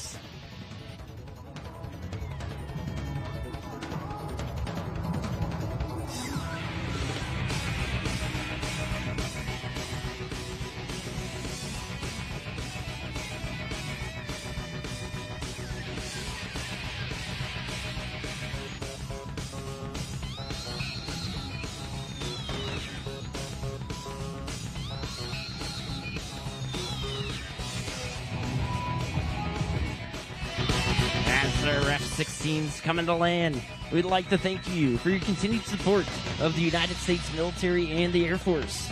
It has been our great honor to represent America's Airmen with our performance today. The Thunderbird officers and enlisted representatives are planning on coming forward to sign some autographs and talk about the great opportunities that exist in today's Air Force. This will take place along the crowd line at Show Center in front of our jets. We hope you'll stick around. Give us the opportunity to meet you, sign some autographs, take some selfies, and let us answer any questions you may have about serving this great nation. Please visit us at airforce.com/Thunderbirds or follow us on social media at AF Thunderbirds. Now I'd like to take some time to recognize some of the men and women who made it happen. It is my pleasure to introduce you to an important group that represents all of our Thunderbird enlisted professionals. In the center is our line chief from Locust Grove, Georgia, Technical Sergeant Peyton Purcell. Crew Chief Thunderbird 1 from Forest Falls, California, Staff Sergeant Ian Hauser. Assistant Crew Chief Thunderbird 1 from Cedra, Puerto Rico, Staff Sergeant Jonathan Torres Zayez. Crew Chief Thunderbird 2 from Bolivar, Ohio, Staff Sergeant Tiffany Moser. Assistant Crew Chief Thunderbird 2 from El Paso, Texas, Staff Sergeant Ureli Vega. Crew Chief Thunderbird 3 from Atlanta, Georgia, Staff Sergeant Brandon Kaiser.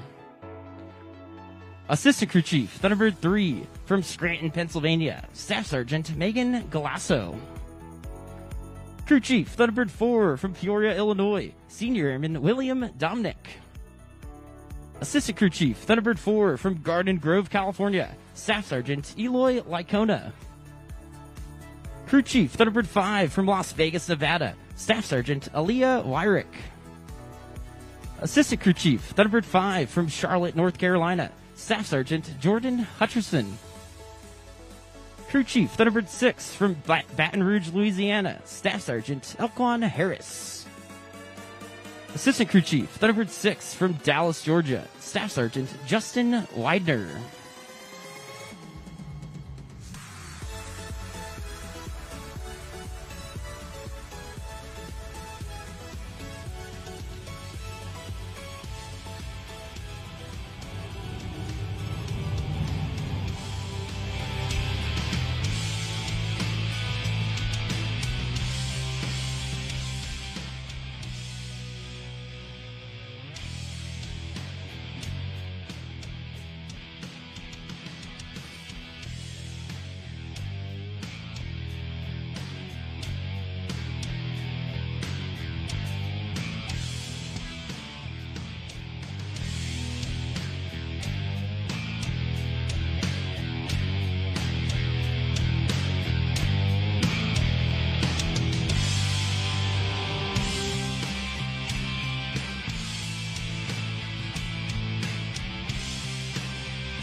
Ladies and gentlemen, as the roar of our F-16 engines fade away, it marks the completion of today's demonstration, the 5,180th in team history and our 47th of 64 scheduled this year.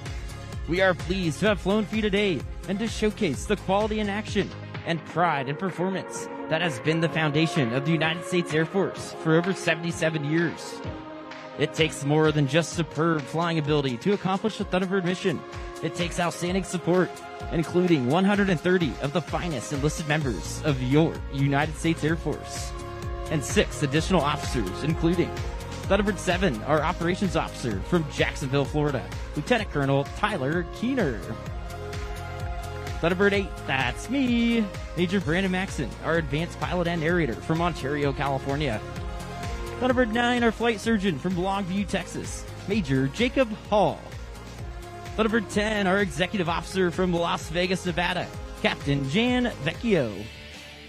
Thunderbird 11, our maintenance officer from Colorado Springs, Colorado, Captain Natalie Winton.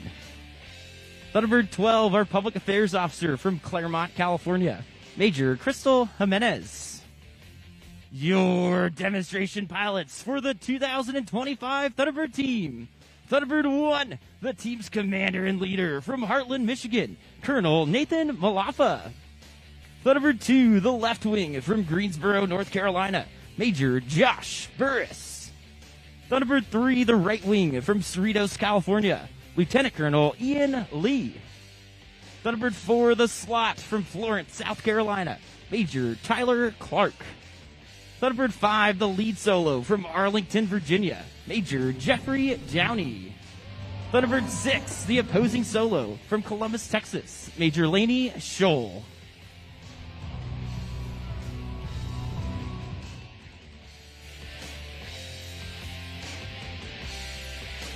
The Thunderbirds thank you for letting us perform for you here in the great state of Maryland.